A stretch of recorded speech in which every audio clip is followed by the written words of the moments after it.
Listen, we got a tournament in the Bahamas this week, so I have to leave on Tuesday. You'd be like, I don't know about this. If it goes from Hoover to like a tropical destination, yeah. In Augusta, Georgia. Right. You're like, I don't know about this. Okay. I'm going to Valhalla this weekend. Why? Tournament there. Okay. Jake, we'll see about that. Well, how's the baseball team doing, by the way, before we get to our picks? Oh, this team's actually really good. So that's the problem. They keep winning things, so it means he's gone longer. So at least last summer when he had this terrible team, they would get eliminated in like the first round. So he would be back Sunday afternoon because they lose Sunday morning. Now they keep winning games. So he's not back till like 3 a.m. on Sunday morning because they win all these tournaments, which I guess is a good thing. And he keeps bringing back these like medals and trophies. Nice. I'm so happy for you. So happy. Just hang those medals in the background. Every time Jake and his team win a new medal or trophy, you put it in your background. I mean, that thing's going to be solid gold here in a couple years. Yeah, for 14 and under baseball. Those are the trophies people want to see. Well, you know what? Jake's team is winning. You didn't win yesterday, but you got to push. You've had a winning week. Yeah, I'll take it. So I really like this bet. Marlins Giants first 5 under 4. 2 pedestrian offenses, 2 really good pitchers, but it was tied 2-2 after 5. So that is a push, and that's why you look for instead of 3.5s. Let's keep the streak going. I have to say, 18-4 in my last 22. But a nice run here. Got a couple dubs yesterday. Let's go. Rangers on the money line against the O's. Rangers win 7-0.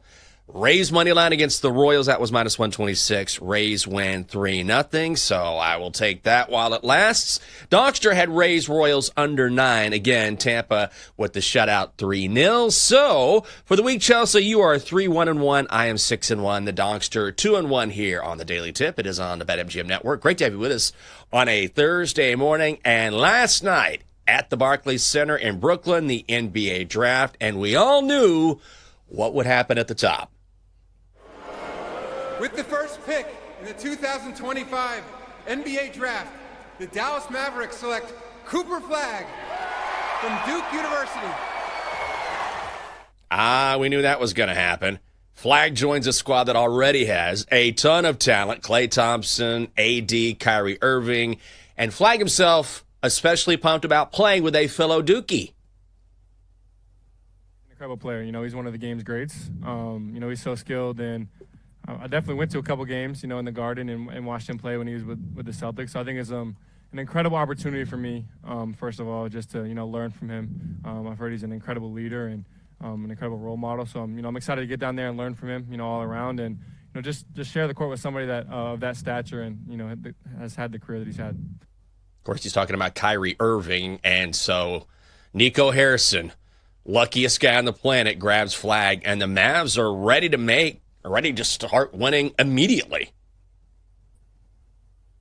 Absolutely. It feels like a pick that can't go wrong. You see Cooper Flagg, it looks like he's got a good head on his shoulders. The talent, the skill is there. Also, like his game works with a lot of guys. Like he's not somebody who's just an ISO scorer, somebody who just brings that to the court. He's somebody who makes the other players better around him. And also, it's going to feel like a Duke homecoming because it's not just Kyrie Irving. It's also Derek Lively II, who also went to Duke. So 3 of those starting 5 are going to be from Duke. And here's the thing that I also noticed. We were talking about this yesterday, how there's more guys coming from the college ranks because of the NIL deals. I think it's more exciting. I think it's going to be good for the NBA because we can follow these guys similar to college football in the college ranks where we're betting heavily on March Madness. We get to know these guys, and then you see them in the NBA. So a lot of recognizable names on the board last night, and I think that's a good thing for the future of the NBA. Yeah, definitely is. Flagg already on the board at minus 200 to win NBA Rookie of the Year. Number 2, that pick went to the Spurs. They grabbed Rutgers guard Dylan Harper. The Sixers at 3 get VJ Edgecombe out of Baylor. The Hornets, Con Kneppel out of Duke as well. The Jazz with Ace Bailey at 5. Wanted to go back to Harper for a second because, man, the Spurs have been drafting really well. As we know, 2 years ago it was a no-brainer with Wemby. Then they get Stephon Castle, last year. He also an NBA Rookie of the Year. So now they get Harper out of Rutgers, and he's ready to see the alien in the Alamo City. What point guard wouldn't want to play with a guy like Victor? I mean, 7'4", could play on the perimeter, could do a little bit of everything, you know. He's only in year 3. So if he looks as good in year 3, how's he going to look in 2-3 years? So, I mean, just the excitement you get with playing from him and with him and just being on the same court as him, just feeling his presence on the court is going to be great. I think he's going to be an absolute stud. San Antonio is building a monster. They have De'Aaron Fox as well, and I know the thought is, okay, this is another guard, but San Antonio is moving towards an offense that is more positionless. They just want the best talent on the court, and certainly Harper is a massive talent. Minus 10,000 to go number 2. Cooper Flagg was minus 100,000 to go number 1, so no surprises there, but San Antonio is building something. Oh, absolutely. This is going to be a fun team to watch coming out of the West. And, of course, with what we'll see from Wemby over the next few years, because it feels like he's improving all the time. But I'm looking at the top 10 draft picks, and it's still wild to me that Rutgers only won 8 games this year. Yeah. In the conference. Like, how do you only have 8 Big Ten wins as a team that has 2 first 10 draft picks in the NBA? And I understand, like, sometimes that's not how the NBA draft works. A lot of it is projection. But still, with these 2 guys, I remember doing season previews for college basketball and saying, oh, man, Rutgers is going to be really good. And then they weren't. But it will be nice knowing some of the names. And, of course, one of the surprises of the night, Ace Bailey going to the Jazz, a team that he turned down the workouts for. I didn't even know they wanted me. Well, they did invite you to a workout, and you just said no. So I thought that was the other surprise of the night. It was hilarious. I will say, from a talent level, I was hoping Ace Bailey would drop to the Wizards because you could absolutely make an argument he's a top 3 pick. But they get, my guy out of Texas in Trey Johnson, so I'm very excited about that. This guy can absolutely score, led the SEC in scoring last year as a freshman. But Ace Bailey going to the Jazz is awesome. Like, this guy would not work out for anybody, would just turn everybody down. And then, as you said, he's like, I had no idea Utah liked me. Well, how would you know if anybody liked you? You wouldn't work out for anybody. Now he's going to Salt Lake City. It's great. He's going to Salt Lake City. So, look, the talent is undeniable. But of all the cities on the map, and nothing against Salt Lake, but for a guy who definitely was trying to finagle where he wanted to go, whatever his list was, I can assure you Salt Lake City was not top 5. Oh, absolutely not. But this will be a key move for the future of Austin Ainge. Because remember, Austin Ainge, the son of Danny Ainge of the Celtics, just went to the Jazz. He is now the president of basketball operations. So this will be like his first real signature move that I feel like he's done for the Jazz. And it says that he scouted him when he was with the Celtics. So maybe Ace Bailey wasn't aware that the Jazz were scouting him, but Austin Ainge was looking at him long before he came to Utah. Yeah, Jazz also get Walter Clayton Jr. from the Wizards. Wizards drafted him at 18, then trade him to the Jazz for picks 21 and 43, as well as a couple second-round picks, one in 2031, one in 2032. I also thought that the Suns did a great job. So not only do they made for a trade. So they traded for Mark Williams, which is the guy that the Lakers tried to trade for last year to pair with Luka and LeBron. So they get him from the Hornets after sending the number 29 pick and a first-round pick in 2029 to Charlotte. But they also draft Kaman Mulawach out of Duke. And that is the pick they got from the Rockets in the KD trade. And they finally get a big man. So they get 2 big men. They get Mark Williams and Mulawach, and so with such a guard-heavy lineup, which is what they have, Devin Booker, Bradley Beal, now Jalen Green, the Suns, I think, actually did a good job in this. I know that we'll see all sorts of draft grades, but I was impressed with Phoenix. Yeah, Mulawach was one of those guys where if you watch Duke basketball this year, he was a big part of their success. Like, obviously, all the headlines go to Cooper Flagg and Colin Knippel. But he was their rim protector and a big part of what made their defense so impenetrable down the stretch. So I think this is a great pickup for the Suns. Obviously, they needed a good, post-player rotation, and they got two great pieces here for a young core that they will need to build on moving forward. Yeah, very much so. Few trades we should mention outside of the Williams trade. The Blazers trade the 11 pick, and that was Washington State's Cedric Coward to the Grizz. The Hawks trade the 13 pick, Maryland's Derek Queen, to the Pels for the number 23 pick and an unprotected first-round pick in 2026. Denton, I'll ask you, do you like the Wizards? I know Ace Bailey was the guy. Like, ultimately, he's the superior talent. Mm-hmm. But are you okay with Johnson? Yeah, I think Trey Johnson's a great player. He can shoot the ball. I think he works really well with what the Wizards are trying to build. I'm a little nervous for my guy, Derek Queen. Went to Maryland. Yeah. Just free advice from me to him. If Zion says, let's go out tonight, tell him no. Yeah. Stay inside. You don't want to go out with Zion Williamson. It's just not going to go well. So just stay away from Zion. But I thought the NBA draft was fun. I think teams made some really smart moves. Also, Colin Coward got drafted last night, apparently, according to ESPN. Loved that. Oh, my God. Congratulations to him. He gets to walk the streets of Memphis. Good for him. Did you see that, Chelsea? When I did Andrews... not. Where Colin was right. Where Colin was wrong. But let me ask this. Do you think ESPN put as much resources into it as you expected? Because I have noticed that ESPN has been putting so much money into the NBA, you would think the coverage of the draft would have been more. You would. I don't think we have enough time in this segment to properly answer that one. Denton was not pleased with the coverage. I saw bits and parts of the coverage. I was not locked in to the NBA draft, but from the parts that I did see, I will say, underwhelmed. But Denton in particular is like, oh my God, what are these guys doing? Like, I don't like what I'm seeing at all. So we'll talk about that more as we cover the draft. Yeah, I think the NFL draft kind of has ruined other sports drafts. Like, the bar is set too high. Or just at least like try to match that bar, at least try to match that standard, even if you can't overcome it. So it was a bit of a letdown, to say the least. Coming up next, Joe Burrow might look great in a Bengals uniform, but not necessarily in a hoodie. Still, one of the best quarterbacks in the game, and will be followed by Netflix next season. That is next. Chelsea and Jenks will be right back on the Daily Tip on the BetMGM network. Download the app today. Please gamble responsibly.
Welcome back to the Daily Tip, presented by BetMGM, the sportsbook born in Vegas. Download the app today with Michael Jenkins and Chelsea Messenger on the BetMGM network. Welcome back to the show. It is a Daily Tip on the BetMGM network. Hope you're having a great morning. I'm Michael Jenkins. She's Chelsea Messenger. We might have to bring in some Wine About It Thursday action. Denton's fired up about the draft, which is getting me fired up the more I think about it. We'll talk NFL first and get to that because he might not be starting this season, but at least Kirk Cousins can count his money. Quarterback's coming back on Netflix. We'll get to that. Chelsea yesterday, oh my God. I have not had an MRI in a long time, but I had one yesterday, and let me tell you, that experience is something that I would like to not go through for a while. I'd forgotten what it's like to be enclosed. Like, you know how sometimes they have open MRI because people are very claustrophobic? And I'd forgotten what it's like being in that tube where you've got something like 3 or 4 inches from your face, and then they put that headgear around you, and I'm holding onto that little squeeze ball. Like, if you panic, just squeeze this, we'll get you out of there. It was 40 minutes of that. So, glad not to have to go back. But I'd forgotten. I was like, of course, I watch so much true crime. I'm like, if I were buried alive, this is what it would be like. And then I had to close my eyes for a while. Like, let's wait for this to be over. Is everything okay? Yes. Like, obvious question. I'm okay. I just, I kind of had that episode with my going to the emergency room a couple of weeks ago, and so the initial scan was fine, but the doctor isn't really, I don't want to overstate it. I'm fine. She just wants more tests to be done. She's like, we need to get you just in an MRI and have a couple of those and make sure you're okay. So we'll get the test back. I'm sure I'll be fine. I mean, I've always had a couple screws loose anyway, so it's really not a big deal. I'll be fine. Well, now I have secondhand stress for you. I hope everything's fine. Obviously, we're in your corner and rooting for you. I've never had an MRI, so really? I can't say that I've had the feeling. No. Oh, I think most people probably haven't, right? Like, I don't that's know. Not like, aren't they really expensive? It's not great. I don't know what I'm hoping insurance covers it, but I don't mean to be melodramatic. Have you had an MRI before? I am trying to think. I don't know that I've had a CAT scan. I don't know that I've had an MRI before. I've had a few. Well, I had like a situation last year where I got sick and there was a bunch of things going on, like tests going on, so I don't remember if it was an MRI or not. I think it was a CAT scan. Oh, okay. I mean, they are similar. But, man, the MRI, if they put you in, it's like a tomb, and then you have to put in earplugs. And then after the earplugs, you put on headphones because it's so loud. Like the entire time, and this was for, like 40 minutes. And so the entire time you're hearing all sorts of clicking sounds, loud noises, low noises. It's like a mini torture chamber. You'll hear wom wom wom wom wom wom wom wom wom wom wom wom wom wom or why am I making all these dumb sounds? And just like constant. And so like the whole time you hear them, it's just they try to drown out as much sound as possible, but they can only drown out so much. Like it's super loud. So it's not a pleasant experience. Let me put it that way. Double D is saying in the chat, the tube of death is what I like to call it. Yes, it's very similar to that. It's not for the faint of heart, which is why they give people that squeeze ball or that button. Like if you panic, squeeze this, we'll get you out of there, because I can see people panicking being in such an enclosed space. Yeah, what I'm saying is like I feel like they don't let you get these unless like they suspect something. Because like my only experience is like with my mom, and it's just like insurance doesn't cover stuff easily, and they'll like fight you on stuff. So like that's a big cost for insurance to cover. So I think most people probably have not had it unless they had some type of concussion, something with their brain. And I have luckily had none of those experiences. So I don't think I've even had like a CAT scan. Like I have really, knock on wood, I've been pretty lucky with my health. That's good. But I've never been in one of those like tubes for anything. Wow, that's a good thing. Absolutely. So now I'm going to treat myself, now that I'm done, by turning on some Netflix this afternoon, relaxing a little bit, taking it easy. And We get Quarterback coming back on July 8th, Chelsea. Yes! Season 2 of Quarterback is back. I didn't actually watch Season 1, by the way. But it's produced by Omaha Productions. That is Peyton Manning's production company. And he has produced a lot of things. Like, from a business standpoint, the Mannings just keep nailing it, particularly Peyton. So this season, we get Joe Burrow, Jared Goff, and Kirk Cousins. Last year, we got Patrick Mahomes, Marcus Mariota, and Kirk Cousins. So year 2 of Kirk Cousins, I would venture to say, isn't Joe Burrow going to be the most exciting to watch, don't you think? Just because I think he's a guy that seems, and I mean this in a not in a weird way, but he's very peculiar. Do you know what I mean? Like, he's kind of quiet, but he's not. He does his own thing. He's not really out in the media as much as maybe a Kirk Cousins, I feel like, or certainly not a Patrick Mahomes. He's a very interesting character. Well, he's fiercely private. Like, Yeah. remember, he didn't want to tell anybody who his girlfriend was. So he was like, yeah, she works for me. And you're like, your employee was hanging out at your house and she just so happens to be a very attractive model. Okay, Joe. So I've had this theory on the show before that I think Joe Burrow is kind of boring. Like, he has had plenty of opportunities to show us a personality. And maybe it's just a really dry sense of humor, because I understand that. Like, sometimes it's not, people who are over the top that have, like, quote unquote personalities. It's just we haven't seen that much. Like, even when he was on, like, the Manning cast and they had, they gave him questions that, were like seduce or that were easy to give a fun answer to. Yeah. It was just nothing from Joe Burrow. So I will watch this and see if my theory rings true, because maybe if he's not standing in a podium, maybe his answers are a little bit more interesting. I don't know. Joe Burrow's kind of boring to me. I get that. I feel like with Kirk, I feel like I know these personalities so well because the NFL, look, we know the NFL dominates coverage, right? It's everywhere. Mm-hmm. Like Patrick Mahomes, I mean, I'm glad he's not on this season's quarterback. Nothing personal, but you see his personality all the time through press conferences, commercials. Like, we have a very good sense of who he is. He's always out and about.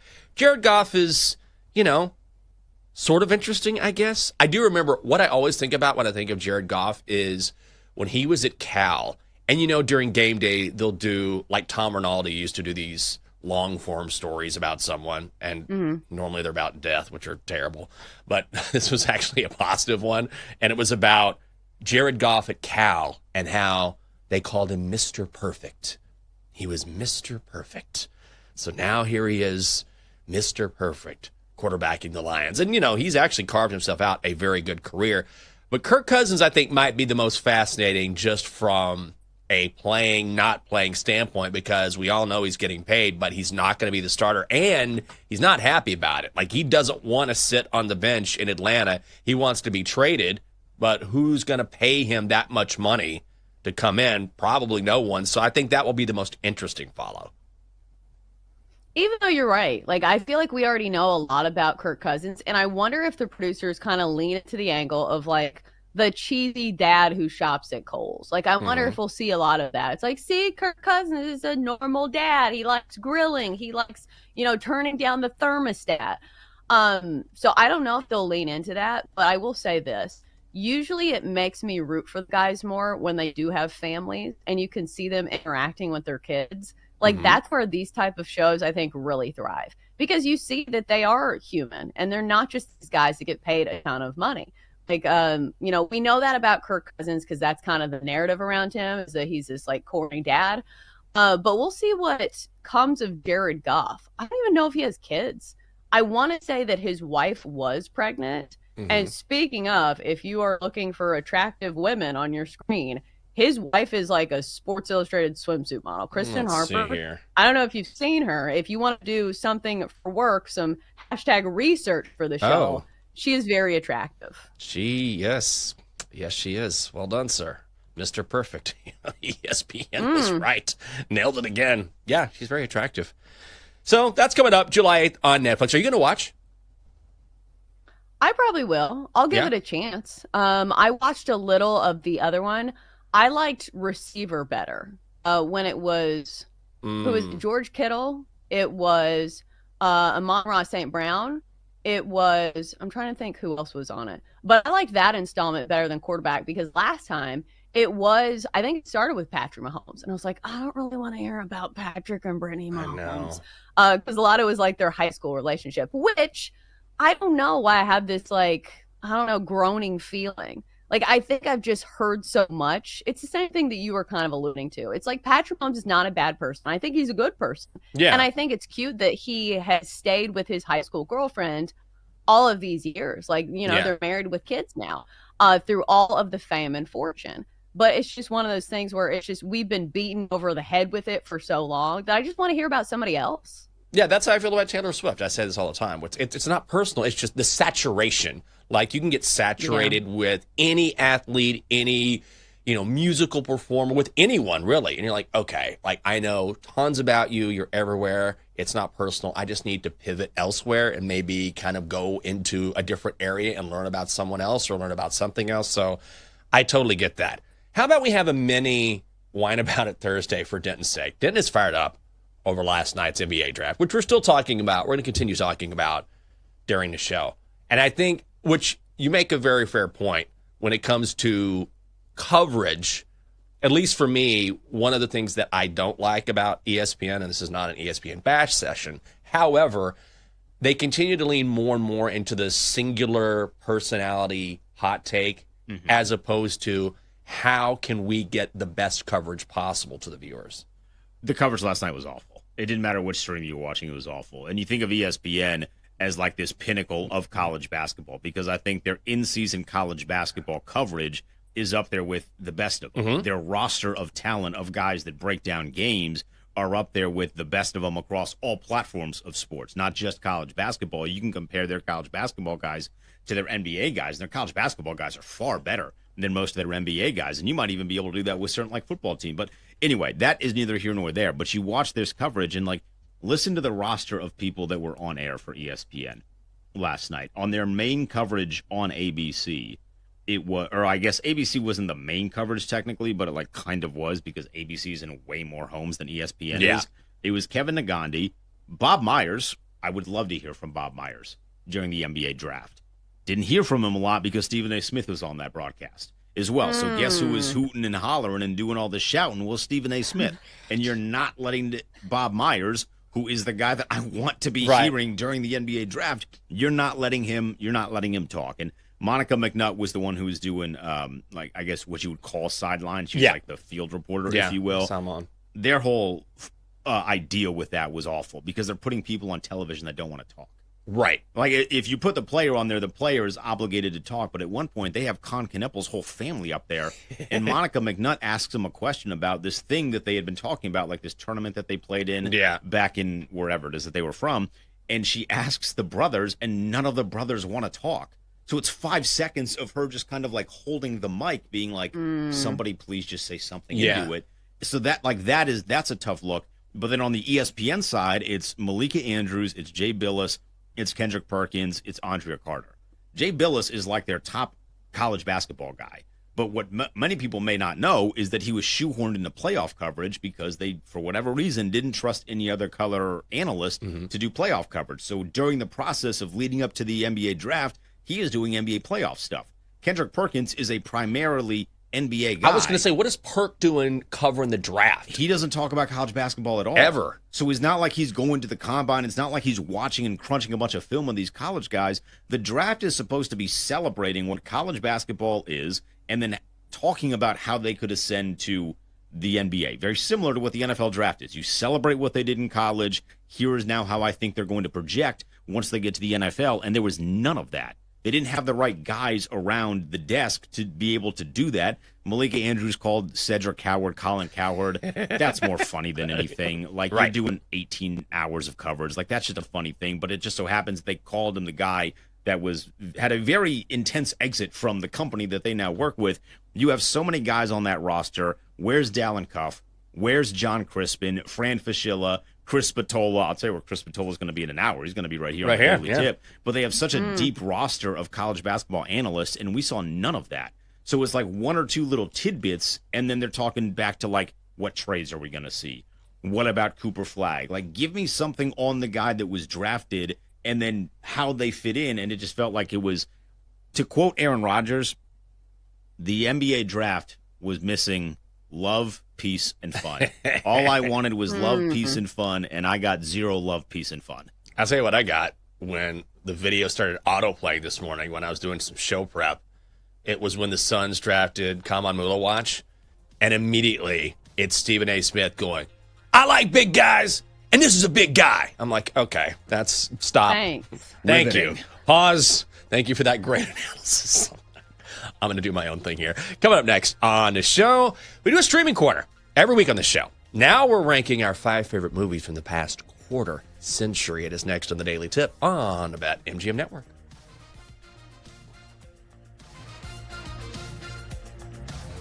Chelsea and Jenks will be right back on the Daily Tip on the BetMGM Network. Download the app today. Please gamble responsibly.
Let's get back to the Daily Tip with Chelsea Messenger and Michael Jenkins on the BetMGM Network. Presented by BetMGM, the sportsbook born in Vegas. Download the app today. Please gamble responsibly. Welcome back. It is a Daily Tip on the BetMGM Network. Hope you're having a great morning. She's Chelsea Messenger. I'm Michael Jenkins. Whole crew's here. Coming up on the show, if you could only stream 5 movies from the past 25 years, what would they be? We should probably get into this. It's a shorter segment. Didn't you want to come in here? The reason why we're doing this is because the New York Times, you can find this online, they are asking readers to input their favorite 10 movies of the past 25 years.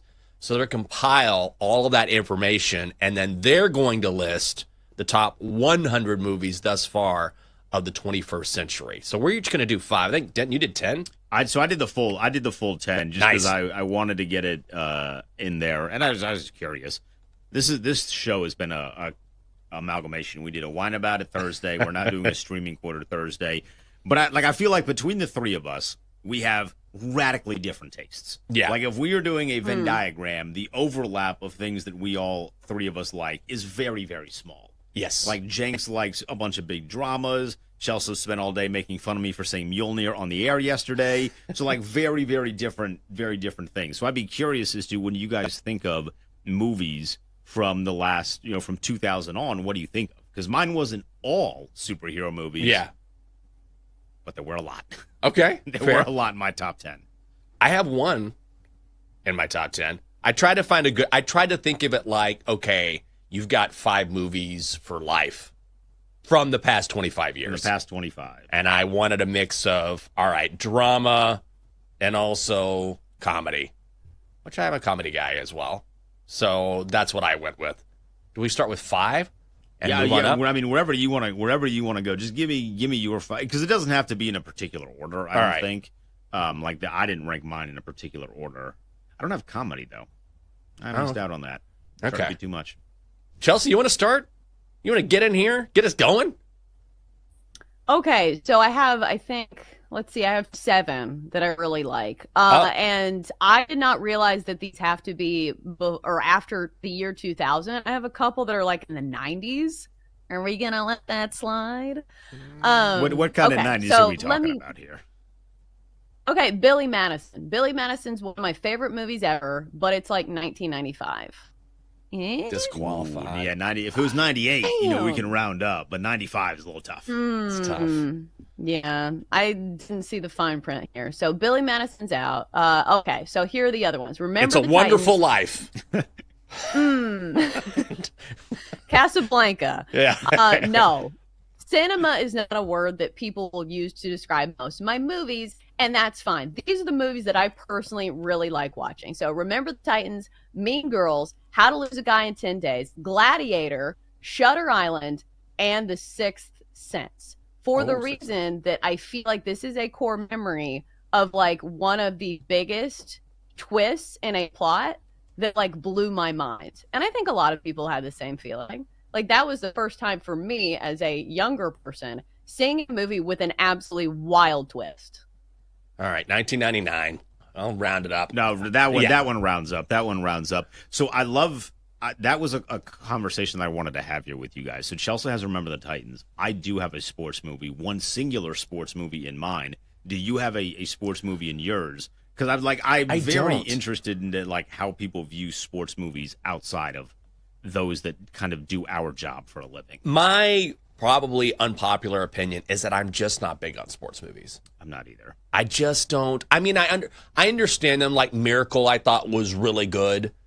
That's one exception. There's a couple of exceptions. Caddyshack's not a sports movie. I mean, that's just a classic comedy. But I watched Happy Gilmore for the first time last week. It's great. It is a good movie. Yeah, it's a good movie. But as far as and that's more of a sports adjacent, right? It's like watching Talladega Nights, where it's a sports movie, but really it's a comedy. I love that. Yeah, it's great, hilarious. Love Talladega Nights. But I feel like that if you're talking about Remember the Titans, or you're talking about, oh God, I'm going blank already. So mine is Moneyball. Moneyball. That's Hoosiers, okay, right? Moneyball. Yeah, Hoosiers. Or The Natural, if you want to go way back. Ladybugs. Bull Durham. Bull Durham. Right. I'm just not, I'm just not a big, I just don't really get into movies that are really about the sport as opposed to just being a comedic movie with sports thrown in, if that makes sense. Well, also, I think this goes into it for you as well, Jenks, because I feel like a lot of my favorite sports movies were movies geared towards young people in the late 1990s. Like The Sandlot almost made my list. And I think you have not seen The Sandlot just because you were not like a young person at the time. I have not. So a lot of these movies were not geared towards you because there was like a whole genre at the time. There was, the Mean Green. There was the one where it's the owner of the baseball team that's like really young, Angels in the Outfield. So I feel like during that era, you were just too old to like watch those movies without being called a creep. No, it's true. Like, I can't wait to watch Mighty Ducks. Those kids are great. And I'd be like, Mighty Ducks. Aren't you in graduate school right now? You can't fire up Mighty Ducks for the first time at 32. Yeah, That's a tough look. Yeah, it's just like I can't do it. So I think that's a good point. A lot of this is kind of an age thing. So I'll give my two comedies because I'm a huge Will Ferrell guy. Old School, which is going back a ways, and also Anchorman. Like I could watch Anchorman on repeat. So those are the two comedies in my top 5, just because those are, even though you know the jokes and you know it's coming, you can put them on, and there's enough moments where it's like, oh, I got to watch this 5-minute segment here and just have them on, just for like a quick laugh. So I'm a huge Will Ferrell guy, and obviously you have Luke Wilson and Vince Vaughn and Christina Applegate, some really great actors and actresses there. So they made the top 5 as far as comedies go. What about non-comedies? Ooh, Old School's good. Yeah. Non-comedies, I have Interstellar, which I love, with Matthew McConaughey. I have that one too. The Dark Knight might be my favorite of all time. I love The Dark Knight. I could watch it again and again just for Heath Ledger alone. And then one of my sneaky favorite movies of all time is Man on Fire, with Denzel Washington and Dakota Fanning, and Christopher Walken is in that movie as well, which was the first time. That movie is just so, to watch Denzel's slow turn in that movie is just amazing. And actually, I think that was sort of the inspiration for him becoming the Equalizer, later on in his career. And those movies are really good. But Man on Fire, anytime that's on, I'm like, immediate watch. I feel like that's one of those actors that like you could pick a lot of his movies. Because I thought about Training Day. I remember watching Training Day on VHS, and that was like a really good one. I think a lot of this list is just remembering what movies you've watched. Yeah. Honestly, yeah, I was sitting there and I was like, I can't remember movies. And now since we've been talking, I've remembered so many movies. I was like, wow, this would have been a nice movie. Like, I didn't have any comedies in mind at all. I was like, oh, I love like any Will Ferrell movie. Yeah. The Other Guys, one of the most quotable movies. So good. Of all time. Like, I'd love those sorts of movies. I didn't have. Here's a fun fact. I love Pitch Perfect. Pitch Perfect didn't make my list. I love the Pitch Perfect movies. I love Anna Kendrick. Except the third one. The third one was a cash grab. But the first two were great. Don't get me started on Anna Kendrick. She's one of my favorite actresses on the planet. I think she's hilarious and super talented, so I'm all about that. Dan, what's the rest of your list? Like, I feel like you've hinted at it. Just give us the list.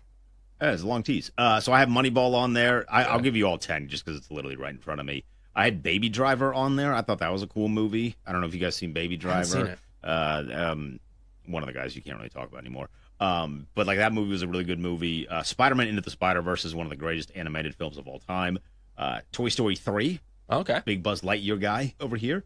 Captain America: The Winter Soldier. I have Interstellar. I have The Dark Knight and The Batman that came out in 2022. That movie. I mean, I literally have a Riddler mark tattooed on my body. Oh, that's cool. No Country for Old Men. Great movie. Fantastic movie. And then Avengers: Infinity War. That is the best movie that Marvel has ever created. I got 3 or 4 of those. Yeah. No Country for Old Men is fantastic. Great That's movie. A really good call, too. I watched that movie after I read the book, and it was one of the few times where the movie and the book are equally as good. Oh, yeah, that's hard to pull off. Ooh, good call. I have used the meme from that movie, I think. Isn't it is it Clint Eastwood? Who's the old guy in that movie? Javier You know what I'm talking Bardem. about? Yeah. Oh, that's not the movie I'm thinking of then. What's the one where like he's the really old guy and he makes that like disgusted look? Like I use that meme all the time. Is that the mule?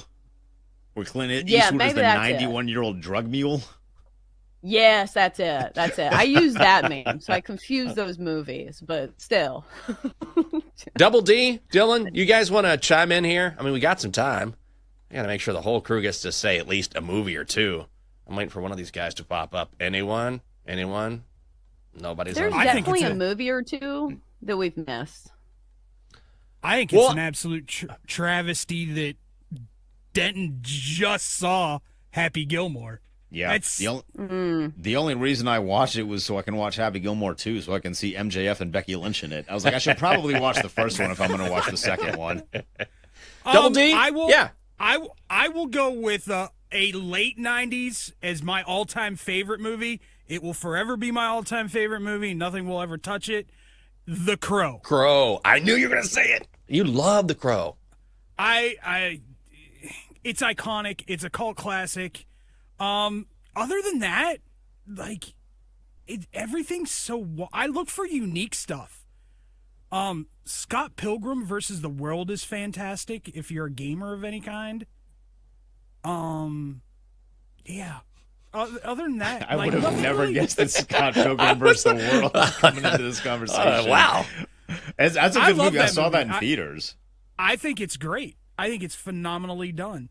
I'll do this. For recency biased, Wicked is up there for me in the most recent movies. Wicked is phenomenal. Okay. I thought the last 5 minutes of Wicked was really good, but I thought it was a little long. It was really good, but like, correct me if I'm wrong. I feel like the last 10 minutes of the movie was just so good. Like, I wish I would have just watched that. Dylan, we got to get you in here before we go to break. I'm sorry, man. I've been trying to slide you in, man. You have like a couple weeks to know about? You're good. You guys definitely nailed it with The Dark Knight is on my list for sure. Jenks, I think that's one of the best made movies of all time. Avengers, Endgame, that's one of the best movies. And No Country. Those would be my top three, so you guys hit them all. Dylan and I are basically best friends. Yeah. Our movie. Hang out, have a movie party. I'm with you on that. Coming up next on the show, Cooper Flagg went number 1 overall to the Mavs last night. But which player is tops on our list of best dressed? It's next on the Daily Tip on the BetMGM Network.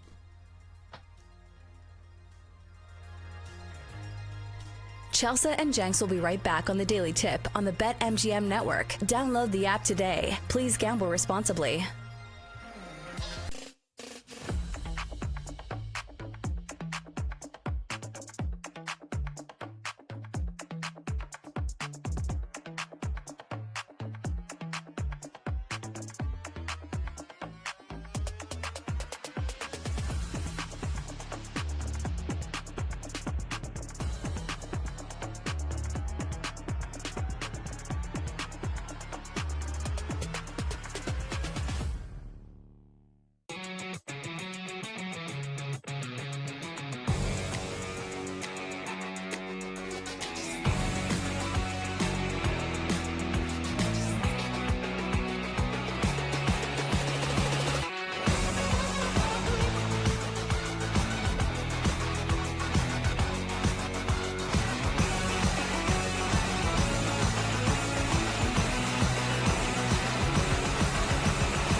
From the BetMGM Network, it's time for The Daily Tip. This is like Disneyland for adults. If I wanted to have fun, I was going to go to Disneyland with my kids. With Michael Jenkins. Honestly, you could talk me into just about anything. Like, you want to do shots? All right, let's do shots.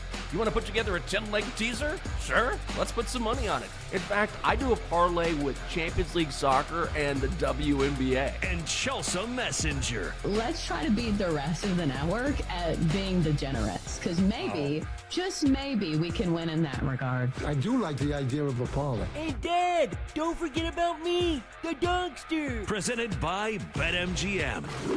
The sportsbook born in Vegas. Download the app today. Please gamble responsibly. If anyone can be a degenerate, it can be us.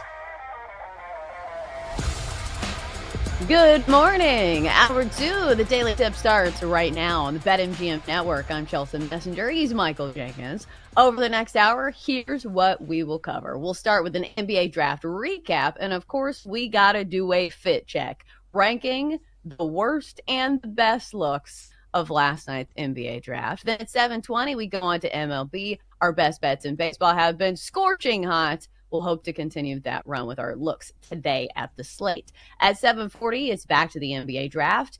And if you found the coverage last night a little too heavy on Stephen A, ranting and hooting and hollering, we've got you covered. One of the best in the business, Chris Spatola, stops by, who covers college basketball for ESPN, and he gives us everything we need to know about the players coming out of the draft last night. It's all next in the next hour of the Daily Tip. All right, Jenks. So before we get into this year's NBA draft and some of the fit checks, I was looking at some of the most iconic looks of the NBA draft over, the last 50 years. And it's wild to me how much fashion has changed, because some of these you look back on and you're like, oh my God, Carmelo Anthony, what were you doing with this suit? Like, the fit of suits is so different now. And I understand that now it's way more tailored, and like you see the ankles sometimes, and just in general, like I've noticed this even with like gym shorts, guys are wearing the tighter styles. But do you ever miss the days of like the huge suits in the NBA draft? Because Jenks, as somebody who's a little older than me, like I think you were, wearing some of these suits maybe. Did you ever own one of these suits like Carmelo Anthony that was just so big and boxy? I did. Now, it wasn't that boxy, because I feel like NBA players, they always do everything to the extreme, right? Like if something is big and boxy, they're going to do it a little extra. But I absolutely used to have the suits that, weren't fitted with the shoulder pads, the very 80s and 90s-ish. And they could be a double-breasted suit, but no tailoring at all. It was like, oh, this fits and it's nice and baggy, but that was the style. So I definitely had a couple suits like that. If you were getting drafted in the NBA draft, would you go for a statement look, or would you keep it traditional? You know what I would do? I would go for something just super sharp. I mean, it would be timeless, but I'm talking like really put together, like really fitted. I mean, the pocket square pops. Maybe I have the inner lining, not something crazy. Like I saw Ace Bailey, I think it was, where the inside of his jacket was just a compendium of pictures or something like that. I might have something nice and silk, but not too loud, and just have everything come together in one of those. And maybe old school a little bit, like maybe take it back a little bit. Maybe a tie clip or something like super upscale where it's like, damn, he just looks clean, that kind of thing. Damn, he just looks clean. Yeah. Remind me to say that next time I see you out. And you're like, man, that plain V-neck. Damn, he looks clean. Yeah. Which I think that's the answer that I was expecting, because you don't paint me as like a risk taker. And I understand some of these guys kind of want to make a statement, because you have the stage and it's like, okay, this is probably the most dressed up you're ever going to be, unless you go to like a Met Gala, which some of these guys have gone to. SGA is super fashionable. He goes to all these things. But I think I'd lean towards traditional. And like, I would do maybe the details. Like, I do think the inside the suit stuff, like that's cool. Like you can make it personal in that way. And it's not super loud and super busy. Like I draw the line at like prints. I think that's really difficult to do on the suit. And then the cut of suits, because we got to talk about some of these. Let's start with this one. So Trey Johnson, your dude from the University of Texas. God. What are we doing with these shorts? I don't know. I thought he looked like a... Terrible. Don't they do this in England with like the royal family? Is that like for the little boys, they can't wear pants until they turn like 8 or something? So like you see all the royal boys in these little knickers. That's what it looks like. It's a terrible look. I love Trey. He's awesome. It looks like he's at the tailor and they're like, okay, we'll have you put on these pants. They're not finished yet. And he's like, nope, I'll take them. Like, no, they're not done. He's like, nope, love it the way they are. And then also he's got the socks pulled up. Woof. This is going to age poorly. Like in 6 months, maybe next week it'll age. I like the top. That looks sharp. I like the color. I like the fit up top. And then, it's like Jekyll and Hyde. And the bottom is, those are shorts from the Fab Five back in the 90s at Michigan. And the socks, come on, man. I mean, I don't know. I love Trey, but that's a tough look. And I don't mean like that's tough. I mean like that's tough to absorb. No. It's not great. It looked like he was about to like break out in a tap dance, right? Like it looks like he need to do something active with his lower half. Because I understand good the footwork. Need to be Let me show you this. Hey, how about this, huh? Huh? I'll show you footwork. What do you think about this song and dance? I just feel like for basketball players, because they are so tall, I understand it can be difficult to dress some of these guys, but also you have the stature that can pull off a lot of like really good looks. Like, this is not one of them, but I feel like the long and like tapered pants, like the ones that are skinny at the ankles and then you don't wear socks and you wear the loafers. I love that look on basketball players. I don't mind that. I don't mind. Like, I am very self-aware, and I've said this before, but I'm very aware of the fact that, look, Michael, nobody's coming to you for style tips. So I know that a lot of trends that maybe aren't for me are just fine and look good on others. However, I feel like athletes in particular take a lot of these trends to the extreme. Terry Johnson is a perfect example of that. Like, hey, if you want to show the ankles, you see that a lot. You see a lot of shorter pants now. All good. But now it's like now you're wearing shorts with a suit. And that's taking an idea and just going way over the top, where over time, that's going to be one of those looks where he's going to look back and be like, I don't know what I was thinking there. He's going to have that regret. But there are some looks there were some guys that look sharp for sure. Yeah, so within line what you were thinking, if you had your personal look for an NBA draft, I feel like you would have liked Cooper Flagg, right? Because Cooper Flagg was pretty classic. Like, the only bold move I feel like he made was it looked like he had black on with navy, which normally is a style no-no. But I will say it looked pretty good. Like, the finish look, I feel like, was not offensive to me. And he has on those loafers that are really like, the ones that point at the end. How do you feel about the navy and the black, though? I don't mind. I kind of thought I thought the look it was a good look. I thought the colors were dull, is what I thought. Like, I think it's a good fit, and I like that he did Mavs colors, but I thought it might have a little more flair to it. Like, he went to, I feel like where it's a sharp look, but it's almost like I just wanted a little more panache. Yeah, something to set it off. But like, isn't that how Cooper Flagg is? Like, he could have done a nice combo between like Mavs and Duke color.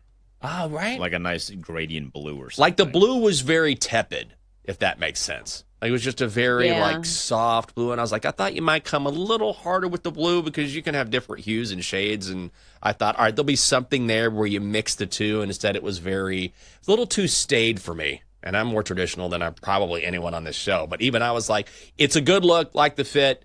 I mean, it's nice. It was just could have been a touch more flash to it, I thought. It seems very Cooper Flagg, though. Yeah, it looked like something that like somebody would wear to a wedding, right? Like a standard-ish suit that any one of us could have. Because that's the other thing that goes into it is when you are on stage for the NBA draft, you probably have access to a lot of clothing companies because it is a big stage. So I would imagine a lot of these guys got free stuff or at least comp stuff, or like they could rent it for free. So like when you have access to all of that, as opposed to somebody just going to a wedding why not take advantage of it? Like, I'm sure the suit was probably a brand name. Yeah. But, like, you could probably get a stylist. So I get what you're saying there is that, like, maybe up it a level just because it's the NBA draft. Yeah, just, I mean, he looked good. Like, if you saw me, oh, you look good. But I think you nailed it. This was, hey, my best friend's getting married. I'm a groomsman, and we're all wearing blue. I'm like, okay, well, that's cool. Nice, Cooper. Yeah, I got this as Men's Warehouse. Can you believe it? I'm like, yeah, that's a good deal. Awesome. Which is totally fine. But I feel like, yeah, I think there was a middle ground there that maybe he could have shaded towards, I think is what I'm trying to say. Okay, we got to talk about the Knipple family hair. Oh, and God. as somebody who my husband coaches youth baseball, I feel like this is an epidemic. Bad haircuts in America for young boys. I don't know who's to blame for this. Maybe Morgan Wallen is first on the names of who we should be blaming. But like mullets are back, Jenks. They had a moment, 25 years ago, maybe 20 years ago. But now it feels like people are doing it to be like silly. I don't know. What do you think of this trend? Because like the whole Nipple family like had them. It was tough to watch. They looked like a Logan Paul starter kit, is what they looked like to me. No. The nested dolls. This is Logan and Logan and Logan and Logan and Jake right over here. I was like, what is going on? Not ready to be interviewed, by the way. Not their fault, but that was not great. Yeah, I'm not a fan of, although I will say I got really bored my sophomore year in college, and I grew sort of a mullet because I had nothing else to do. It was quite a time for me. It wasn't my best year. I was kind of alone in my dorm room. I lived alone, and I was hyper-focused on studying journalism. And I didn't really know anybody in the dorm, and I lived in a weird place. And I was like, maybe I'll just grow my hair out. So I did. So I've had the mullet before. I even had it kind of coiffed in the back. Oh, man. Finally got that bad boy cut off. I don't think it needs to come back, though. Like, it was very good for that time and is very representative of a certain time. But I don't think it should come back, especially with an entire family. I think if you have a mullet, that you need to have the lifestyle to match. Like, you can't have it ironically. Yes, you need correct. to be drinking Mountain Dew. You need to be eating beef jerky. You need to have some flaming hot Cheetos. You need to have a jacked up truck, and you need to live in the South. Like, if you have a mullet, you need the lifestyle to match. And you need to get kicked out of a bar after arguing about how good Kyle Busch is. You just got to live that lifestyle.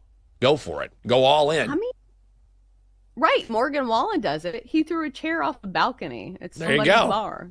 He is a superstar and somebody who should not be behaving like that. Okay, so this is the producer notes. Didn't put this in. Wizards guard Will Riley bringing back the baggie. So when I saw this headline that he put in, I thought it was going to be a lot more baggy. Because honestly, thanks, I see this look and I don't hate it. I feel like this almost looks high fashion, right? This looks like somebody who would be like modeling. Like maybe it's because he's so tall, but like somewhat baggy, I'm okay with. Yeah, honestly, my first thought was like a cocaine baggie? Like, bring back the baggie? And I'm like, Michael, this is the NBA draft. No, this is the Wizards, not allegedly Stephon Diggs on a boat, allegedly. Right. I was like, the pink powder's coming back? Okay. I didn't mind it, actually. I saw it, too, and I was like, okay, yeah. It's like it's the middle ground. It's not the 90s baggie where suits are just, like, hanging off of a dude's frame, but it's not obviously super tailored, so it actually didn't bother me. Okay, so let's go back to Ace Bailey for a second. What did you think of his look? So he had a black suit that had some sparkles on it, the red undershirt, and the chain. We wanted some panache, Jenks. No, this was just gaudy. It was very gaudy. Mm-mm. Does this look like a great fit to you? And the sparkles are like these little nubs. I don't even know what they are. Like plastic, fake, onyx crystals. I don't know what they are. And then the chain's fine. Like, I don't mind panache, but this just seems kind of a jumble to me. And the NBA hats are awful this year, by the way. Like, this whole look, maybe if you took the hat off, I would like it more. But I saw it, and I'm like, all right, man. Like, you're so close. Like, if it was just a little bit cleaner, maybe a few sparkle. I don't know. I don't like that they're just kind of all over the place. Maybe it's because I'm too linear the way I think, but I don't like the fit. Also, I'm old. The kids probably love it. Well, I think red and black is a tough color combination. Like it almost, and I know probably because of Rutgers, but it almost looks like something that Rick Pitino would wear. Like it's too Italian looking. Like, does that make sense? Yes. Although when Rick Pitino does break out the all-white Colonel Sanders suit, I have to say I can't get behind that. I love it. Oh, yes. But Rick Pitino and Rick Pitino only. Like that is correct. for him. All right. Coming up next, these bets are for you and for us. We're going to be betting on Major League Baseball today. We'll give you our favorite plays after the break here on the Daily Tip presented by BetMGM.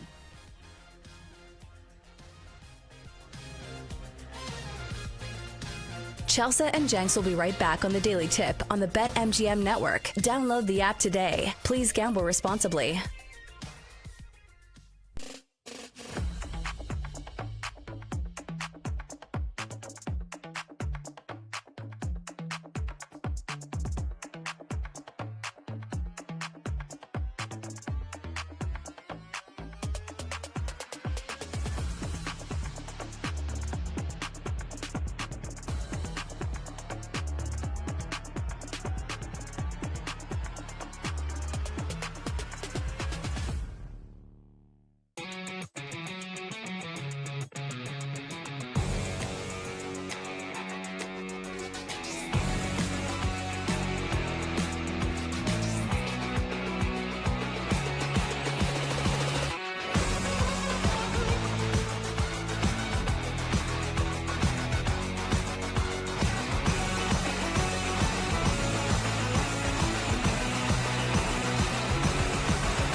Welcome back to the Daily Tip, presented by BetMGM, the sportsbook born in Vegas. Download the app today with Michael Jenkins and Chelsea Messenger on the BetMGM network.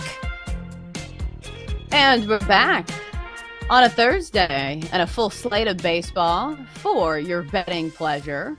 We'll get to our favorite plays in mere moments here on the show. But last night, Jenks, you had a really nice play on the Rangers. And leading the way, of course, was part of your handicap. Jacob deGrom carrying a no-hitter into the 8th inning. He was disappointed that, he couldn't keep going. But still, another great performance by Jacob deGrom. Somebody who used to put up like Bob Gibson numbers. Like if you hadn't followed baseball like 5 years ago, I know Jacob deGrom is 37 now, but before he got hurt, he was putting up like historical numbers when it came to strikeouts, when it came to like untouchability. Like I remember like he would face the Rockies and like nobody would even get on base for like the longest time. He'd have like all these strikeouts in a row because not only is he effective, he's also just the strikeout stuff is there. He only had 7 strikeouts last night, which, I say only, but compared to what some of the other guys across the league are doing, namely the favorite to win the Cy Young in the American League,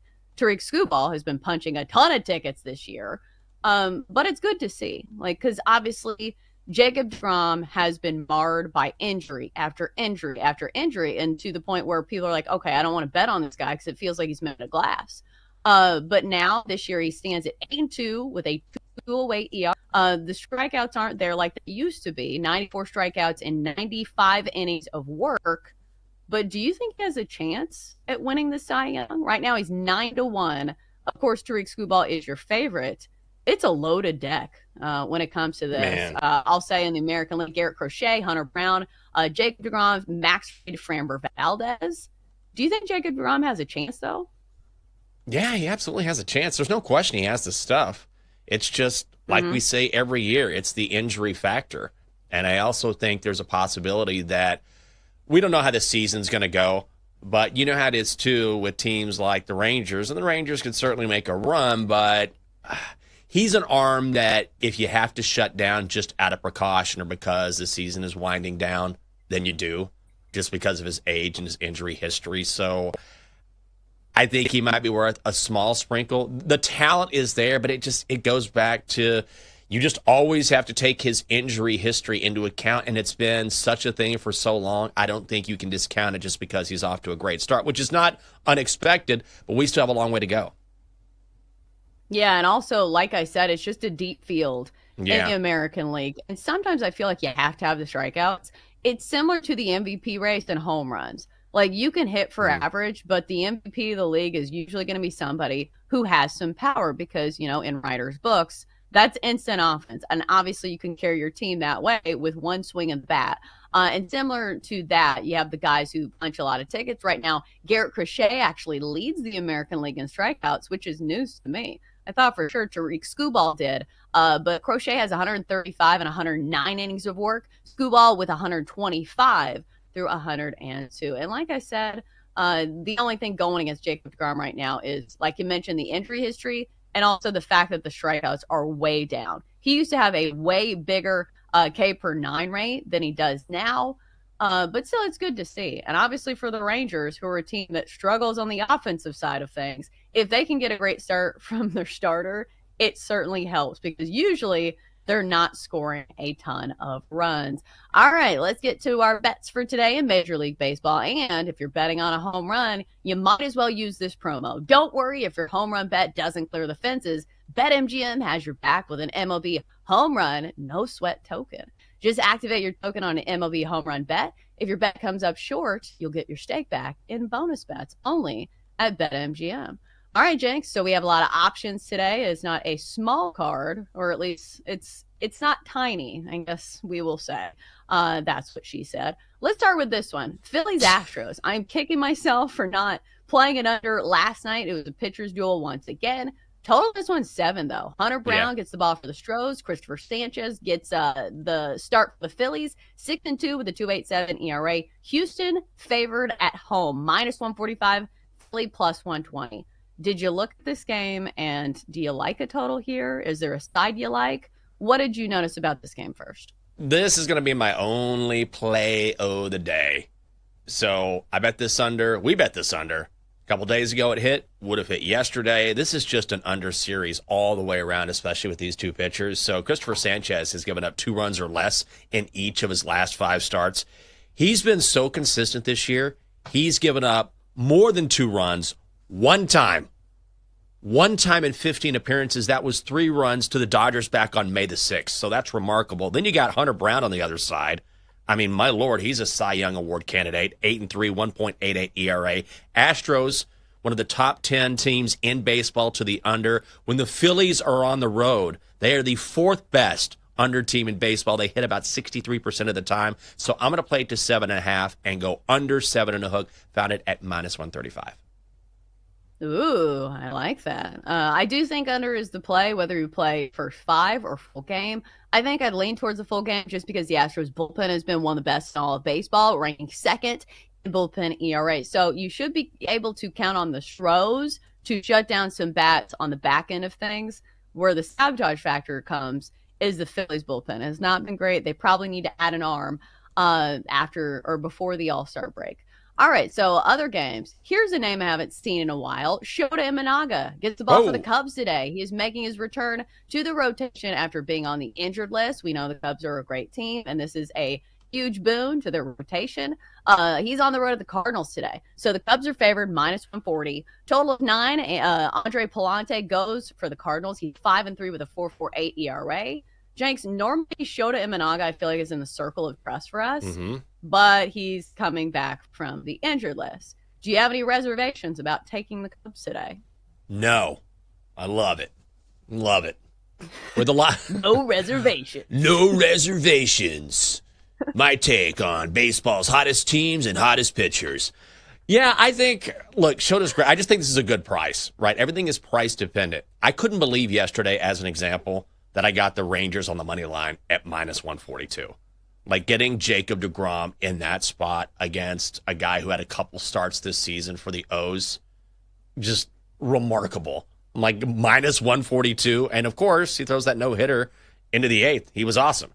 But here, I do think when you take the Cubs bats, they have an advantage. Imanaga and his history. It's all about sample size, right? With a lot of guys who, if they're coming off Tommy John surgery, or maybe, historically they're okay pitchers and then they're coming off some time off, then I would worry. But with Shota, we know his history. We know how good he is. So I feel like he's not going to be out there unless he's ready to go. So I think this is a good price on the Cubs. You could probably shop around and maybe find it a little cheaper as well.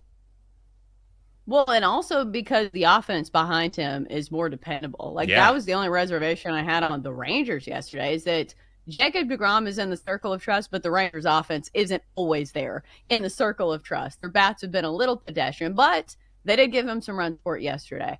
So I think if you even take the starting pitchers off of the card in this matchup, the Cubs still have the all-around better offense here, 4th overall in baseball in OPS. Looking at the Cardinals, they're pretty much middle of the pack, just out of the top 10 when it comes to most statistical categories in the offensive regard. So I think I'd be on the Cubs here. I'm hoping Shota gets back to his winning ways because before he went on the injury list, he was having a nice season, 3-2 with a 2.82 ERA. Okay, so let's go to the Dodgers and the Rockies. Jenks, we haven't faded the Rockies in a while. So Austin Gomer gets the ball today. He has an 8.38 ERA. Clayton Kershaw has been pretty solid this year, 3-0, 3.31 ERA. But you'd have to find a creative way to bet on this one. LA is -295 on the money line. Total of 12. I think this is the first time we've seen a total of 12, if I'm not mistaken. So they're expecting a ton of runs here. Does this one make the card for you, Jenks? The run line at -1.5 is -194. God, I know. I did handicap this yesterday. I was like, all right, now's the time. I want to do it for fun. The Dodgers' regular run line today. I mean, normally in baseball, the run line's always 1.5. You'd have to go Dodgers -2.5, which is -140. So the Dodgers have to win by 3 to cover at -140. However, I will say this. If you want to make a case for the Dodgers covering, maybe you play a super alt run line, like Dodgers -3.5 and get plus money. Maybe that's one way to play it.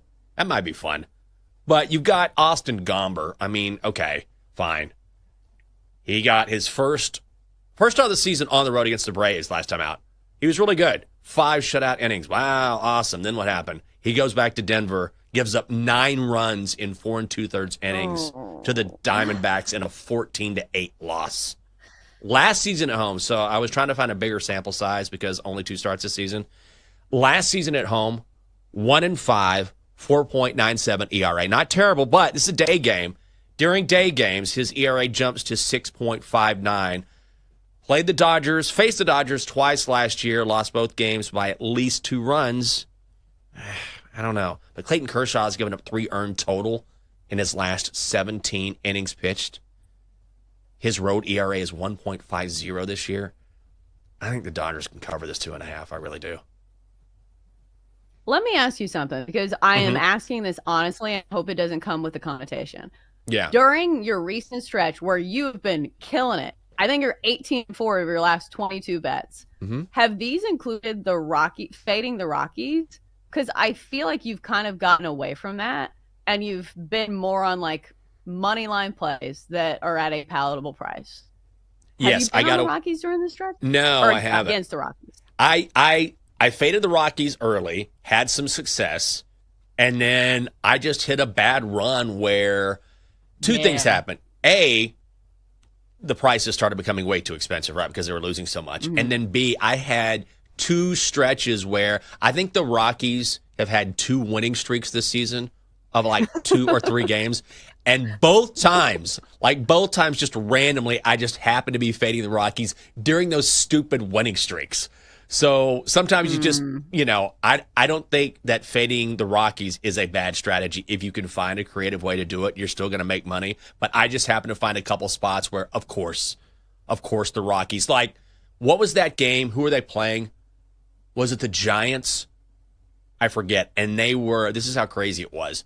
I had the Giants, I believe, on the run line against the Rockies. And they were down 2 runs going into the 9th, right? And I'm like, okay, perfect. Just scoreless 9th, I'm good to go. They ended up winning the game, which is the first time they had won a game after going into the 9th down 2 runs in like 65 tries. Like a crazy bad beat. So sometimes you know how it is. Even though you're following a trend, it just doesn't work out for you. You just pick the wrong spot. So I thought maybe it's time for me to shift my focus here. So I did that, and then all of a sudden got rid of that Rockies juju and have been on a run. Yeah, that was my roundabout way of saying I feel like the Rockies are your kryptonite. They are. So, like, maybe don't taint this run with the Rockies. I'm not. I'm not saying that the Rockies they're not on the are gonna win card. this game. Not on the card. That's what I was trying to say nicely. So I don't think I'm going to play that one either, just because the price is a little too steep. Yeah. All right, free roll here. Will you be back on the Rays Royals, Mariners Twins, Blue Jays Guardians? I feel like a lot of these teams that are playing today are not ones that I normally bet on. Is there anything else that sparked your attention today? A little. I don't really like the card today. Yesterday I did. I mean, I've been playing a lot of plays over the past couple of weeks, so clearly I've liked the card a lot, and I've tried to convince myself, okay, if you like these plays, just play them, see what happens. I would go back to maybe going Marlins, Giants, under 8. I know you had that in the first 5, and those teams exploded late and the overhit because it went to extra innings. But I feel like when you're looking at these two, you got Jansen Junk going for Miami, Hayden Birdsong going for the Giants, so I think this is more of a trends play than anything else. The numbers are pretty good for these 2 pitchers, but I don't normally trust them. But the Giants at home are always a good play. They hit the under 62% of the time. That makes them a top 5 team to the under. But Hayden Birdsong and Jansen Junk, the one thing that makes me a little bit nervous is that these guys are both converted relievers. And the Giants in particular have a fantastic bullpen. But I haven't seen enough from either of these guys starting games on a consistent basis to really make me feel great. I would lean to the under, but probably not going to make the card.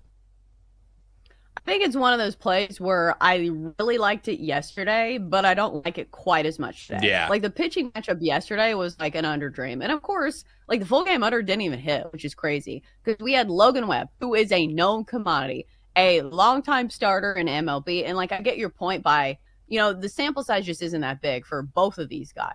So if anybody was going to blow, this under for it, it'd be these guys who, despite having good ERAs, it would not shock me if they have like a rough start where they give up a few runs. And we don't have that many runs to play with. Like the total in this one's 8, which is pretty low. Yeah. So I don't know. Same goes for the Royals game today, or the Rays Royals, because we've been talking about the Rays, how they've been one of the hottest teams in baseball lately. They're the second best OPS in baseball over the last month. But I'm not a huge fan of Shane Baz, I should say. So that one's going to get left off the card. All right, coming up next, time to relive the NBA draft through the eyes of Chris Spatola, who covers college hoops for ESPN and SiriusXM. We'll get his insight after the break here on the Daily Tip, presented by BetMGM.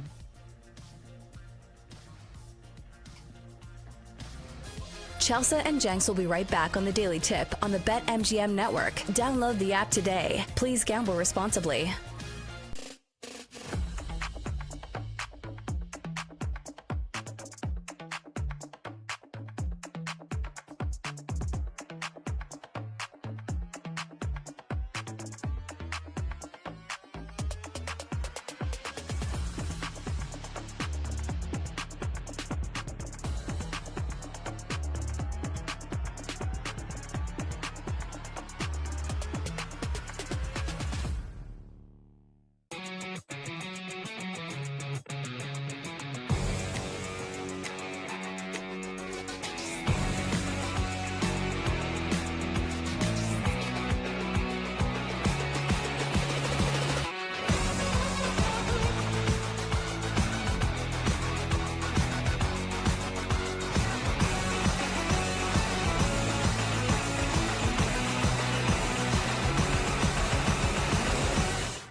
to the Daily Tip with Chelsea Messenger and Michael Jenkins on the BetMGM Network. Presented by BetMGM, the sportsbook born in Vegas. Download the app today.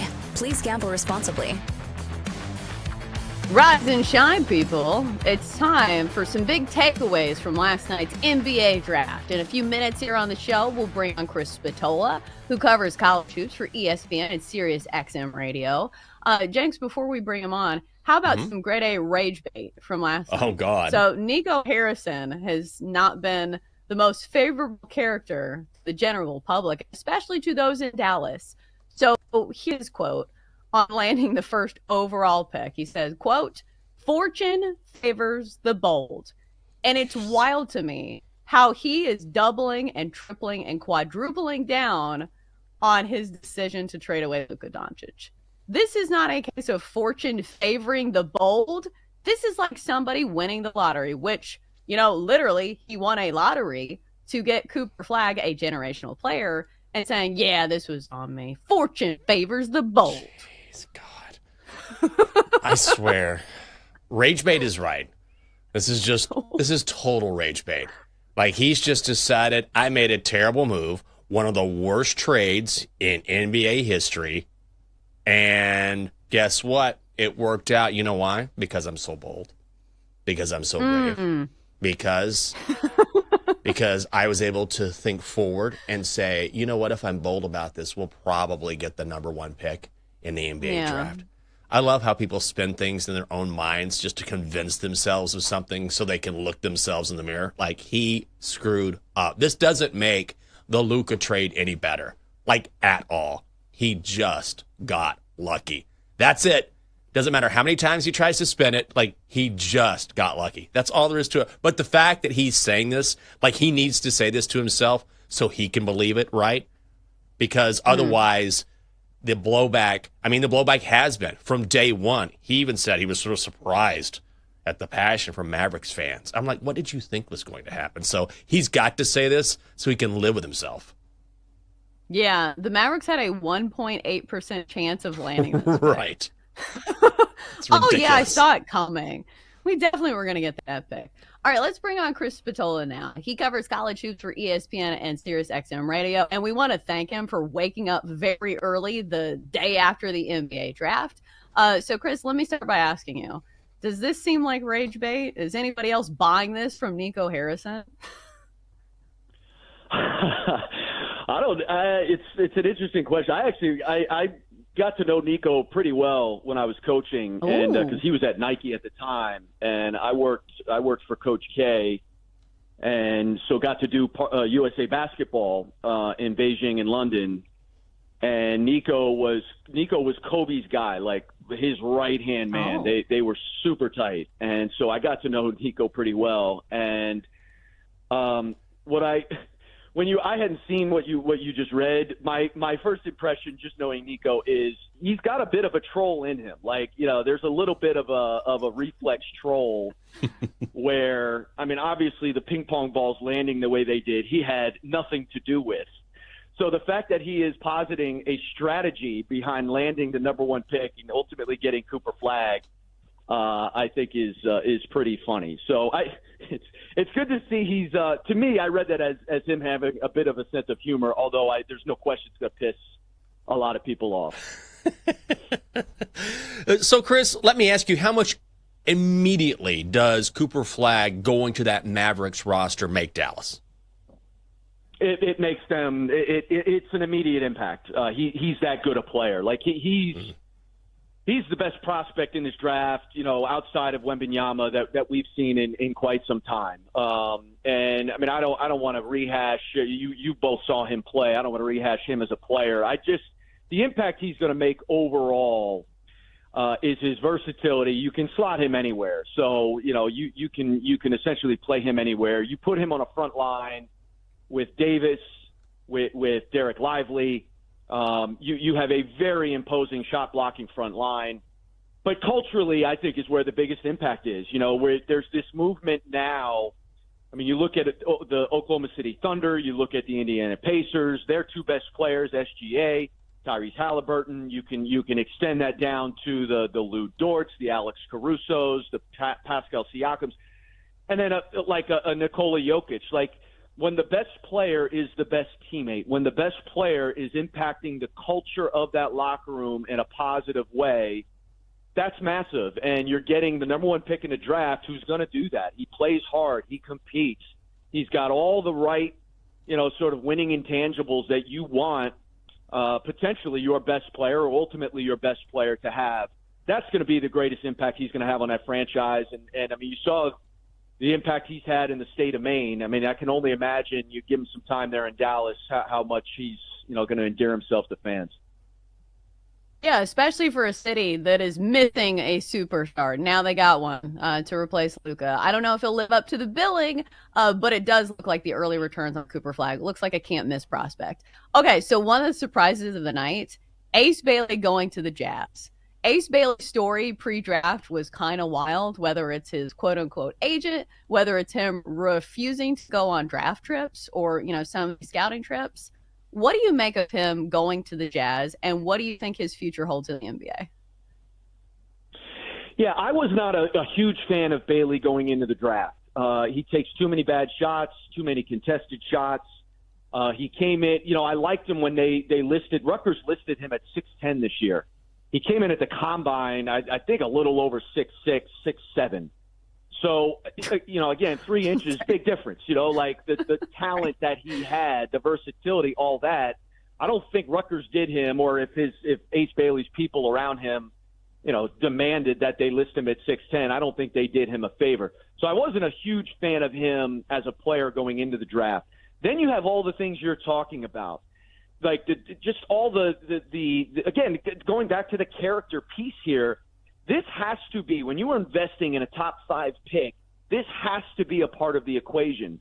Now, if you're the Jazz, and obviously they have people who are far more in tune to talent evaluation than I am, if you liked him as a player, then I get it. Like, you're not going to be bullied, and this is not the first time a team has taken a player who didn't want to go there. I understand a franchise saying we're not going to be bullied into not taking a guy that we really, really like.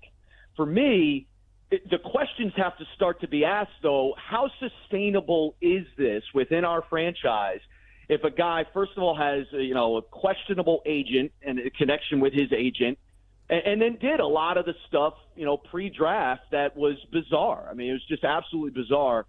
Do we really want that type of a guy? Is that going to go well? How often does that go well is sort of my question. So for me, it was a double thing. Like, I did not like sort of all the stuff pre-draft. His team did not make the NCAA tournament, as we know. Like, they were not a good team this year. You had 2 top 5 picks, and you can't make an NCAA tournament that has 64 teams that make it. I mean, these are all red flags for me. And then on top of that, the fact that I just wasn't high on him as a player. We're talking to Chris Spatola, who covers college hoops for ESPN and Sirius XM Radio. Chris, which team do you think ended up getting a steal based on where they were positioned in the draft? Yeah, good question. I really like what the Spurs did, and you say, well, they picked second, they got Dylan Harper. Well, when you combine that with the ability to get a Carter Bryant at 14, who I really like, and I think part of the thing with Carter Bryant this year is he came off Arizona's bench, and there were times, early in the year, he's playing less than 20 minutes a game. But I had one of their games. I had their game against BYU at home, a game they ended up losing on a really bad call at the end of that game. And Carter Bryant, I hadn't really seen him in person. And, you look at him athletically, physically. I'm like, is this dude now, we're not growing freshmen the way they used to. You used to be able to walk into a gym and say, okay, that's the freshman. You can't really do that as much anymore. But he's really ahead of the curve physically, and I think he becomes a much, much better player as time moves on. And then I'll give you another one. The Miami Heat coming away with Kasparas Yakashunas out of Illinois, who was a really good prospect. I thought he was a top 15 talent, had a really good year. He's got that Euro game. He's not Luka Doncic, but it's in that sort of vein, his type of game. had a really good year for Illinois this year. To be able to get him at 20, I thought was a pretty nice little steal there for Miami. Yeah. And plus you go to a good franchise. Okay, about a minute left. I want to ask you about this because I think it's interesting. I was actually more invested in the draft this year because of the guys that come from the college basketball ranks. Do you think this is a good trend for the NBA, the fact that we've got to watch these guys play as opposed to having a bunch of international guys?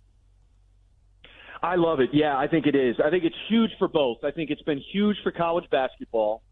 And we are getting far more international players coming over to play college basketball because of NIL. What's happening to the evaluation of the international player is you're now getting a side-by-side with the college player. And so now you're getting a much more in-depth analysis, and that's why you're not seeing as many of these international players taken in this first round.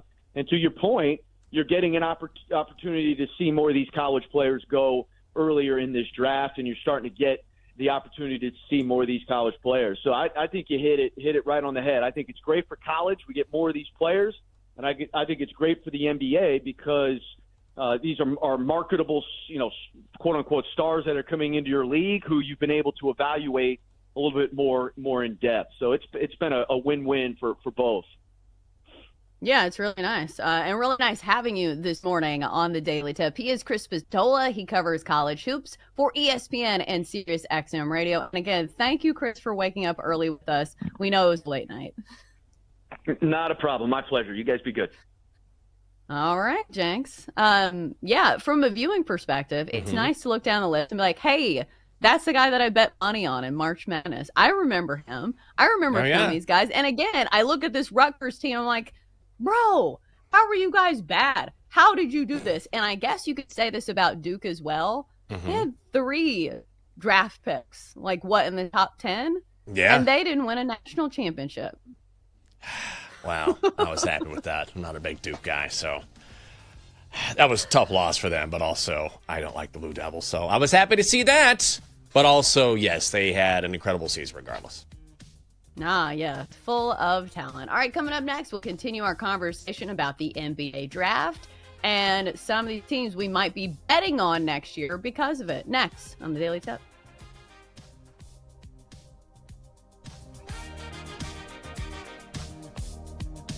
Chelsea and Jenks will be right back on the Daily Tip on the BetMGM network. Download the app today. Please gamble responsibly.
From the BetMGM Network, it's time for The Daily Tip. This is like Disneyland for adults. If I wanted to have fun, I was going to go to Disneyland with my kids. With Michael Jenkins. Honestly, you could talk me into just about anything. Like, you want to do shots? All right, let's do shots. You want to put together a 10-leg teaser? Sure, let's put some money on it. In fact, I do a parlay with Champions League Soccer and the WNBA. And Chelsea Messenger. Let's try to beat the rest of the network at being degenerates, because maybe, just maybe, we can win in that regard. I do like the idea of a parlay. Hey, Dad, don't forget about me, the dogster. Presented by BetMGM. The sportsbook born in Vegas. Download the app today. Please gamble responsibly. If anyone can be a degenerate, it can be us. Off and rolling on Hour 3 of the Daily Tip on the BetMGM Network. Hope you're having a great morning. I'm Michael Jenkins. She is Chelsea Messenger. Coming up in our final hour of the show, we'll get you up to date on what we saw last night in Brooklyn at the NBA draft. And in 20 minutes, since it's Thursday, how about we have a draft of our own? And this time we're picking our favorite sports mascots. That's going to be great. Then we'll keep the good times rolling with our best bets at 8:40. It has been a great couple of weeks with our bets as well. Also, welcome to our audience on Stadium. You can stream us live each and every Monday through Friday. Our final hour is on BallySportsLive.com and the Bally Sports Live app, along with YouTube TV, DirecTV, Amazon Prime, Samsung TV Plus, and other platforms. Well, we have a draft last night in Brooklyn. No surprise at what would happen at number 1. With the first pick in the 2025 NBA Draft, the Dallas Mavericks select Cooper Flagg from Duke University. No surprise there. Flagg goes number 1 overall. He joins a squad that already has a heap of talent with Derek Lively, Klay Thompson. But Flagg is especially pumped about playing with AD and his guy Kyrie Irving. Yeah, I mean, I think Kyrie's an incredible player. You know, he's one of the game's greats. You know, he's so skilled, and I definitely went to a couple games, you know, in the Garden and watched him play when he was with the Celtics. So I think it's an incredible opportunity for me, first of all, just to, you know, learn from him. I've heard he's an incredible leader and an incredible role model. So, I'm excited to get down there and learn from him, you know, all around, and, you know, just share the court with somebody that of that stature and, you know, has had the career that he's had. You know, Celtics fans are like, yeah, we remember. It's exactly what Dylan said, our resident Boston fan in the chat. Like, we're trying to forget those years. But, man, Dallas just ready-made and so lucky for Flagg to come in and be effective. Oh, absolutely. And I think what's great about Cooper Flagg is that not only is the game there, it feels like he has already handled the spotlight pretty well. Like, it feels like he hasn't had any missteps yet. And it's for somebody who is one of the youngest first overall picks, because the guy is 18. Like, this is a lot to put on an 18-year-old. If there's any 18-year-old that looks the part and looks to be able to handle the pressure and the hype and everything that goes with being, you know, the face of a franchise, it does feel like Cooper Flagg can handle it. No, I think he can. There's no question about it. And also, when you look back at his career, it's rare to have someone who is labeled as a can't miss as a high schooler. It's one thing to say, okay, this kid's a 5-star recruit. He has a ton of NBA potential.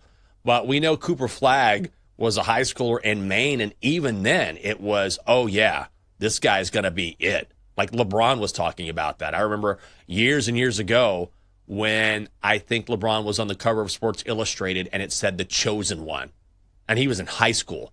And I'm not comparing Cooper and LeBron, but even LeBron himself said, yeah, I can see why people think he's this good because he's always been this good, and there's just been no deviation from that. Mm-hmm. And when he played with Team USA over the summer, I think that was when you really knew that, okay, this kid is the real deal, because all of the NBA players who played with him said, oh, just wait for this kid. And that's about as big of an endorsement as you can get.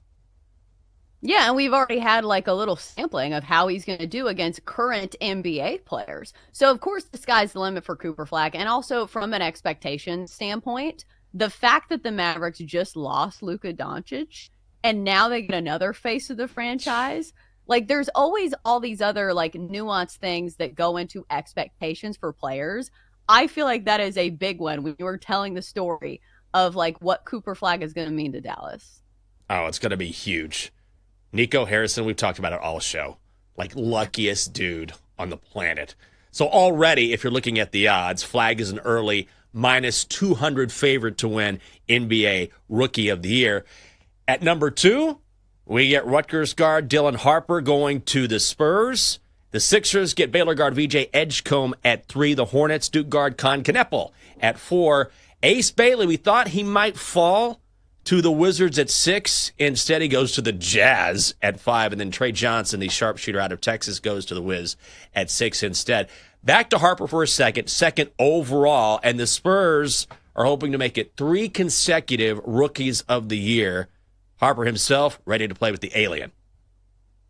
What point guard wouldn't want to play with a guy like Victor? I mean, 7'4", can play in the perimeter, could do a little bit of everything, you know. He's only in year 3s. So if he looks as good in year 3, how's he going to look in 2-3 years? So, I mean, just the excitement you get with playing from him and with him and just being on the same court as him, just feeling his presence on the court is going to be great.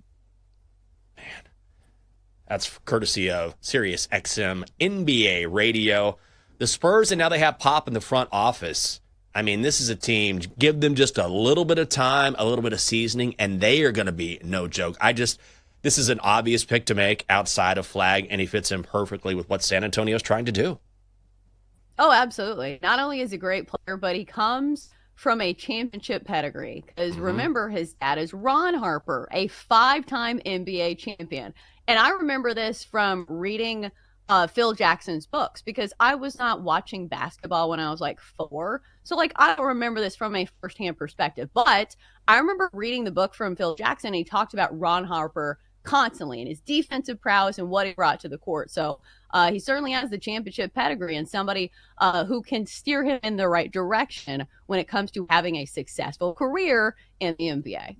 No doubt about it. Also, some trades we should mention. The Blazers trade the 11 pick, which was Washington State's Cedric Coward to the Grizz.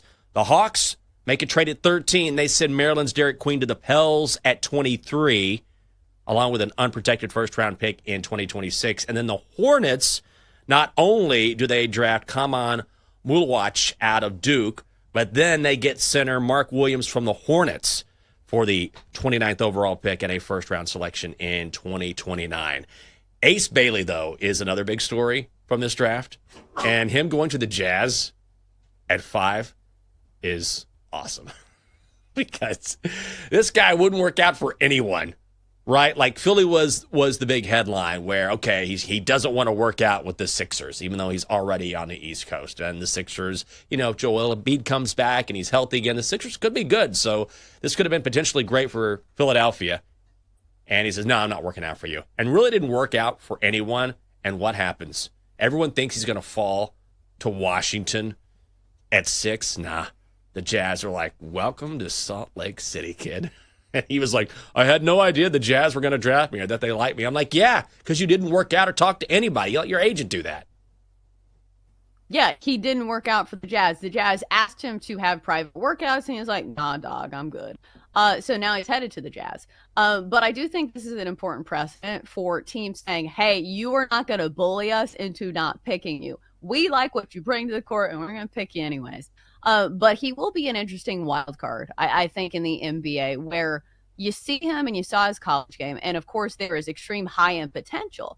But there are knocks on Ace Bailey, whether it's his shot selection, whether it's the fact that his Rutgers team only had 8 conference wins and didn't make it to the big dance despite having 2 first 5 picks.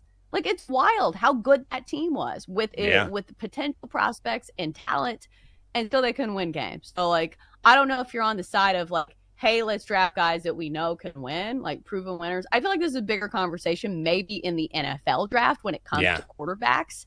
But I know the NBA draft, a lot of it is projecting, and it's like, how much can this guy grow? I think that's going to be the question for Ace Bailey.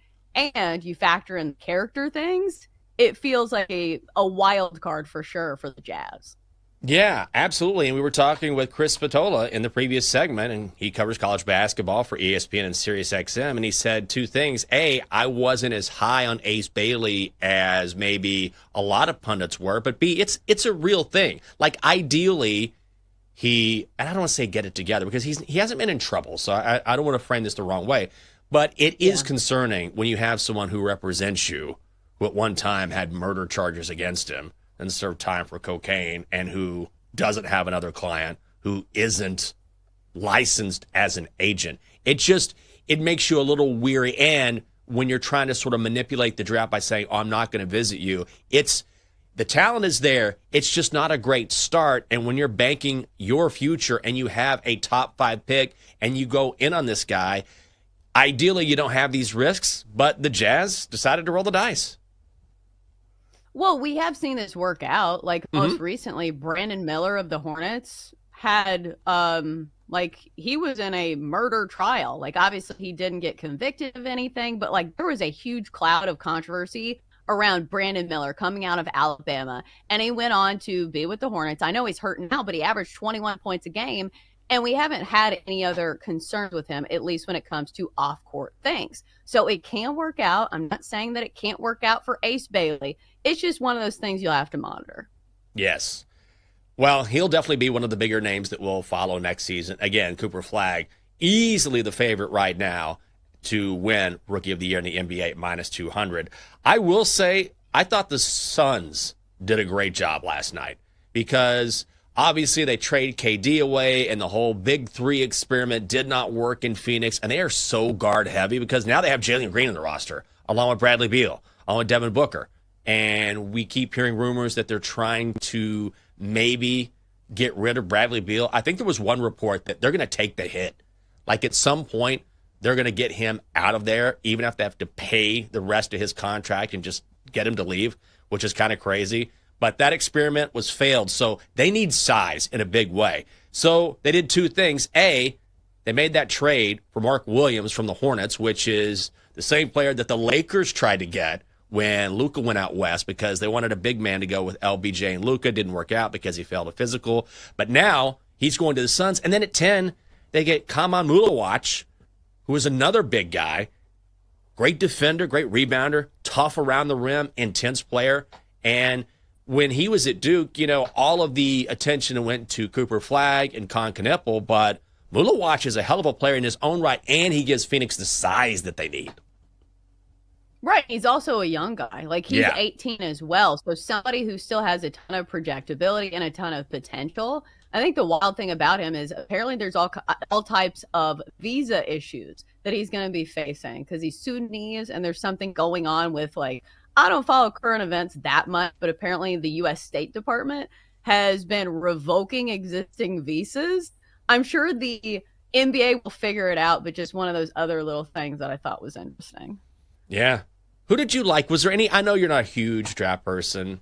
I'm not either. Is there a player that you were like, oh, that's a good pick, or a player like, that's a bad pick, or do you not care? If you don't care, it's fine. I mean, it is the NBA draft is not like the NFL draft, No, I'm a big Dylan Harper fan for the reasons that I was talking about earlier, because just the history with Ron Harper and, what he brings to the Spurs. And plus, a lot of it is fit. Sometimes you can be a great prospect, but if you go to an organization or a franchise that has a bad front office, like, they can fumble away great talent all the time. Mm-hmm. So I like the Spurs organization. I like their franchise. I like that Pop is still involved in a lot of things. And the fact that they have that good young core with Wemby, I like that one a lot.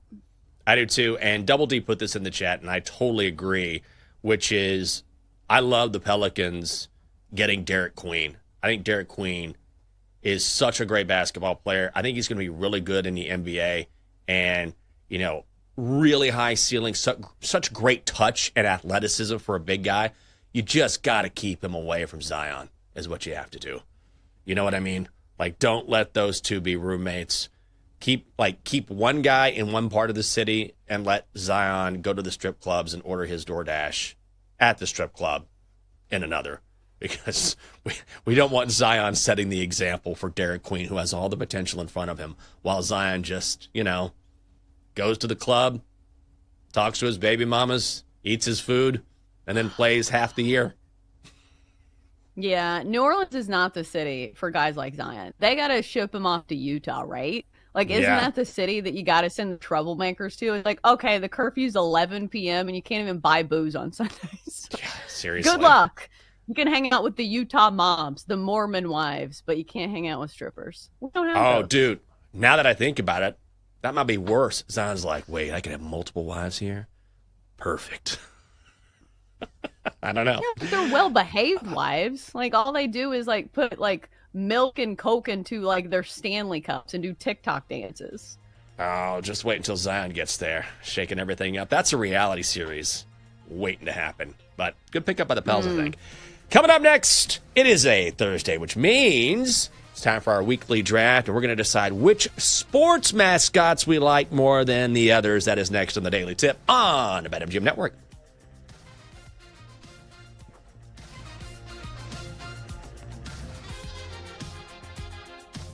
Chelsea and Jenks will be right back on the Daily Tip on the BetMGM Network. Download the app today. Please gamble responsibly.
Welcome back to the Daily Tip presented by BetMGM, the sportsbook born in Vegas. Download the app today with Michael Jenkins and Chelsea Messenger on the BetMGM network.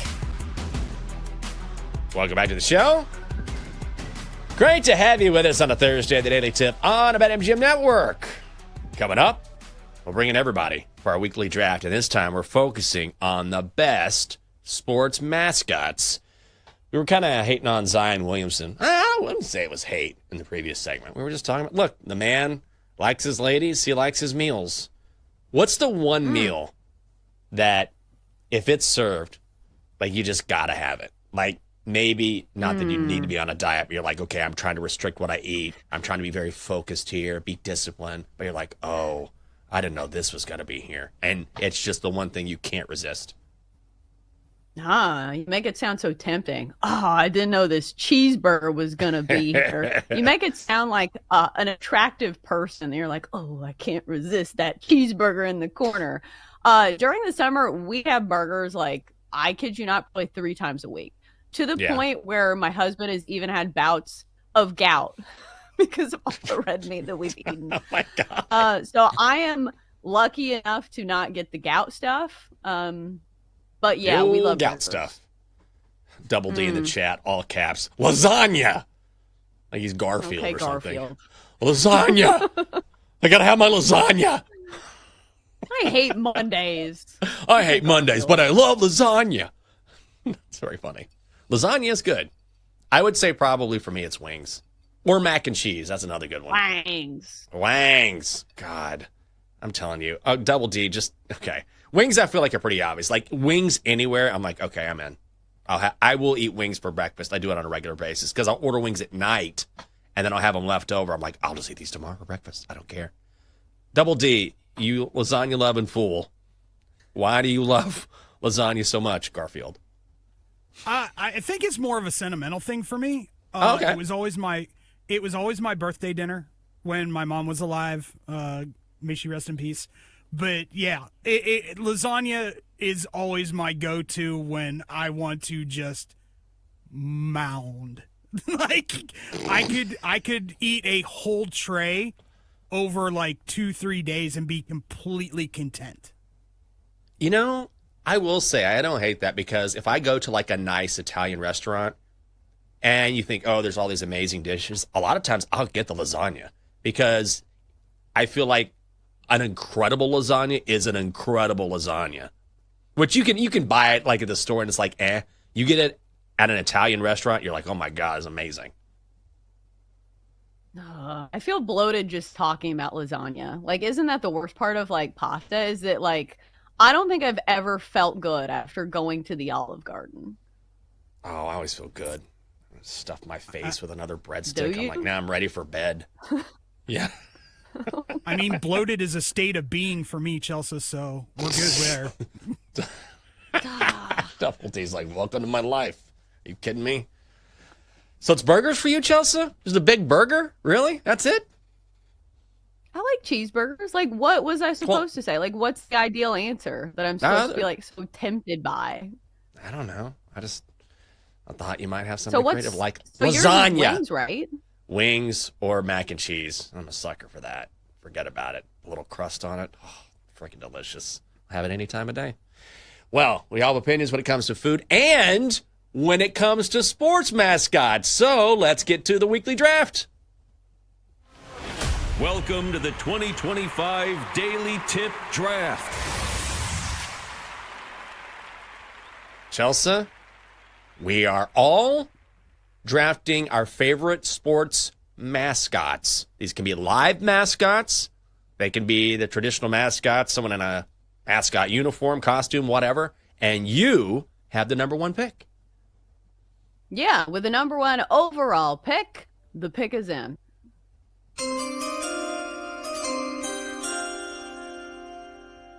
All right, when you think of mascots, you want something that is imposing, that is intimidating, that is going to add to the home field advantage. So I'm going with Mike the Tiger from LSU, the real live mascot. Like, what's scarier than going to LSU and playing a night game and seeing a live tiger in a cage? Nothing. Mike the Tiger, number one overall pick. Okay. I was hoping you would not steal my pick here. So the pick is in.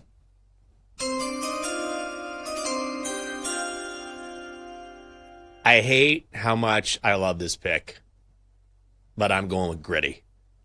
I think Gritty is so freaking funny, and his whole personality. At first, everyone was like, what is this?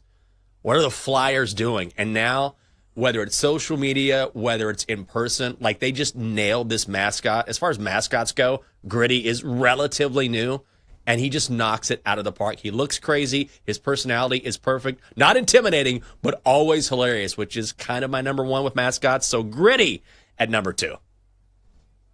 I'm glad you mentioned who it was for. Are you? Because I didn't know his name, but I know you him. don't know Gritty? Oh, everybody knows Gritty. I'm stunned at that pick, James. I know his face. I thought you were going to pick who I am now going to pick at number 3 overall. Didn't think this guy, or girl, don't really know what it is, but pretty sure it's a guy. Didn't think this guy would be there. I'm going Bevo, the Longhorn. Oh, no, I was hoping he'd fall. No, he ain't falling. No. He ain't falling. No. Oh, no. I was like, I'll choose Bevo. Nah, I was like, they won't worry about Bevo. Oh, He'll no. fall. As soon as you said live, I was like, well, damn it, there goes Bevo. God, what a terrible mistake I've made. Oh, I thought you guys would ignore Bevo. Damn it. Oh, no. It's a great pick. Okay. I feel terrible. I feel ashamed. Great pick. All right, Double D. Wow, after the steal of the draft, I got to follow that up. The pick is in. And I'm actually kind of shocked this made it this far. I'm going Phillies Fanatic. Come on. Best MLB mascot going today, the Phillies Fanatic, by far. It's another good one. I'm so pissed that I didn't get Bevo. They're going to take away my degrees. Oh, I just thought you guys wouldn't care because Bevo's awesome. All right, fine. Pick is in.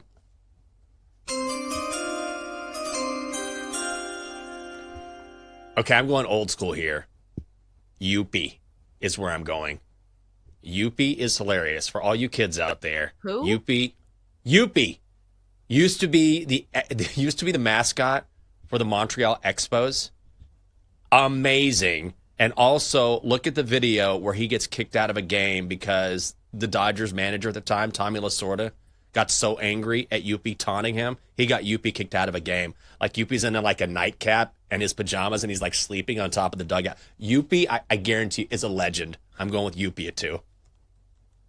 Youppi. Yeah, you had to classify that one. All right, so is it my turn? I think it is. Yeah.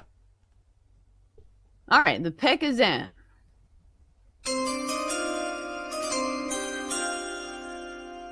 All right, so we're sticking with the live mascot theme because I think these are the most iconic. And how about we stay in the SEC and we're going with UGA, the live bulldog mascot for the University of Georgia Bulldogs. I know there's been like 15 of these because Bulldogs do not live very long, but still UGA is iconic and he's so cute. I know he had that run-in with Bevo, but still, we're going UGA. Yeah, I almost died. That was awesome. Right? Oh. It's fine. Let me get another UGA. Don't you get to go again, Chelsea? Yeah, you get 2, Chelsea. Oh, we're going again. All right. So if I'm sticking with the live mascot theme, gotta go with the alumni, I guess I would say. Tuffy, the wolf mascot for my NC State Wolfpack. That is a sentimental pick. And plus, it's a live wolf. Tuffy. Like, how cool is that? If you're talking about, like, badass mascots, that's not how you spell it. It's Tuffy. Tuffy. Get it right. But yeah, Tuffy from NC State. Okay. Good job, Tuffy. Tuffy was not in my top 50, but I appreciate the sentimentality. You got to stick with who you love. All right, so I'm ready for my third pick. The pick is in.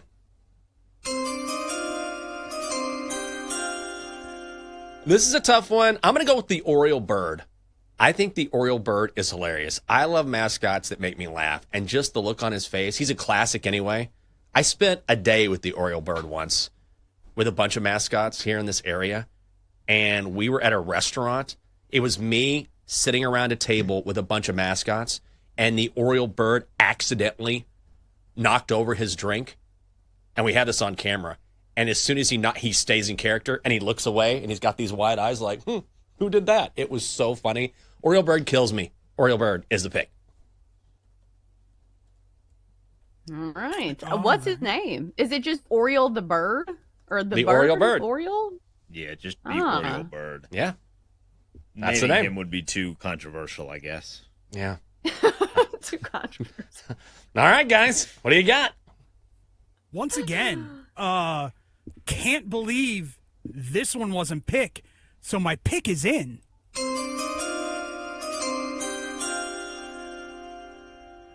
The originator. The OG I know of what you're gonna say. mascots. Can I guess? The San Diego Chicken. Yep. Come on, everybody. Good. The one that put mascots on the map. The True. San Diego Chicken. That's a Hall of Famer. That's a first ballot Hall of Famer right there. People forget about the San Diego Chicken. That's a good call, Double D. I need to Google this. When was the year of this? Like, why do I not know this? Is this an old thing? Yeah, in the 70s, 80s in particular, the San Diego Chicken was massively popular. Like, you couldn't watch This Week in Baseball without seeing the San Diego Chicken. He was very much popular with, like, Morgana when Morgana was running out on the field. Like, it was a different time, but San Diego Chicken is the original. That's a great call. Yeah, I'm not privy to that. I respect it, though. I respect it. Yeah, respect the heritage of the pick. So the San Diego Chicken walked or flapped. So my next pick could run, jump, flip, do every acrobat that you could possibly imagine. The pick is in. I am taking, to finish off our draft, to finish off our section of the draft at least, the highest paid mascot in all of mascots, the Rocky Mountain Lion of the Denver Nuggets. Oh. Getting paid a whopping $500,000 per year to be the mascot of the Denver Nuggets, and I'm taking him with Double D and D-Day's final pick. That's a good one. Well done. That's not where I thought you were going with that. Are we continuing the draft? Do I have another pick, or are we done? Yeah, you each have one more pick. All right. This is a tough one. This might be controversial, but I'm going to go for it anyway. This might be controversial. You guys, if you disqualify me, you say you can't choose this mascot, I'll go elsewhere. The pick is in.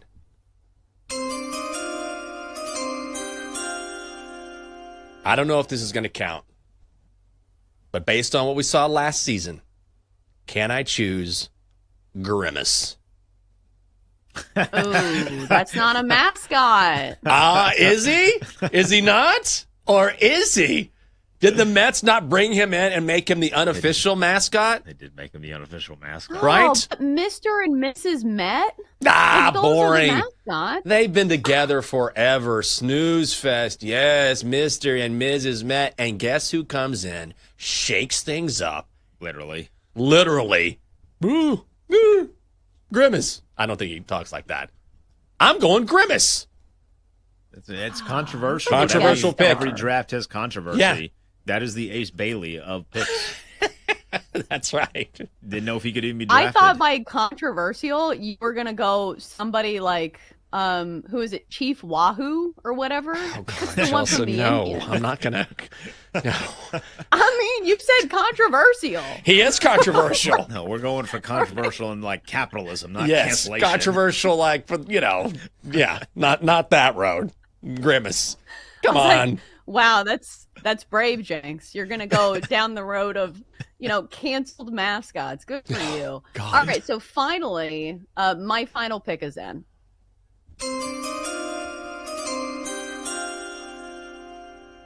All right, so Jenks, I'm kind of surprised you didn't go with this one because you're always looking at TikTok dances. The BYU Cougar. I don't know what his name is, but if you have seen some of the videos of him dancing with the cheerleaders, he might be the best dancer in college football. So do yourself a favor. The BYU mascot, Cosmo is his name apparently. But if we're talking about like people who are mascots, like he is really good at what he does. All right. Cosmo the Cougar, is that what they call him? Hips don't lie. Also, I definitely have the dumbest roster of mascots. Gritty, Youppi, the Oriole Bird, and Grimace. Like, that's a combined IQ of 8 right there. And, oh, man, whew, that's a tough one. Your mascot is like a dream rave crew. Seriously. Oh, my God. That was a good draft, though. You know, if I had not gone with Grimace, I would have gone with Ralphie the Buffalo. I'm surprised that Ralphie did not go. That's another classic right there. But lots of winners. Hey, speaking of winners, let's keep manifesting it. Keep this great week going. Best bets, the Donkster, you name it. It's coming up next as we wrap up Hour 3 here on the Daily Tip. And it's on BetMGM Network.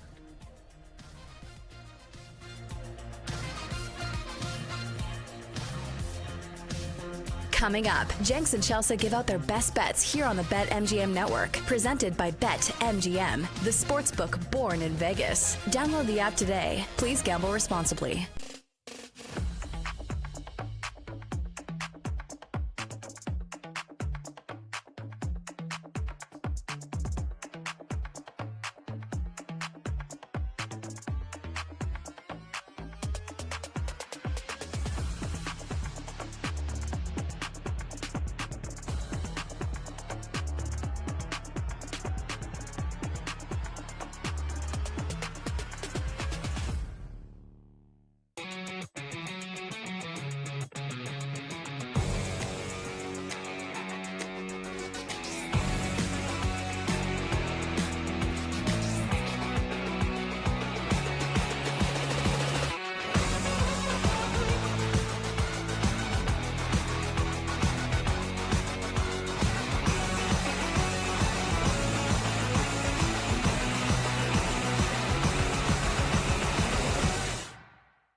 Let's get back to the Daily Tip with Chelsea Messenger and Michael Jenkins on the BetMGM Network. Presented by BetMGM, the sportsbook born in Vegas. Download the app today.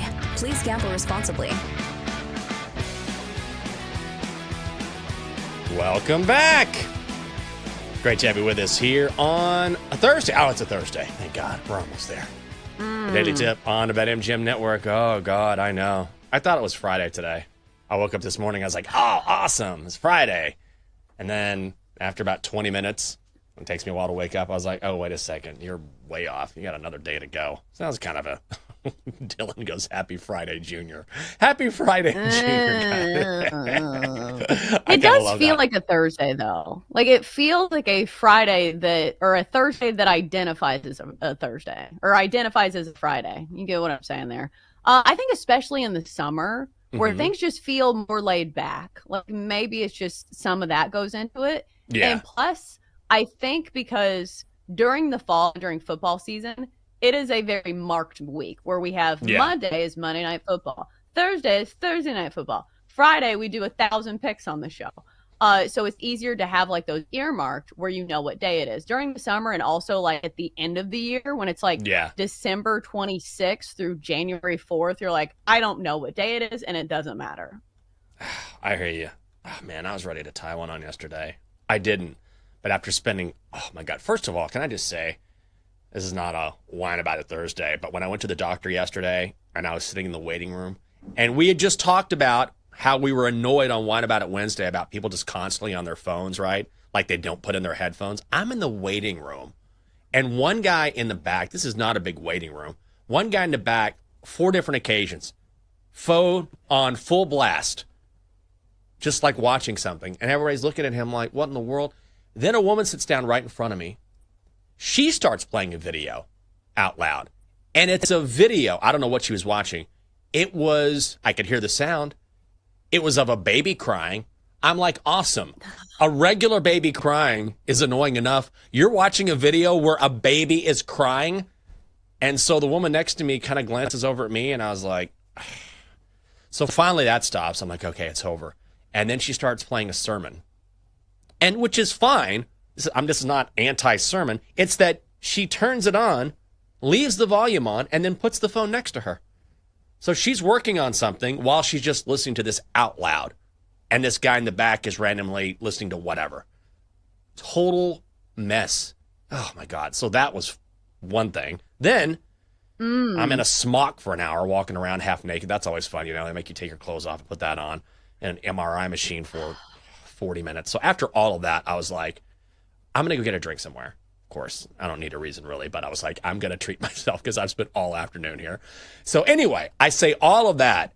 I'm sitting there. I tell Catherine, I'm like, hey, I'll meet you at home or you can swing by. Of course, she swings by. And she says to me randomly, since we were talking about dancing, TikTok dances in the previous segment, randomly she goes, hey, I want to go see the Savannah Bananas. I was like, what? She goes, yeah. I've seen them on TikTok. They do a ton of dancing, and she loves to dance. She's like, they dance all the time. They do those viral videos. Can we go see them? I'm like, yeah. She goes, does this surprise you? I'm like, yes, it does. You're not a sports person. She goes, yeah, but they dance so much. They're going to be in D.C. tomorrow and Saturday, but we found out too late, so we're going to miss them. So that's kind of a bummer. Tomorrow night, I got Jake a pod. knows some of the players. I know. It's crazy. That like it's crazy how like they didn't make it in like obviously Major League Baseball. So this was like a plan B, but now they're like killing it because they're on the Savannah Bananas. It's wild. And Saturday we could have gone, but she's going to go tubing. I'm not doing that. That's the one thing we don't do. The only thing we don't do together during the year because I am not going to sit and bake all day. But the tickets are pricey. Like people want to go. Like they are. I did not realize how massively popular they are. Have you been to a game to see these guys? No, I don't, because I don't really like dancing that much. And like I would be disappointed because it's not like baseball's not the main objective of Savannah Banana games. It's like basically watching TikTok in person, which like maybe a lot of people want to see. But as somebody who watched baseball, like the real kind, for a long time, I don't want to see this. And also like I feel like a lot of the guys are like real thirst trappy.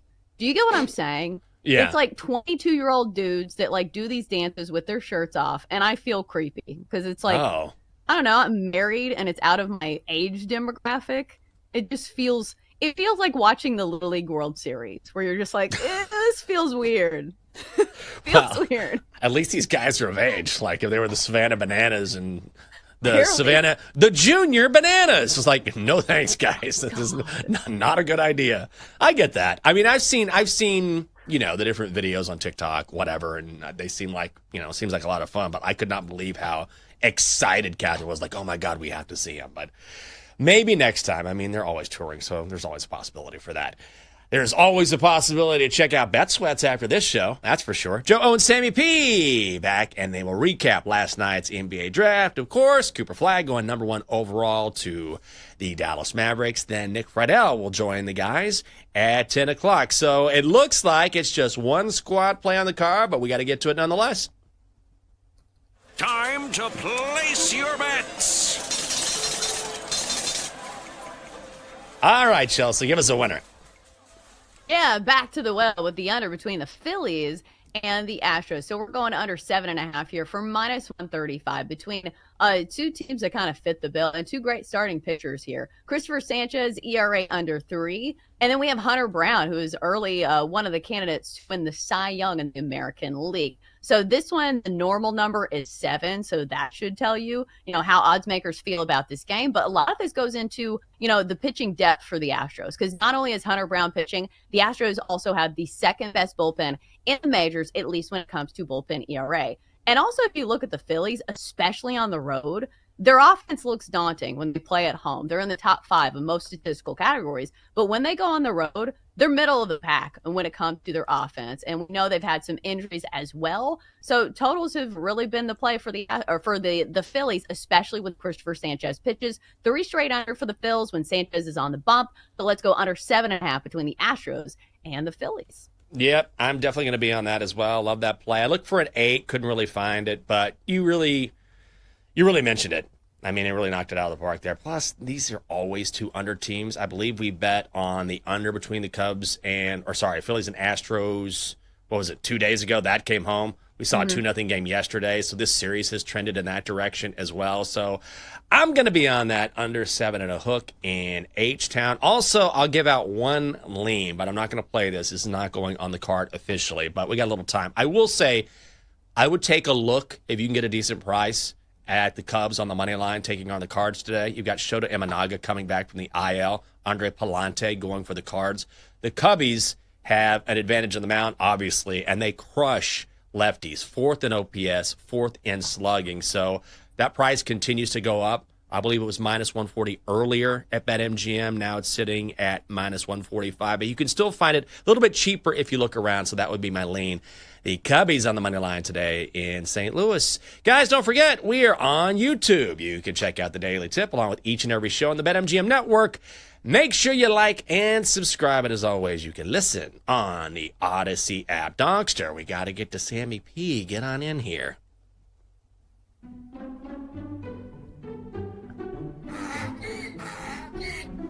I don't think I've ever been so insulted in my entire life. What do you mean? What are you talking about? I think you guys know exactly what I mean. No. No one here is a mind reader. Not a clue. So everyone's gonna just play dumb. Dogster, what are you talking about? We have a mascot draft on this show and nobody picks me? Dogster, I'm sorry. It wasn't intentional. Come on! Who do I have to bang around here to get some respect? Well, might want to rethink your reasoning. Let's have a play. Okay. Raise money line against the Royals. Okay. Let's bring in a real-life human. And, of course, that is the great Sam Panayotovich. Samuel? Sammy P, how you doing, buddy? Look at that. I heard what the P stands for yesterday. Thank you for that. Oh. That was not my doing. And that's a compliment, man. That's a monarchy you take and you run with. Could have been a lot worse, honestly, if you really think about some of the other words you could have used. It sounds like, though, Chelsea, today the P could stand for punishment after what I just heard. What do you mean? What punishment for the donkster? The donkster just said, who does he have to bang to get into the draft? I mean, that sounds pretty punishable. I don't know. I mean, do you hear the donkster every day? Like, I didn't even flinch when he said that. Like, this is what he always says, and this is how he always talks. And we were talking in our mascot segment how we didn't want to do controversial ones, because Jenks was like, I'm going to do a controversial one. I was like, here we go. You know, Chief Wahoo or somebody who's been canceled. And then he goes Grimace. So, yeah, I think that would fall along the lines of mascots who we don't pick because we don't want to be canceled. Got it. That makes sense. I actually thought about the two of you yesterday, not because of Derek Queen getting drafted, but because they cut to Zion probably somewhere. And he's like, wait, did we just draft Dairy Queen? No, it's Derek. Yes. Derek Queen. And Zion was like, oh, damn it. Oh. Dairy Queen. Oh, man. Belt busters for days for Zion. He was so excited for a hot second there. Like, man, we were this close to drafting Dairy Queen. We got Derek Queen. Do you get pumped about the NBA draft? I mean, it's not like the NFL draft. I mean, it's not. It's fine, right? I used to know all these players, and now I know about 4 of them. But that's what happens when you grow up. You have to worry about other things, right? Yeah, it's true. But at least they played in college. Like this year, it's not like, 17 dudes from like France, or it's like, we promise this guy's good. We've never seen him play. At least we saw these guys in college. Yeah, that's true. I'm being a little facetious. I know a little bit more than I'm letting on. But I did have to laugh as somebody who had Duke, and we all watched Duke together in the Final Four. Oh, Every Duke prospect. Oh, your balls of steel. They know how to finish. The pressure doesn't get to them. They had 3 top 10 picks and blew a 14-point lead in the Final Four. Yeah, yeah. Yo, pressure. What pressure? Dude, I love the latent bitterness even now. I mean, you're not wrong. Sammy P, great to hear from you as always. That's it for us here on the Daily Tip on the BetMGM Network. For the entire crew and Chelsea Messenger, I'm Michael Jenkins. Have a great Thursday. You've been listening to The Daily Tip on the BetMGM Network. Download the app today. Please gamble responsibly. If you missed any of the show, listen back anytime on the new and improved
It's time to sweat. It's entertainment, education, information. A smarter conversation, a higher level betting conversation. With Joe O and Sammy P.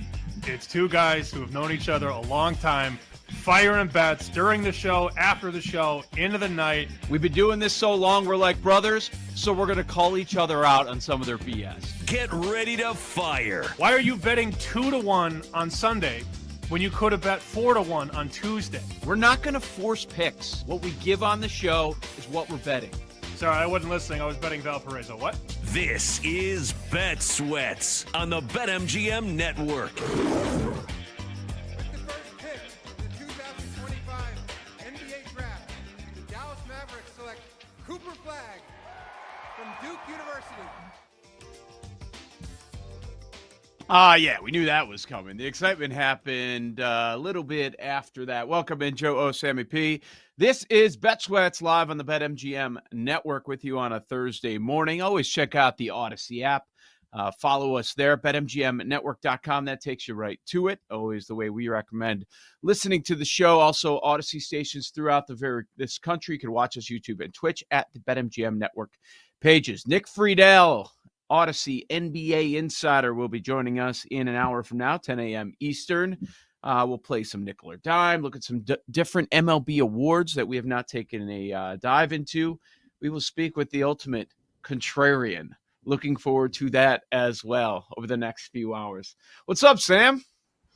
Do you have any idea what we're going to talk about during the ultimate contrarian segment? Because I don't, and I love it that way. I don't know. Yeah, I don't know what it's going to entail. Maybe gambling, probably not. I don't know where that's going to take us. It could take us anywhere. So we'll see. I'm looking forward to that, checking that out for the first time. What'd you think of the draft? How'd you do? I've got thoughts on it overall, especially the TV coverage. But what'd you think over? I don't think we had a million bets going on. NBA's tougher to bet. Not as much coverage, not as much information. I went 1-1. It was very exciting. Yes. Juiced out. I lost the Yakuchonis bet. Knipple, though, top 5 was easy. But that was bet Monday. And by the time we got to the show Tuesday, Wednesday, you can't give out under 5.5 minus 1,000. So I thought there was a chance he could go 3, but Knipple ends up going 4. And then Yakuchonis, I don't know. I was surprised. He went all the way to 20. Yeah. And Eric Spoelstra scooped him right up. So that's probably better for him, to be honest, to land with a coach and a development staff like Miami. I mean, you'd rather play in Miami than play in Portland or Brooklyn or New Orleans. So I think it's better for the player, but not good for the bet. So I went 1-1 and juiced out. And I'm looking right now, Danny Wolf went 27th. So all that steam on him to go top 10 did not come true. Yeah, and you see where he went? To the Nets. It's the place that got 5 first-round picks. 5 first-round picks, and I don't think people are too excited. Man, are the Miami Heat the Baltimore Ravens when it comes to drafts? That was my reaction last night when he falls to them at 20. Like, they're a smart organization. They're great at development. They're going to just sit there, make the right move, and then bam, you get – I mean, we look at it as value play, but I guess there are reasons that so many teams ended up passing on your Illini product there. Cooper, the 1 and 2, it's like it took a little bit of steam out of it, even though it shouldn't. Like, these are the names that are going to be mentioned when we get to Rookie of the Year with Cooper Flagg going to Dallas. I still think it's such a fascinating scenario. And I know this happened a while back when we had the draft. Just Nico Harrison getting fired, booed at every turn, get the hell out of here. What are you doing trading Luka? And then they have the fortune of getting the number 1 pick and what looks to be a generational talent, one of the best prospects that we've seen in the last decade in these drafts. I know it's been said time and time again, but I just don't think that can be overstated with everything that's gone on with Dallas this past basketball season. I don't even want to get into the conspiracies that were floated out over the last few months after Luka got traded to the Lakers, and it looks like Dallas is waving the white flag on the future, and then all of a sudden they get the number 1 pick. I mean, we know some of the theories that were lobbed out to the masses, and that's for a different show. it was a no-brainer at 1 and really a no-brainer at 2 in terms of who you're going to take. And we saw the prices, basically tell us that. Flag minus 20,000 to go first. Dylan Harper minus 10,000 to go second. You knew it was 1-2, Flag and Harper. And all I kept thinking about, honestly, yesterday, as they kept showing this parade of Duke players in the crowd, like all these guys that played at Duke. The number 1 pick, the number 4 pick, the number 10 pick, and they still blew a 14-point lead against Houston in the Final Four. Is it bad that I still thought about that last night? No. I thought about a lot of things. You mentioned the broadcast. Oh my God, is it awful? It was so painful. Like, it just got to a point. I hear people talking about, oh, what about this story? What about that story?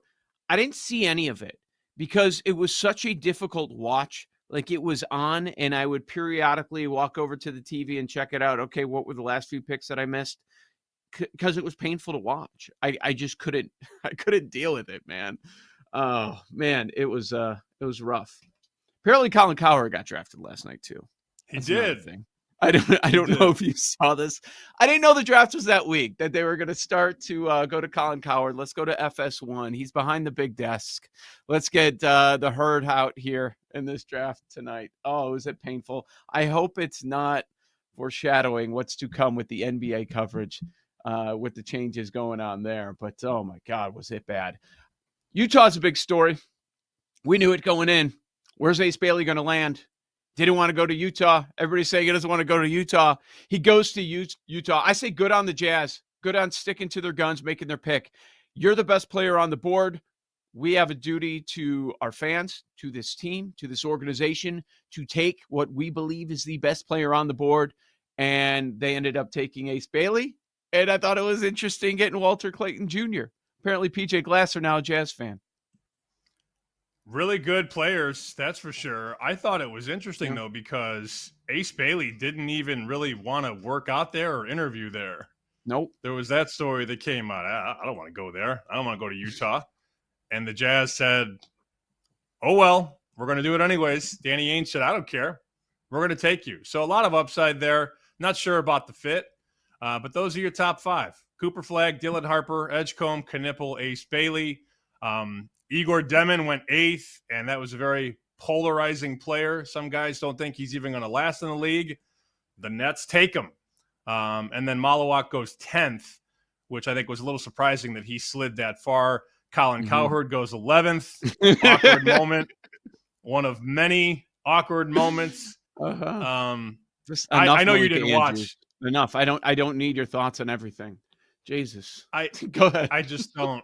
I mean, you have a guy on the staff at ESPN, right, Bob Myers, who built the Golden State Warriors, and he's not even on the main broadcast because we need to hear what Kendrick Perkins has to think about these players that he's probably never watched that much. Why? And the craziest part, I don't want to say craziest, the most awkward part of the broadcast last night is Monica McNutt interviewing the players with their families.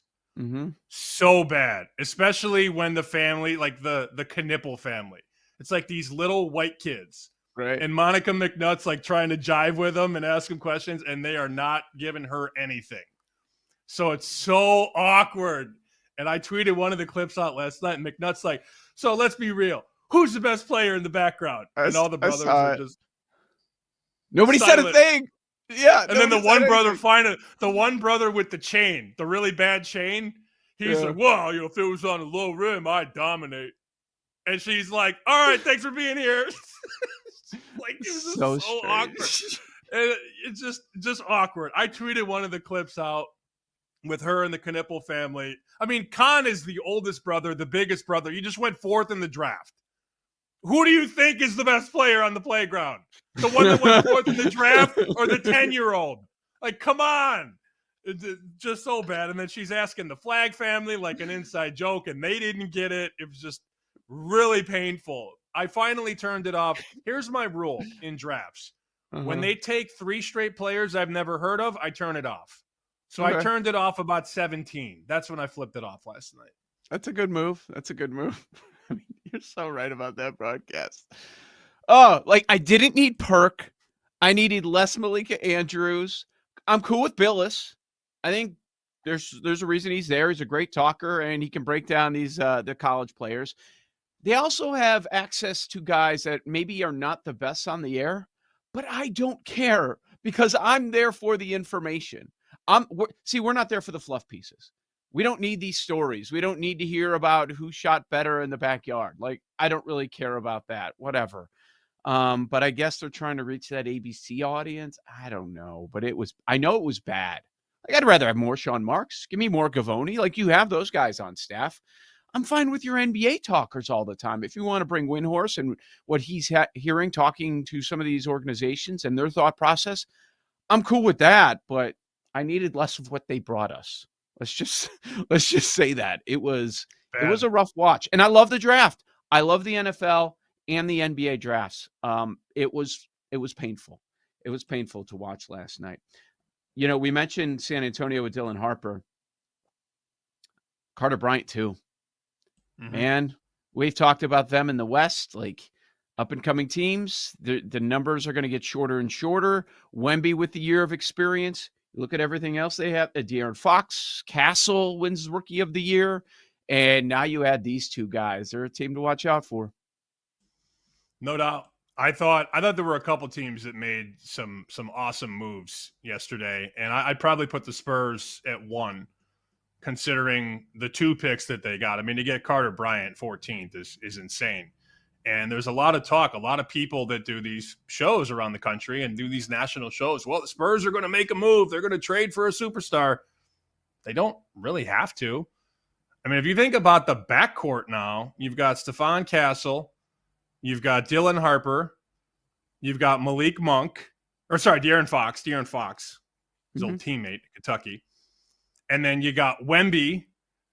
And you got a lot of things you can build around. I don't know that there's this rush there to just throw all the chips in and go for a big player. That's not what the Spurs do. I mean, think about what made them great, drafting and developing. The Manus, the Tony Parkers, the Kawhi Leonards. The Spurs aren't big trade guys. They don't flip assets for guaranteed big salary guys. They just don't do that. So to add Carter Bryant and Dylan Harper, you know, that's a team that going into the draft was 20-1 to win the championship. We talk a lot about Houston and what they did. Spurs are like 15-20 to 1 to win the championship now. So there's a lot of hype around what they can do, and the odds makers clearly respect San Antonio. I don't know, though, what New Orleans is doing. Did you see that they traded an unprotected pick for Derek Queen? They're in the West. So it's a pick swap, and they're going to be probably one of the worst teams in the West. So they just mortgaged an unprotected pick next year in the first round to move up, 10 spots to take Derek Queen? The Hawks had to be celebrating in that draft room. And you know who else was probably celebrating? Zion, when he found out that they drafted Dairy Queen. Oh, no, that's Derek Queen. Derek Queen is who we got, not Dairy Queen. Damn, so close. I thought Fierce would go a little bit higher. I didn't mind that selection. It's an upside play, but I'm with you on that trade that Dumars made. Unprotected for next year. What are you doing for Derek Queen? There's already people talking about how, hey, you know, you got Zion and he's had a weight problem. Well, Queen has to shed some LBs as well. And now he's going to New Orleans. He's going to be chilling with Zion. Like, is this the best idea in the world? I don't know, man. That's given up a lot as soon as you get there. I didn't like that deal at all. I didn't see anybody that really liked it. Maybe it's groupthink, but I don't know. It seems like an obvious, boy, that's a bit of a question mark because the chances are they are bad next year and maybe things go really bad. And they're going to likely pick inside the top 10 again. I think they could pick top 5, and you never know where the ping pong balls are going to fall. So if the Pelicans are a bottom 3, bottom 5 team next year, and they end up picking 1, 2, 3, 4, 5, that pick is gone because you traded it for Derek Queen. Whatever, man. Whatever. Have fun. I mean, they're always going to be the Pelicans. They're just never never going to be that much of a threat when it goes down. But yeah, Edgecombe going to Philly. I mean, I think we all expected that to happen. He's in a good position, though. You join that team when they are healthy. That could be a formidable roster, and that's why people are saying, "Hey, you know what? Philly as at a good number. Maybe maybe everything comes together." But Atlanta with another good move. We kind of like what the Hawks are doing by getting that unprotected pick from New Orleans. So a lot of moving parts here in the NBA. We have Rookie of the Year odds. How much of a favorite is Cooper Flagg? Is there value elsewhere on the board? We discuss. Joe O, Sammy P, you've got Bet Sweats with you on the BetMGM Network.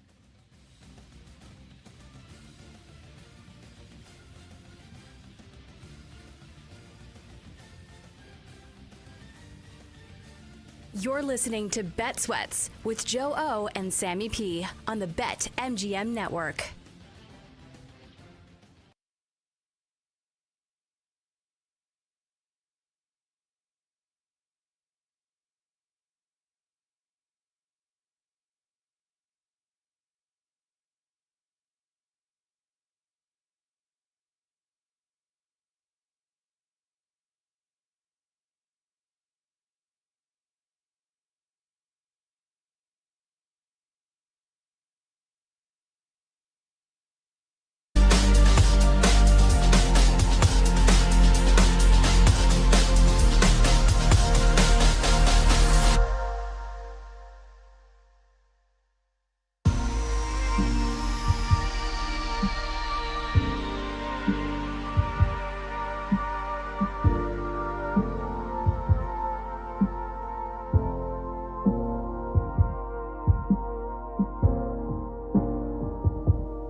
Welcome back to Bet Sweats with Joe Ostrowski and Sam Paniotovich on the BetMGM network. Maybe I did like the NBA draft coverage because it was so bad. It's funny to rip and talk about, as we were doing during the first segment and also during the break. It continued. It was just so bad. It was college. Dude, I think we could have done a better show in our years at Columbia College in downtown Chicago than what ESPN was putting together last night. Just bad fits all around. You're right about Perk. Like, I don't know. I like Perk as a personality, but I don't know what his role is on that broadcast last night. And then I think there were multiple ones. I get confused because I was kind of flipping around and I forget what was on what channel. One had Stephen A. Is that right? Mm-hmm. I don't know which one. They had an ABC broadcast and an ESPN broadcast. I had the ESPN broadcast on, which mostly had Malika Andrews, Perk, Billis? Jay Billis, Andrea Carter, and Monica McNutt. Whatever. It's fine. Where's Fran Fraschilla? Where's he at? Right. He's the They don't only like guy using that him. knows these foreign players from Italy and France and Germany, and the Chinese kid went in the first round. Like, then like you got like Andrea Carter and Perk talking about players they probably have not watched more than twice. That's probably a conservative number. I mean, do you think Kendrick Perkins has been breaking down tape for, kids from Italy and Germany and China? I just don't think it's happening. Then you just got like these random segments and random breakdowns. And then Billis is breaking down the game, but Billis makes sense because he watched all these kids in college for the most part. So that's an easy transition. And then you just get to this weird feature with Monica McNutt and everybody's families, and you're just, all right, let's try and get this back on the tracks. And then, let's bring Shams in. And Shams is just, the Pelicans are trading, and he's staring right through the camera. He looks like he's a deer about to get plowed over by a Ford F-250.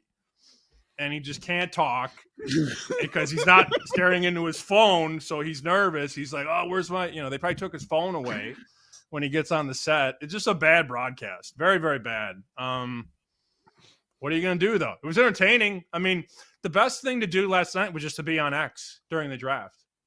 People were just teeing off on the broadcast the whole time. It was great. It was so bad. I don't know how Shams is still this bad on air. Like, he's your NBA insider. I wondered that when did they move on from Woj? Whatever happened there happened. We knew it was going to be Shams taking over because he has the information. He's painful to watch on air. This guy is not new to it. He's been doing on-air work for a very long time. I know they were smaller networks and maybe everybody didn't see it. The dude has thousands of hours of reps. Correct me if I'm wrong, but that's what I believe it is because he's been doing this a very, very long time. Man, is he awful. It is a rough watch with him. Like, dude, just give us 30 quality seconds. Tell us what you know. Give us some thought process. And he's got nothing. Stammering and stuttering all over the place. And I will do that, but guess what? I'm not on ESPN. I'm sure he has all the coaching in the world. But my God, yeah, that was painful to watch, man. Painful to watch. I don't know. The Perk, I don't even know the Perk was watching college either. Like, that's the other thing. The NBA Finals just ended a couple of days ago. And it's understandable if he's not fully prepared for this draft. Perk mostly, when he was analyzing teams and games, he mostly just talked about who he liked. Guys he liked, coaches he liked, franchises he liked. I like the Oklahoma City Thunder, because he played there. Of course. He liked Boston. Those are his picks, I think, before the playoffs. I like Boston and Oklahoma City. Well, he played there. He played in both cities. So it's just, he picks his friends, which is fine. I don't really have an issue with Perk. It's just the fact that those were all the people that you pulled together to put on the air. Yeah. I don't know how that's what they decided. I don't have any idea who said, let's put all these people that probably didn't follow a lot of college basketball and probably didn't follow the foreign game. Let's put all them on the set. You're right. Where was Bobby Marks? You know, where were guys like that? I don't know. Don't you think you'd like to have somebody who could explain the salary cap? No, let's send it over to Monica, who's with the extended family of Con Knipple. I love that Monica McNutt is your lead from that broadcast last night. She was rough. It's not even her fault. Rough. They didn't put her in a position to succeed. It's not her fault. She did her best. I remember 2017, the NHL draft was in Chicago. And I was stringing for TSN and TSN radio. So they came in from Calgary and they were like, we want you to talk to every player. Luckily, it wasn't live because I'm asking these hockey players who I've never seen. Like, I did a little bit of research on it, but my job was to get there in the first round. They would announce the player. The player would come up, go to the podium, shake the hand of Gary Bettman. Then he'd come off, and I got first crack, one-on-one. And these are mostly 18-year-old kids from Europe. I mean, think about the NHL draft. It's not a lot of American kids. So me and these guys have nothing in common at all.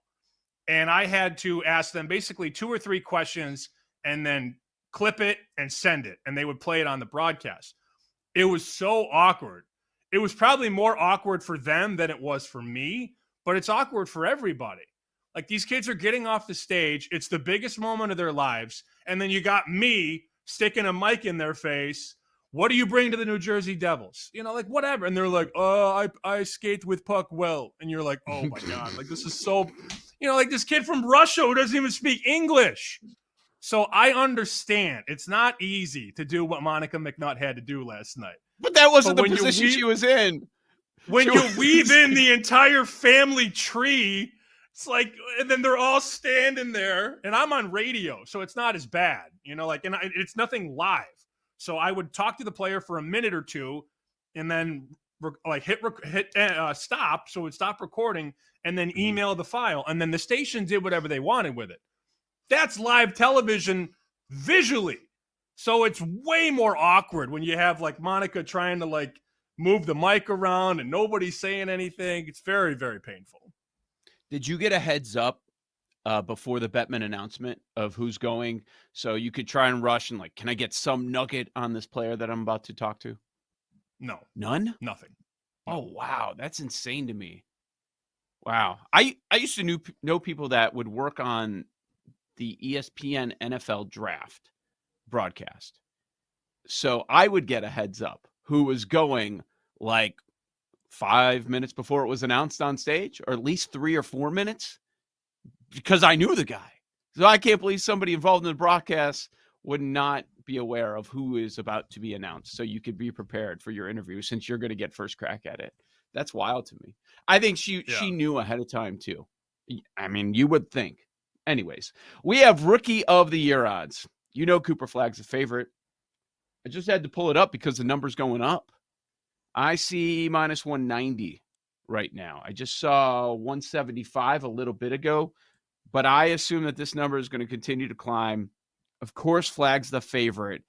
If you go to the second spot on the board right now, not every book has this right now, but one book, legalized book that I see, Ace Bailey and Trey Johnson, the second favorite, at plus 850. The number 2 overall pick is Dylan Harper. He's 12-1. Edgecombe down into the 20s. Derek Queen into the 30s. So you see the big gap between Cooper Flagg and everyone else. Well, shop around for your prices because they are very different at a lot of these books. And your point on Flagg and the expensive price, BetMGM minus 250 now on Flagg. Wow. So if you're going to bet Cooper Flagg, you may want to lay a cheaper number than minus 250. I like Knipple, even though we've just joked about Knipple and his family for the last 30 minutes or whatever. I see a 30-1 on him. There may be a bigger number. I haven't exactly searched everywhere on the internet yet, but I see 25 at MGM. Another book has a 30.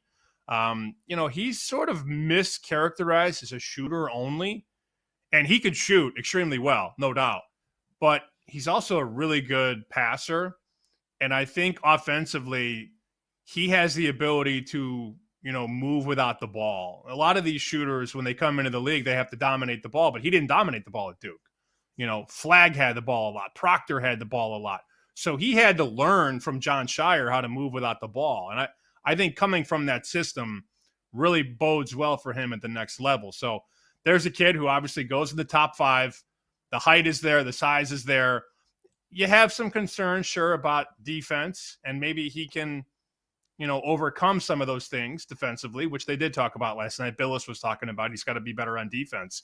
But in terms of open space and shooting lanes and pick and rolls, you need guys that can score. Like, I would not be betting Malawak at 100-1 because he can't score. No. That's not a guy I would bet. Maybe over time, but this is a 1-year bet. It's not who has the best career. It's not who has the next best 5 years. It's who plays the best next year. And, Dylan Harper's an awesome player, but I don't know that he's going to start behind Castle and Fox. Ideally, you'd like him to develop accordingly, but he doesn't need to play right away and start and go 30 minutes a night. There's time there. You've got some rope to work with. Flagg's going to play right away. Ace Bailey probably plays right away. Guys like Trey Johnson, guys that I talk to. So he's like 7-8-1 to be the rookie of the year. But my advice for anybody looking to bet this market, you need to find a guy who's going to play 25, 30 minutes a night, and he's got to be able to create his own shot and score. Period. If you're not betting Cooper Flagg, I think this number continues to climb. Like, as the hype continues, it's already going up this morning. So then do we get some value on some of these other names that we're talking about? I think that's the big question. And if you look at recent years, you're right about the scoring. Like, it was Castle last year. Of course, Wemby, the unicorn, a couple of years ago. Banchero won it.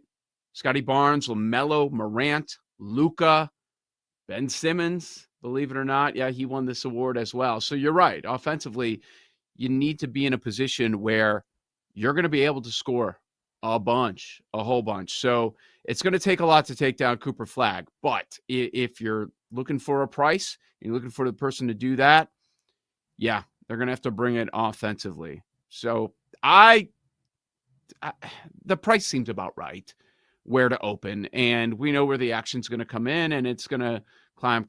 Some of these numbers are going to get cut down too. They get whacked a few times. Like, it's not going to take a lot. You mentioned Knipple. I see a 35-1 on him. You get a handful of those, maybe respected money, that's going to get cut quickly. The guy the Bulls took is 200-1. Is that good? Yeah. Yeah, that's good as far as what?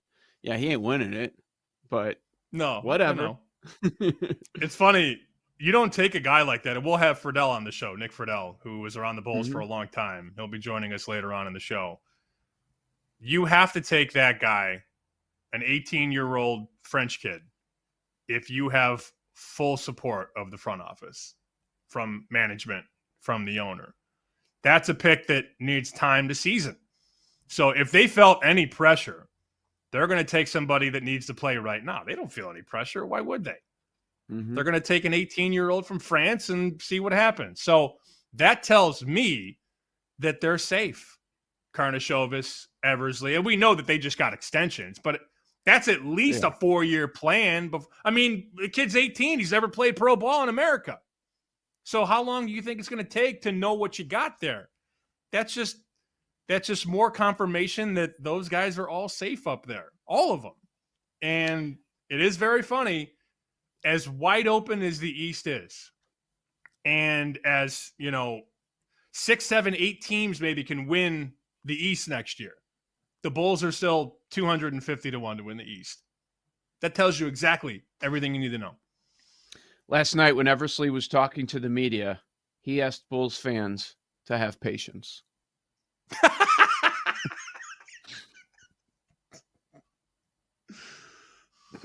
So, yeah, you're right about everything you said. They got their extensions. They've got their leash. They've got time, and they're not in a rush. They're not going to be making any big moves. So, yeah, have more patience. Okay, yeah, now that you got your contracts, you can go out and say that. Fun stuff. Nick Friedel, as you mentioned, he'll be joining us top of the hour. Can't wait to get his reaction on everything in the NBA that went down last night. Joe O, Sammy P. Ooh, the show is red hot. Major League Baseball. It's been a very good week for your boy. We'll try to keep it rolling. MLB card next. Bet Sweats on the BetMGM network.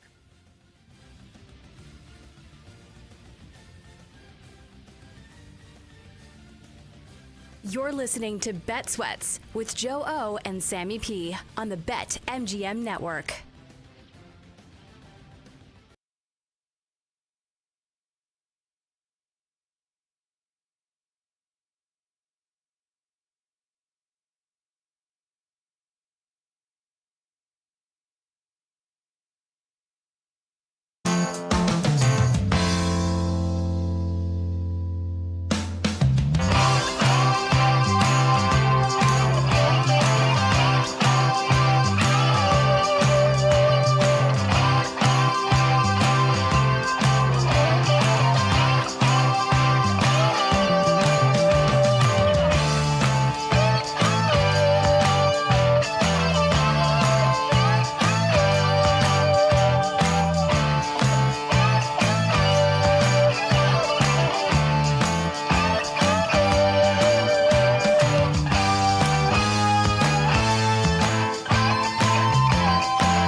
it's off the end of the bat. Shallow center. Cruz is charging. Cruz can't make the play.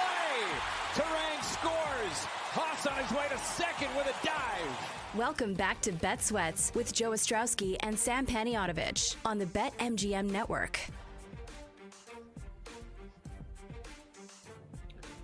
Joe O, Sammy P, Bet Sweats, BetMGM network. Thanks for hanging out on this Thursday morning. Been a good run this week. It was funny. I started to see the last couple of days some of these national outlets now writing Cal Riley, AL MVP. Like maybe that should be a thing. That's been picking up steam over the last couple of days. But good week for yours truly in baseball. Houston took down Philly, going up against Wheeler, 2-0 final. And Tampa Bay shut out KC yesterday. Rasmussen on the bump. He lasted 5. Bullpen took care of business. So I had a couple of low-scoring shutouts yesterday that came through. How'd you do, Sam? I went 0-2. It was great. So everything that I made Monday, Tuesday went back into the kitty. I had that over in Milwaukee, Pittsburgh, 6.5. Pirates gave up 4 early. Brewers had a 4 spot, and that was kind of it. 4-2 final. That's the worst. You're over 6.5, you get 6. And then I went Cardinals yesterday.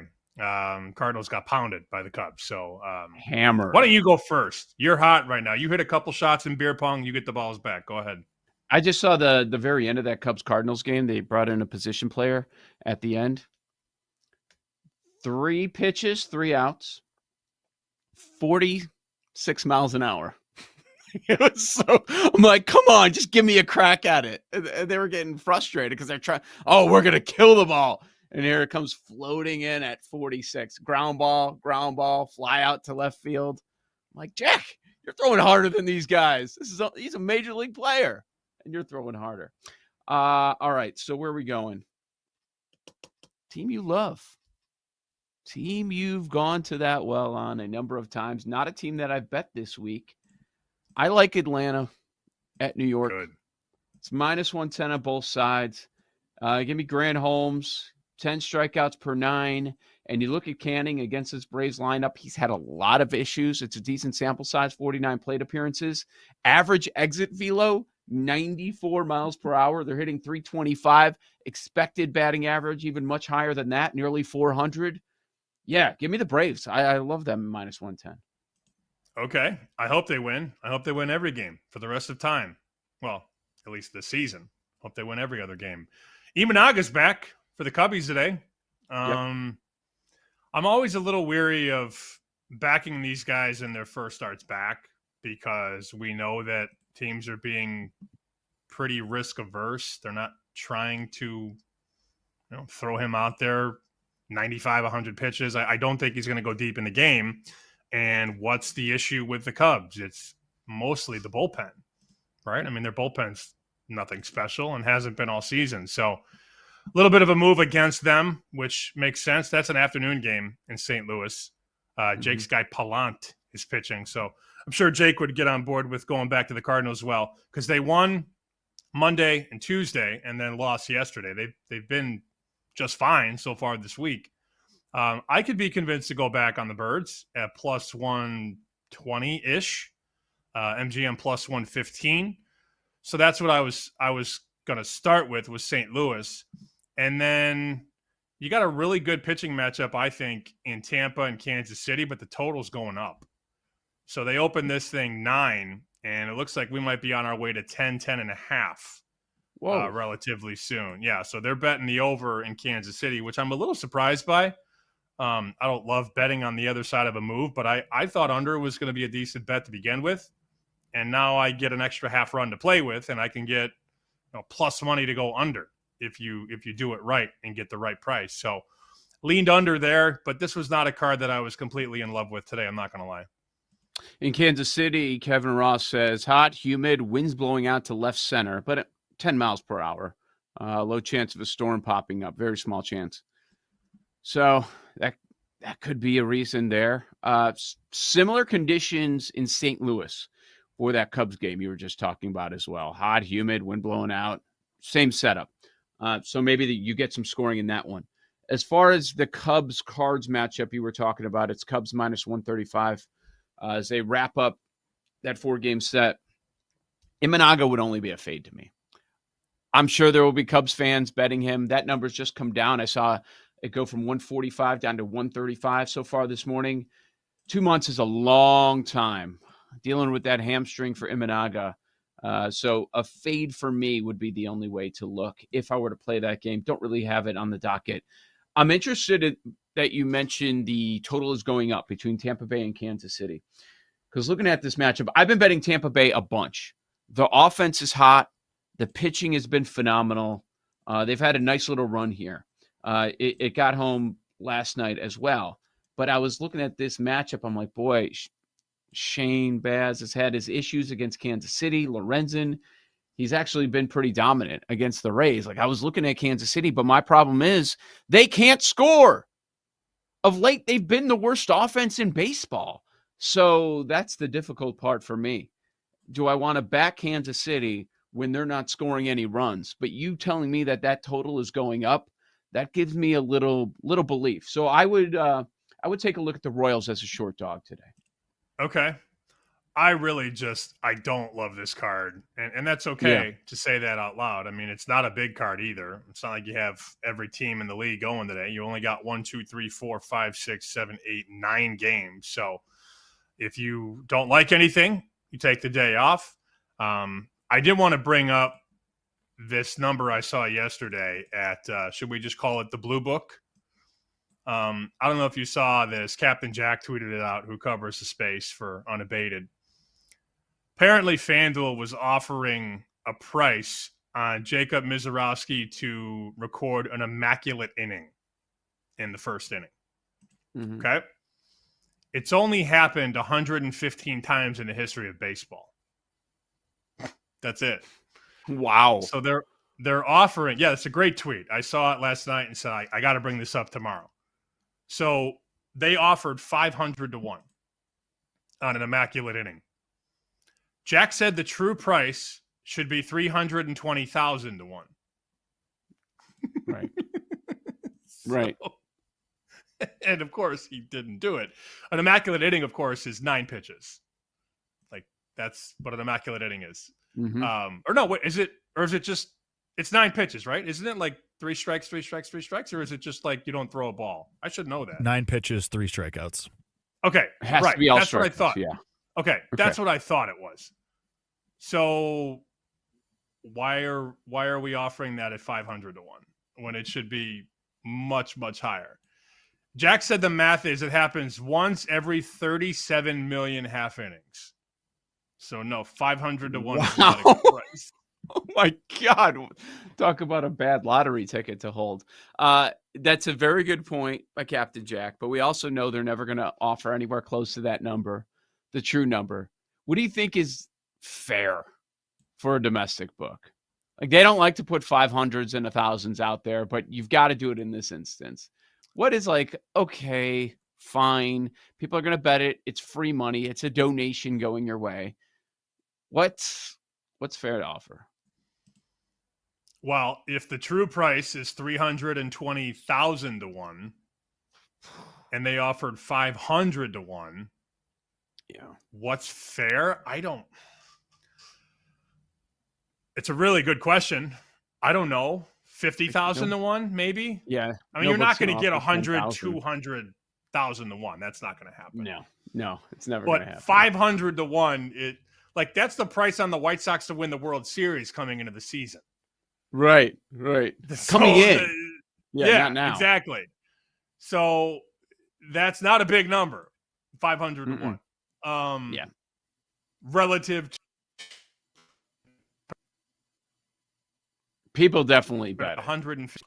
Oh, yes, they probably had it on the front page when you logged into the game. Right there. Hey, this could be you. Look at this price. Look at all these zeros. 5 0 0 0 0. Well, there should be a handful of extra zeros there. So just be careful. That's as predatory as it gets. Speaking of that book, I saw another market that I had not seen before. And you know me. If the word survivor is somewhere, I'm going to find it. And I'm going to take a look. So they have this market, MLB Shutout Survivor, the last team to be shut out after June 15th. And then the Dodgers are the favorite here at 5-1. The long shot is Pittsburgh at 23-1. That's the long shot on the board. My God. Rockies 17-1. I was just like, these numbers, come on. We can't do better than this. It's a bit of a confusing market. Obviously, you don't have everyone in the league at some point. I don't know how long it would go, but I'm not getting interested in that, in their shutout survivor stuff. But you're right about this card, man. It's short. It's not all that fascinating. I would say the one interesting matchup, you've got Philly and Houston. Houston minus 145. Good pitching matchup. Brown against Sanchez. We mentioned Houston won last night. It's a good interleague series going on. These are probably the top two pitchers of the entire day going at it. I wouldn't hate the idea of taking Philly as a dog, but that's a good matchup to keep an eye on. I'll probably do Cardinals, and I could get behind the Royals. I think that's a good call by you. I was going to go under, but I'm a little put off by that move. And you mentioned the weather and the wind, so that's enough to keep me off. I'm looking for reasons not to bet than bet, to be honest with you. Mentioned yesterday that Rockies rollover. If you're going against, they lose again to the Dodgers. Yep. So that's 2 for 2. I didn't do it. I wanted to. I was going to take the Dodgers in game 1 and then just keep going until the Rockies won. They're probably going to lose again today. Kershaw minus 300 on the road at Colorado, and then they get the Brewers. Can they get one win to finish up the month? I don't know. It's going to be a sweat coming down to Sunday, that would be, I believe, or Monday, whatever day it is. I think their last game will be Sunday because I know Monday's the 30th. Yep. They still need one more to get over the monthly win total of 9.5, even though they've had a couple extended winning streaks in this month so far. Joe O, Sammy P. Let's get back to the NBA. Our buddy Nick Friedel is going to drop by, the Odyssey NBA insider, get his reaction to everything he saw last night. I don't think he's going to tear into the ESPN broadcast like we did, but maybe he'll want to talk about it. That's next here on Bet Sweats. You're listening to Bet Sweats with Joe O and Sammy P on the BetMGM network.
2025 NBA Draft, the Utah Jazz select Arius Ace Bailey from Rutgers University. Welcome back to Bet Sweats with Joe Ostrowski and Sam Paniotovich on the BetMGM network. Yeah, I'd say that was pretty much the story, since we knew exactly 1, 2, and probably 3 and 4 going into the draft last night. Certainly, if you were following along the betting market, they were telling you exactly what that top 4 was going to be in order, and it came through. Joe Sammy P. This is Bet Sweats live on the BetMGM network, weekdays 9 a.m. to noon Eastern time. And on the line with us now, Odyssey Sports NBA insider Nick Friedel. Insider calls are brought to you by Hyundai. We put your safety first and everything else second. Learn more, HyundaiUSA.com. Was that the lead for you, Nick? What was going to happen with Ace Bailey and him going 5? Joe, it felt like whenever Bailey went, then all the other dominoes would start to fall, because you really figured that the top 4, especially with the Knipple movement in the last week or so, saying that out loud is pretty funny, but it did feel like he was going to land in Charlotte.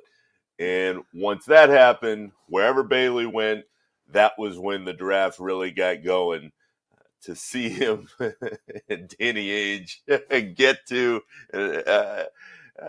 Utah, you knew he only wanted to play on the East Coast. There was a reason why there was so much talk about where he wanted to go prior to the draft. And to see the Angels go, no, Utah. You're going to be in Utah, Salt Lake City. Have fun. That was the eye-opener, at least at the start for me. I noticed a little laughter there when you said Knipple. No, that could be one of a couple things. It could be the interview with the whole family on the broadcast, or maybe he just not a top 5 pick most years. Which one is it? I would have to lean towards the first one, Tim, because I really like Knipple's game. I think that he can be the type of shooter that we all agree that you need in the NBA in this era. There are so many of my good friends that are part of that broadcast, but I wish we could get back to discussing the game and the teams and where the fits are with the picks. I think Stuart Mandel, who covers he covers college sports, covered college football for a long, long time for The Athletic. He had a good tweet about this last night. He was like, why don't we get back to a point where we're discussing how these picks fit within the framework of the team that they're getting drafted by? That was a point I think that should be well taken in the future. But specific to Knipple, I like his game. He can hit from the outside. If he continues to grow within what they seemingly have wanted to do in Charlotte forever, which is build around ball and move the ball up and down the floor really well and score a whole ton of points, I think he fits there for sure. It's fascinating what's happening between these two conferences. You have the West, that you have teams at the top that keep making big moves, and you also have a group of teams that have built this young core. And then we saw what Houston did. They make a big move. And then you look at San Antonio last night. They have a number of assets. They have your reigning rookie of the year, and they sit there and they grab Harper at 2, which everybody knew was coming. Very smart pick. And then Carter Bryant ends up falling to them as well. Tell us what you think about what they are building down in San Antonio. What they're building, Joe, is the next really, really good team. We'll see if it's a great team. But as usual with the Spurs, they're making smart moves. And when you have a front office in place, and I know there's a coaching change that kind of has been in motion here for months, but now is official. When you have that kind of structure, you also give the public the benefit, or get the public benefit of the doubt. And when the Spurs continue to make the moves that they've made, and you build around Wemby, and if he's healthy, guys, for the rest of the Western Conference for the next few years, moving forward, because Harper is a really good prospect. He's not at Flag's level, certainly, but he is that guy who's going to be a really, really solid help for Wemby off to the side, and then you start adding the pieces around him. And, Joe, I think the point about the assets the Spurs still do have is well taken, because while it hasn't happened yet, just wait till the trade deadline. Wait to see how your season unfolds, and then look around and say, okay, who else can we bring in here? Who else is the guy that's going to be the difference maker in the second half of the season? That will be really fascinating to watch. But as usual, San Antonio has put themselves in a place where all options are going to be on the table, and they're building around talented young players who they trust will develop within their system. Let's take Flag out of the equation for this question, because he's minus 200, minus 250 to be Rookie of the Year, and that's an easy answer, and we don't want those. Is there a player or two after Flag that you think has the right fit, opportunity to play, and can score at the NBA level? Anybody that comes to mind, maybe a player or two? Sammy, I would go with Harper. And I know when you look at Wemby and you see Castle, you kind of think, all right, it feels like everything's a little full down there in San Antonio.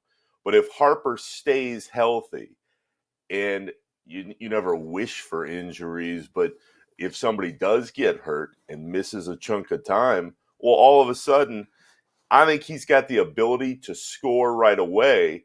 And then you start kind of looking up and down the roster, and you're like, well, he's going to get plenty of chances to do it as well. So San Antonio historically allows younger players to build up at their own pace, and they try to build around, much more so than a lot of their peers in the league, the strengths of whatever those young players can do in the moment.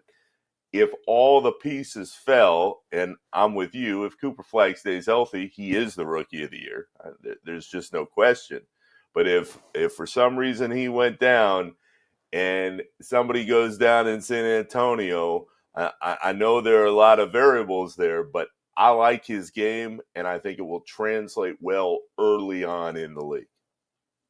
With Nick Friedel, this is Joe Ostrowski, Sam Panayotovich. Bet Sweats. Insider Calls brought to you by Hyundai. Hyundai helps protect you and your family on the road.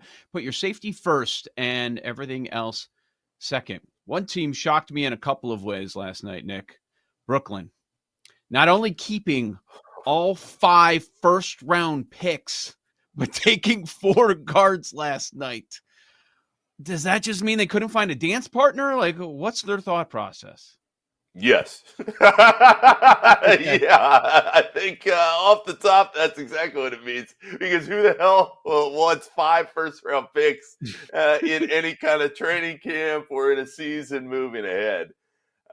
Sean Marks was trying to spin it last night, as he should, as the guy running the show. Oh, yeah, 5. Oh, we're so happy. Yeah, great. We've got 4 guards. I mean, I was just missing my man Johnny Flynn. I thought he would reappear from somewhere, given that they were trying to add all these different people like David Kahn did in Minnesota all those years ago, but not taking Steph. But if you're Brooklyn, the rebuild is all the way on, baby. And you are going to give a lot of young players a lot of chances to find their way. I like Jordy Fernandez. I think that he is the type of coach who can build up young guys and try to get more out of them than what people are expecting.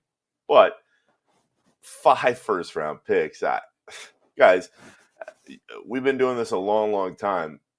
You could have a top first-round pick, and you don't know how it's going to play out. Playing 5 at the same time is like sitting in Vegas and just playing the numbers and hoping one of them hits on the table.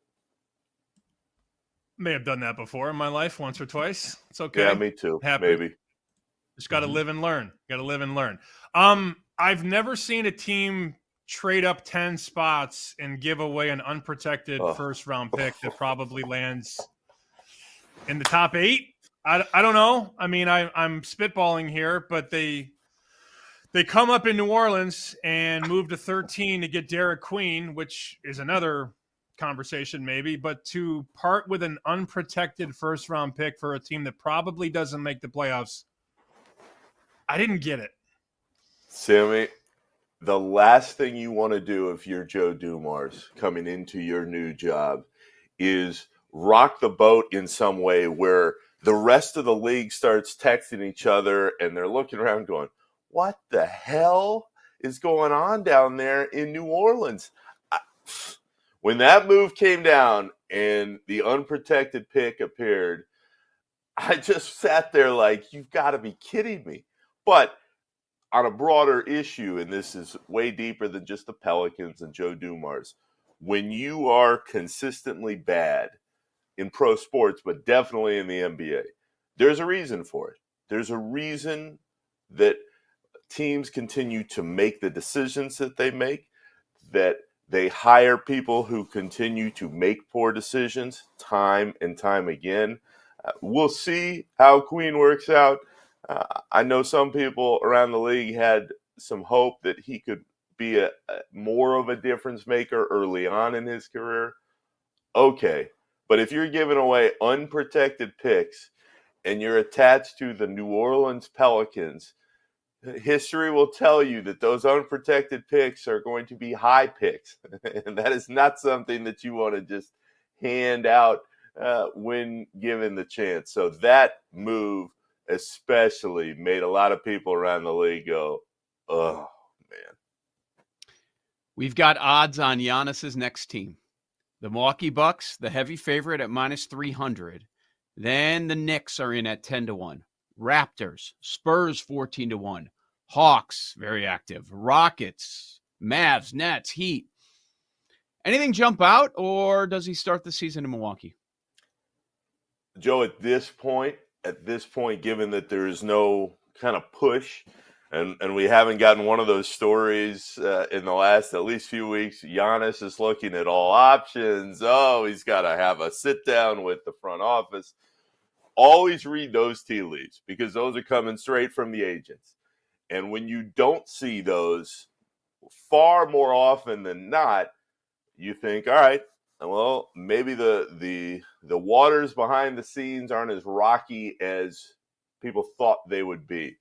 I would take the Bucks now that he would start the season with. If you were looking for a flyer out of that list you just mentioned, I would go with San Antonio. I'll go back to them again. They have the assets to pull it off. They've got the talented young star at the forefront in Wemby. Again, if he's healthy, that guys want to play with, and they kind of look at when he's on the floor like, whoa, this dude is really different. If you're Giannis, it all comes down to how badly do you want to stay in one place for the entirety of your career.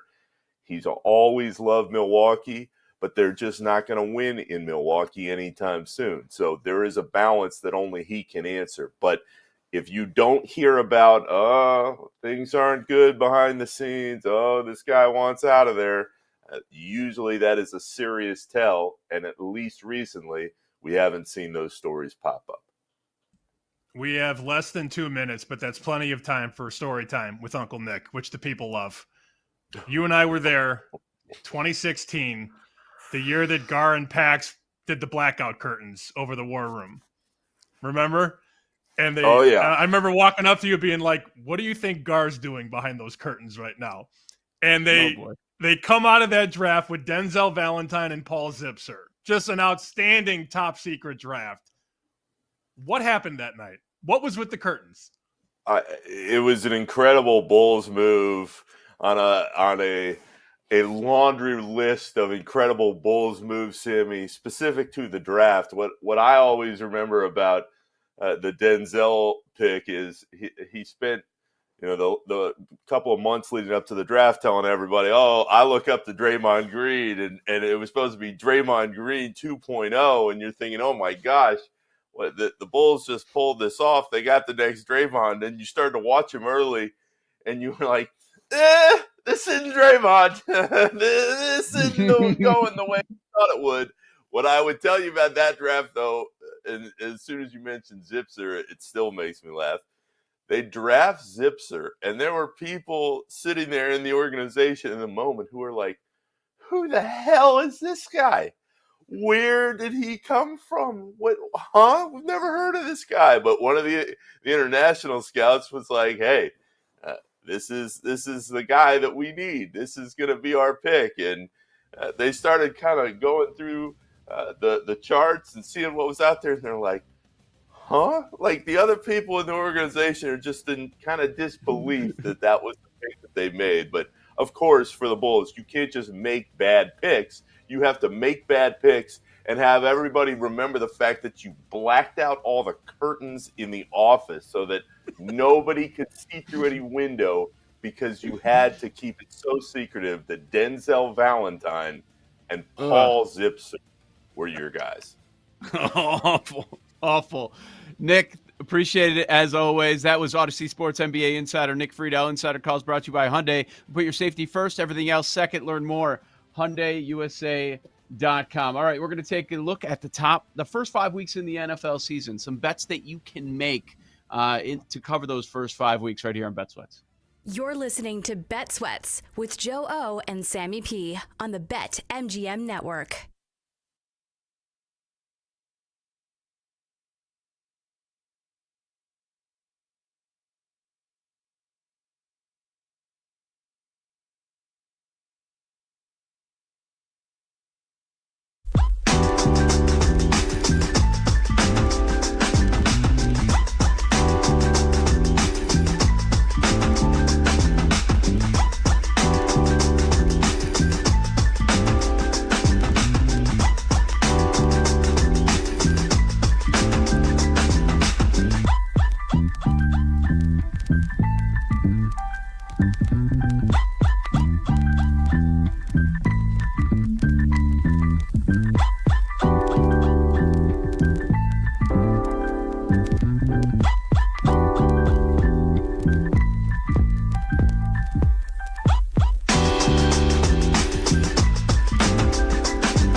Sweats with Joe Ostrowski and Sam Panayotovich on the BetMGM Network.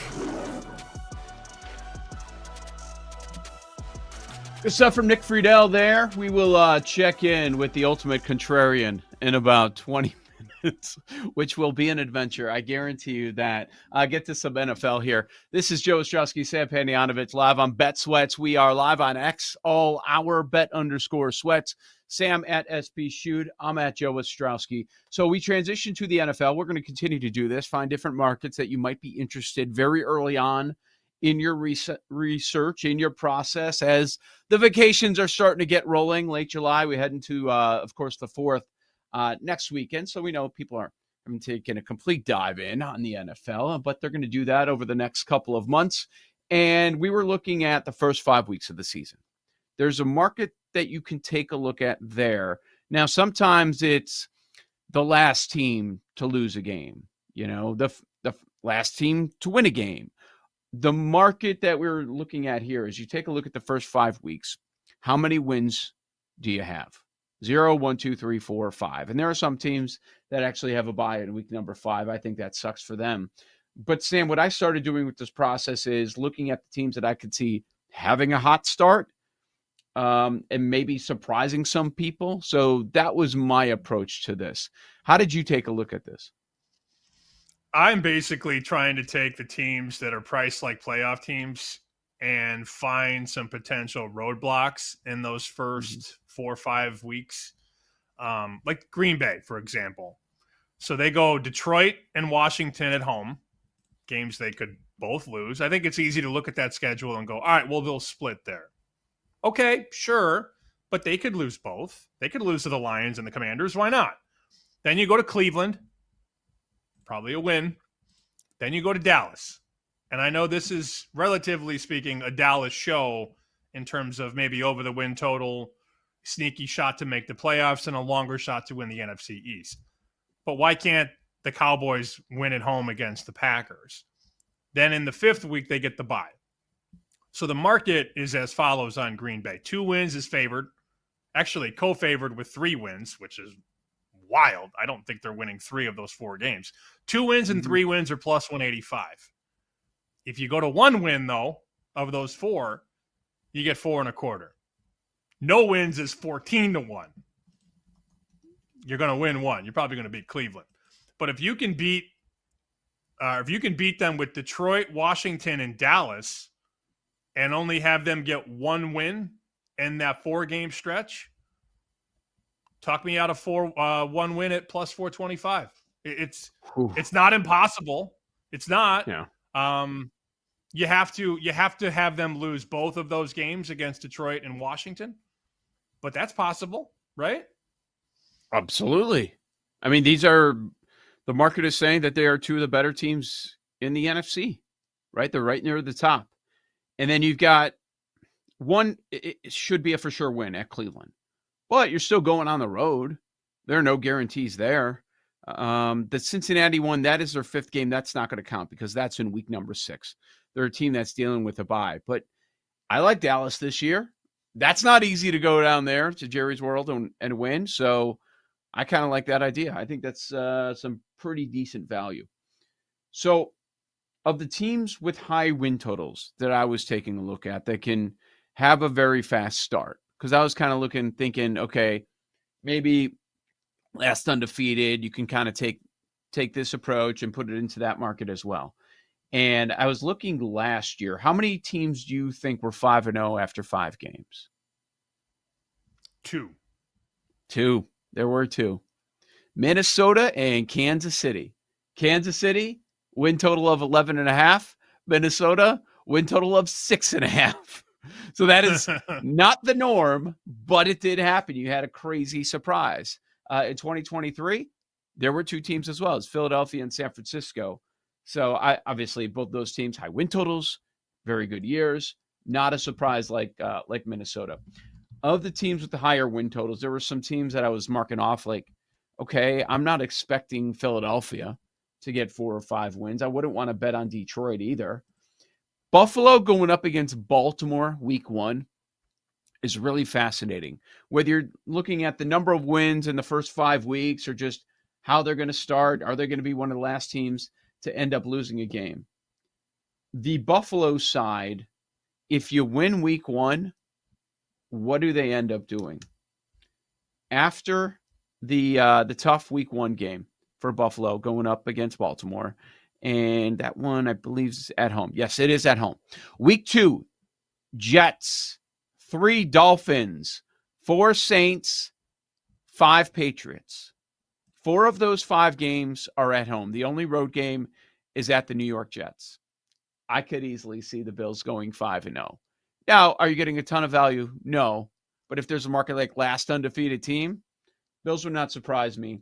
For them to go 5-0, for them to get 5 wins in 5 games, it is plus 320. But Sam, if they win week 1, I kind of see it. Yeah, that's the swing, that first game, because they could definitely lose to Baltimore. I'm not saying it's going to happen, but it's extremely possible. That game is going to be short of a field goal, when we get to kickoff week number 1.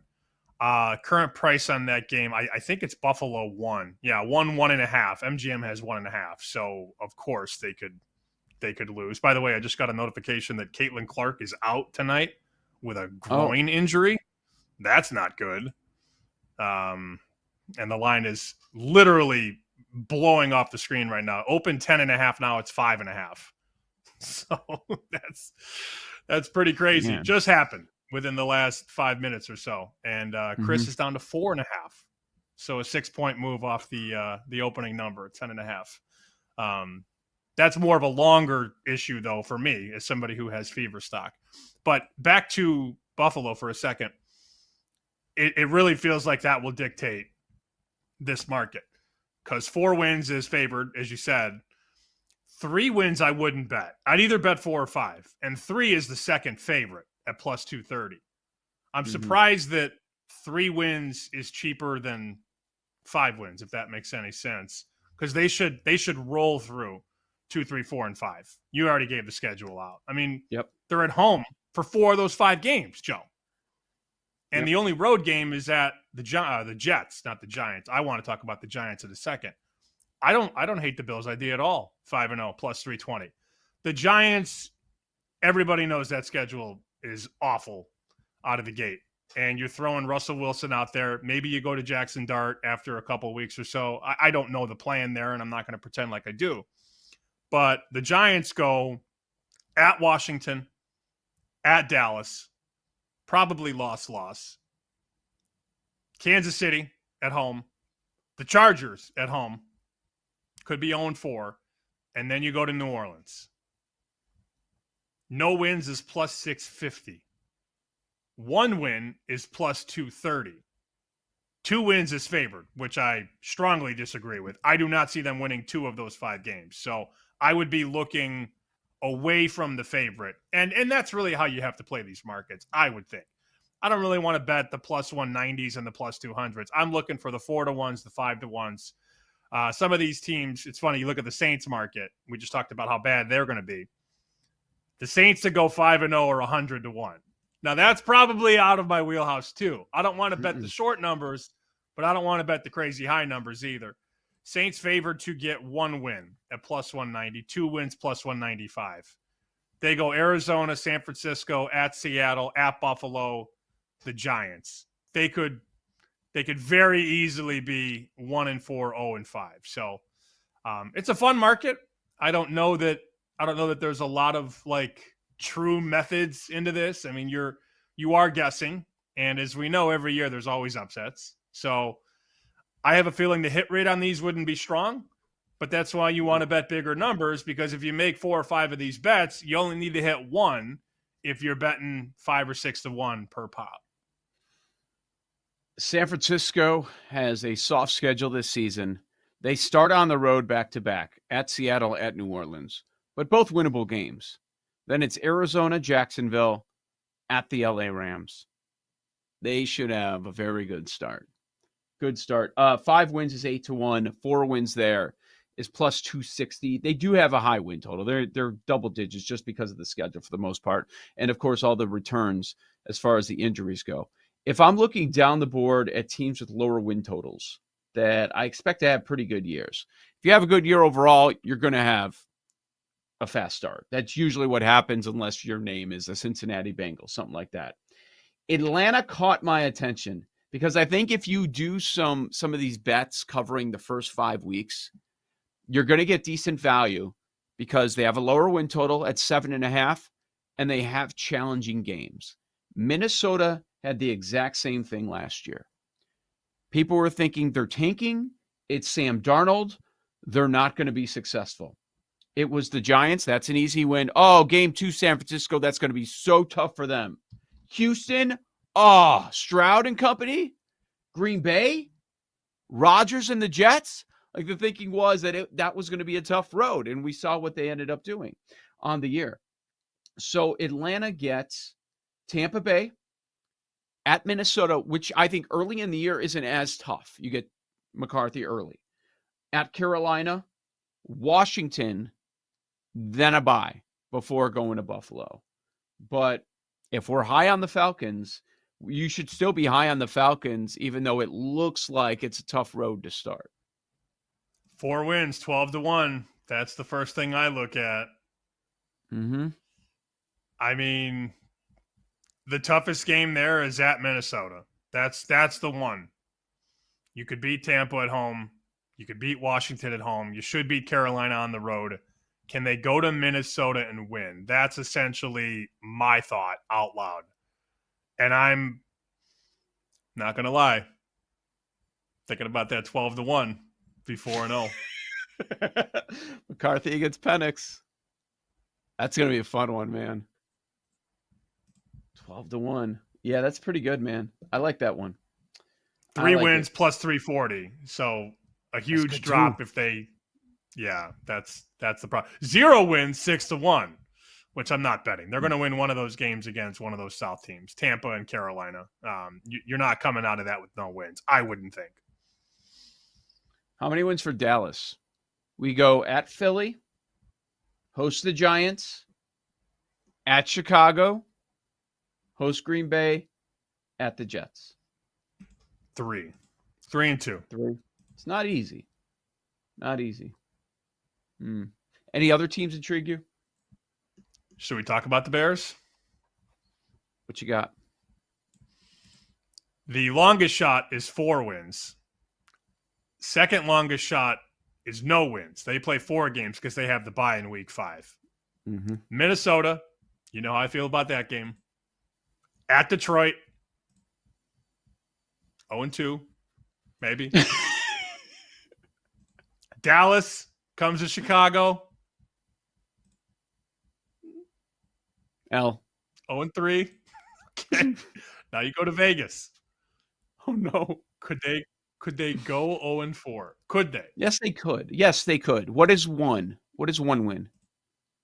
Plus 245. No fun. Is that the favorite? No, What's 2 wins is the favorite. Plus 165. So a 2-2 split. No fun is right. And 0 is 750. That's the play, especially for you.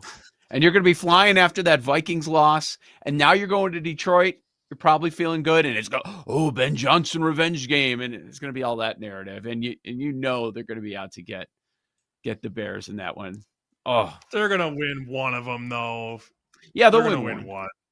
Yeah. Most likely scenario, I would say 1 win of the 4. That's the second favorite, plus 245. Yeah. So the order of the math, 2, 1, 3, 0, and then 4 wins, 4-0, which I will never bet, is 10-1. You would never bet 4-0. Well, yeah, because you don't think it's happening anyways. And there's not probably enough value for a team with this kind of a win total. Bears. And they're not winning 4 in a row. It's just not happening. Nope.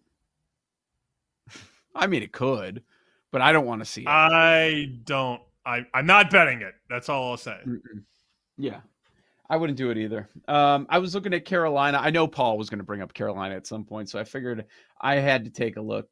A bunch of mid-teams, Jacksonville, Arizona, New England, Miami, Atlanta in there as well.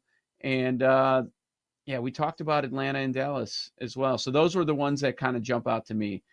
I'm going to be interested in when we get to Okay, who's going to be undefeated or the last team to lose a game? I think some of those markets are pretty interesting. And the last winless team, if you're not thinking it's going to be one of the teams at the very bottom, that's how you can end up finding a little bit of value. All right, coming up next hour, we're going to do a lot of baseball. We're going to look at the reliever of the year and comeback player of the year awards.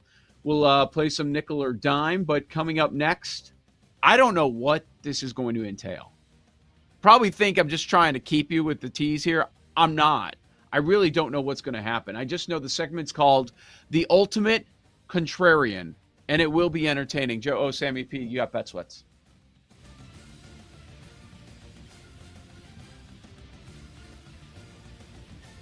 You're listening to Bet Sweats with Joe O and Sammy P on the BetMGM Network.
back to Bet Sweats with Joe Ostrowski and Sam Paniotovich on the BetMGM Network.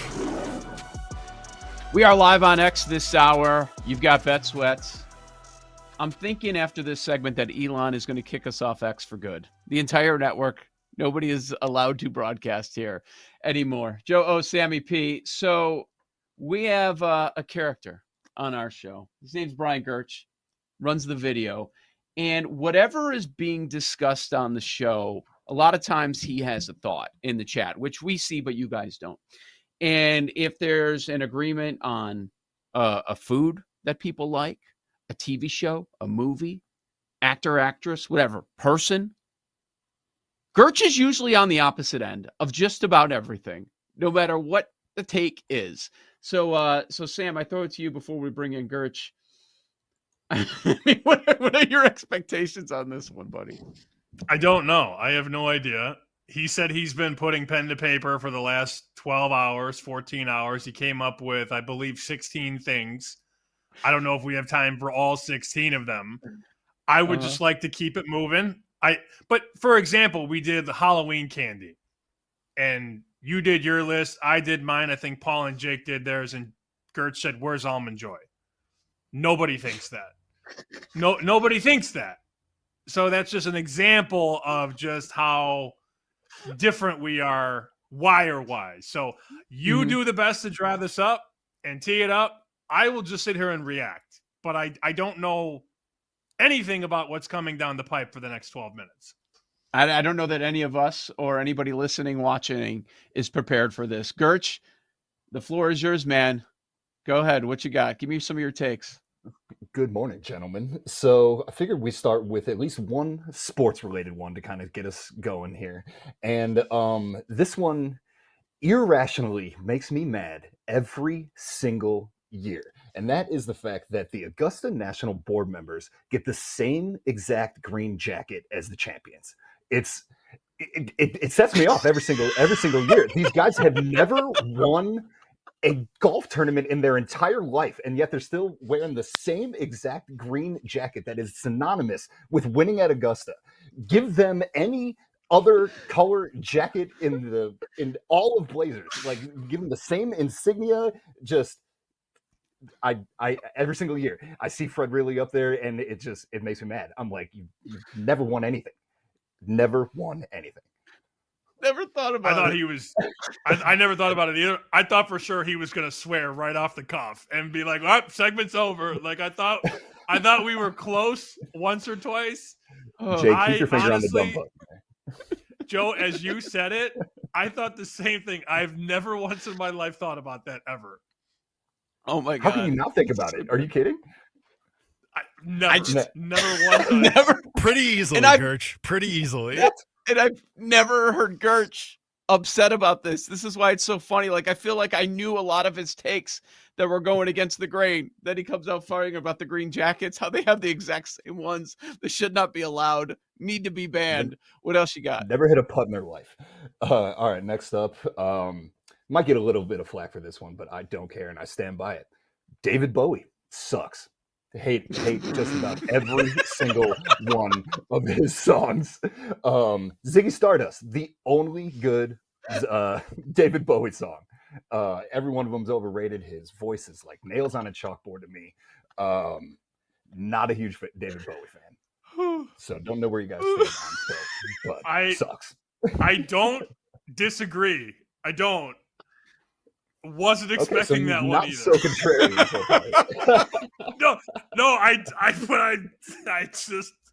I have a tear in the corner of my right eye right now, and that's where I'm at. That's where I'm at. Joe. All right, keep moving. We already hit on Rebel. You got nothing for Rebel. That's a fine song. You don't like that song at all. No, he's weird. I get that. Ziggy Stardust, one and only good tune from David Bowie. Next up, we already covered this one, but Almond Joy, top tier candy. I mean, I don't even really think I need to explain it at this point. Milk chocolate, almonds, and coconut all wrapped up into one delicious candy bar. I think we can move on. Next up. Rage bait. That's rage bait right there. Yeah, that's coconut is awful. No. Yeah. That's It's one of definitely the the worst coconut. candies. It's definitely the coconut that turns a lot of people off. I think it is an acquired taste, to say the least. But Almond Joy, give it to me every single time. Love it. Next up, Rounders, the movie based on Texas Hold'em, starring Matt Damon and the guy with the horrible accent that I'm totally blanking on his name right now.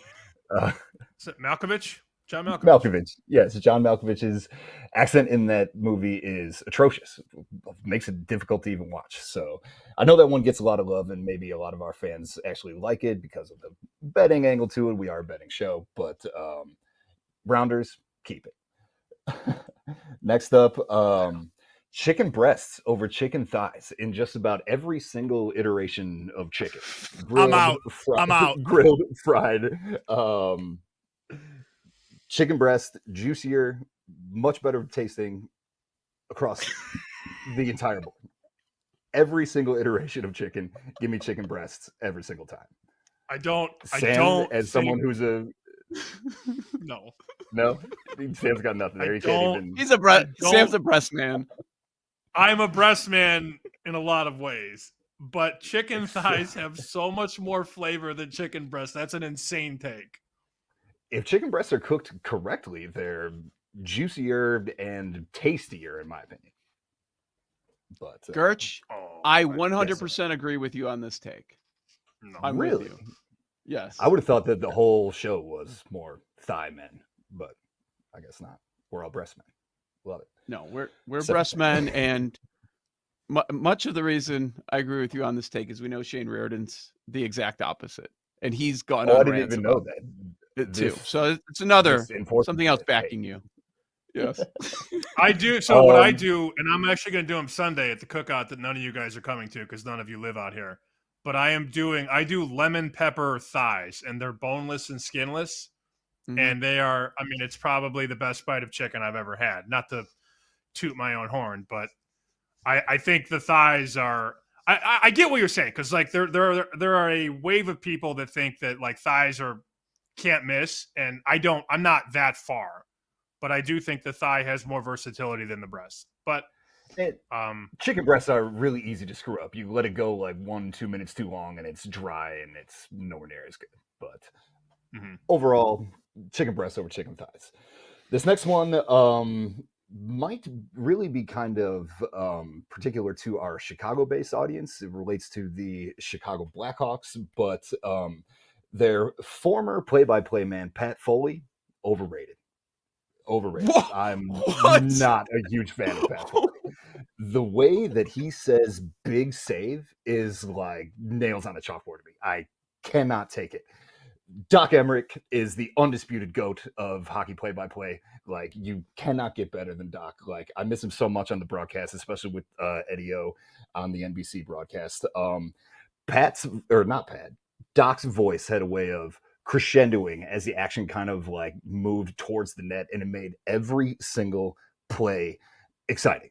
And I think that Pat Foley was really just kind of a cheap imitation of Doc Emmerich. Ooh. And now, like, don't get me wrong, like, I don't absolutely hate Pat Foley, but I did enjoy him for the majority of Blackhawks games. But any time that I saw, and this is like during the Blackhawks Cup run, anytime that I saw the Blackhawks were going to be on NBC, I loved it because I knew we were getting Doc Emmerich on the call. So Pat Foley, overrated.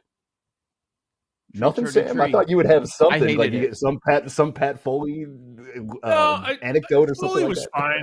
I didn't grow up with Foley. I didn't watch the team when I was younger, so you couldn't watch them. They weren't on TV, right? Exactly. And then I didn't listen to them on the radio either because he was the radio guy that became the TV guy. So no, I was a John Weideman, Troy Murray guy. In fact, I have the bobblehead right here, the John and Troy. So I was radio guy, not TV guy. Weideman. And that's kind of why I great guy. Really like Doc Emmerich the most, because he did more of a radio play-by-play style as opposed to a television broadcast style where he's like giving a description or having something to say about every single moment of the game. Whereas, like, obviously on TV broadcasts, you don't need to describe all of that in as much detail. So Pat Foley overrated. Doc Emmerich, my guy. I miss him so much on the broadcast.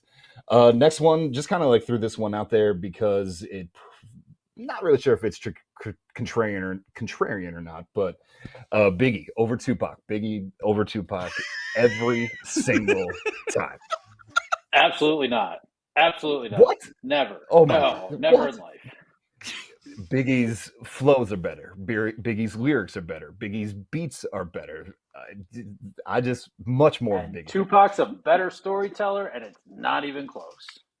I just never thought I'd hear Brian Gertz say the words Biggie's flow was better. Never thought I'd ever hear those words in my life. So good. I'm not wrong. We got So Almond good. Joy, Biggie over Tupac, David Bowie sucks, and chicken breast better than chicken thighs. I think this is a very wholesome list. We have like 90 Very seconds solid left. Can you rip any more? Let's see. We talked about this a little bit yesterday because Joe was going over the weather that we've had, but give me 90 to 100 degrees with any level of humidity. I don't care. I will take that over anything 50 degrees or lower. No way. I hate no being cold. chance. I hate it so much. I get cold sitting in air conditioning. So like, I'll take the warm weather every single time. A lot of our fans, especially in the Chicago area, apparently not Joe Buck fans. Brian Gertz, huge Joe Buck fan. I'm just gonna get that out of the way. Maybe it's I because agree. he's an IU guy. Who knows? No, I have nothing wrong with Joe Buck. Love I'm Joe also Buck. a big Scott Hansen fan. I know Joe hates Scott Hansen. Scott Hansen sucks, but I'm with you on Joe. I got into a Joe Buck argument the other night, actually, with somebody who hates him. Were they a Cubs fan? Yes, he's a Cubs fan. Yes. Apparently, every Cubs fan hates Joe Buck. But he was talking more about football and how we should have the local broadcast. I'm like, I don't need Jeff Joniak telling me that Mitchell Trubisky is a great quarterback. Like, nobody wants that. I'm like, seriously, Joe Buck, when you hear his voice, big game, big moment. I don't get the hate over the years. I wish he was still doing the games on Fox. I'm right there with you. Rattle off a couple more really quickly here as we're approaching the break. Anchorman 2 was so bad it's unwatchable. It's so bad I've never even seen the ending. To this day, I don't know how Anchorman 2 ends because it's so bad I never finished it, and I'll never will. I was strong. Good stuff from the ultimate contrarian, Brian Gertz. He's Thanks, got boys. more on the cutting room floor, so we'll have to do this again. Very good stuff. All right, reliever of the year, comeback player of the year. We'll talk about those MLB markets on the other side. Joe O, Sammy P, Bet Sweats on the BetMGM Network. You're listening to Bet Sweats with Joe O and Sammy P on the BetMGM Network.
7, but he's got a chance to do something special until now.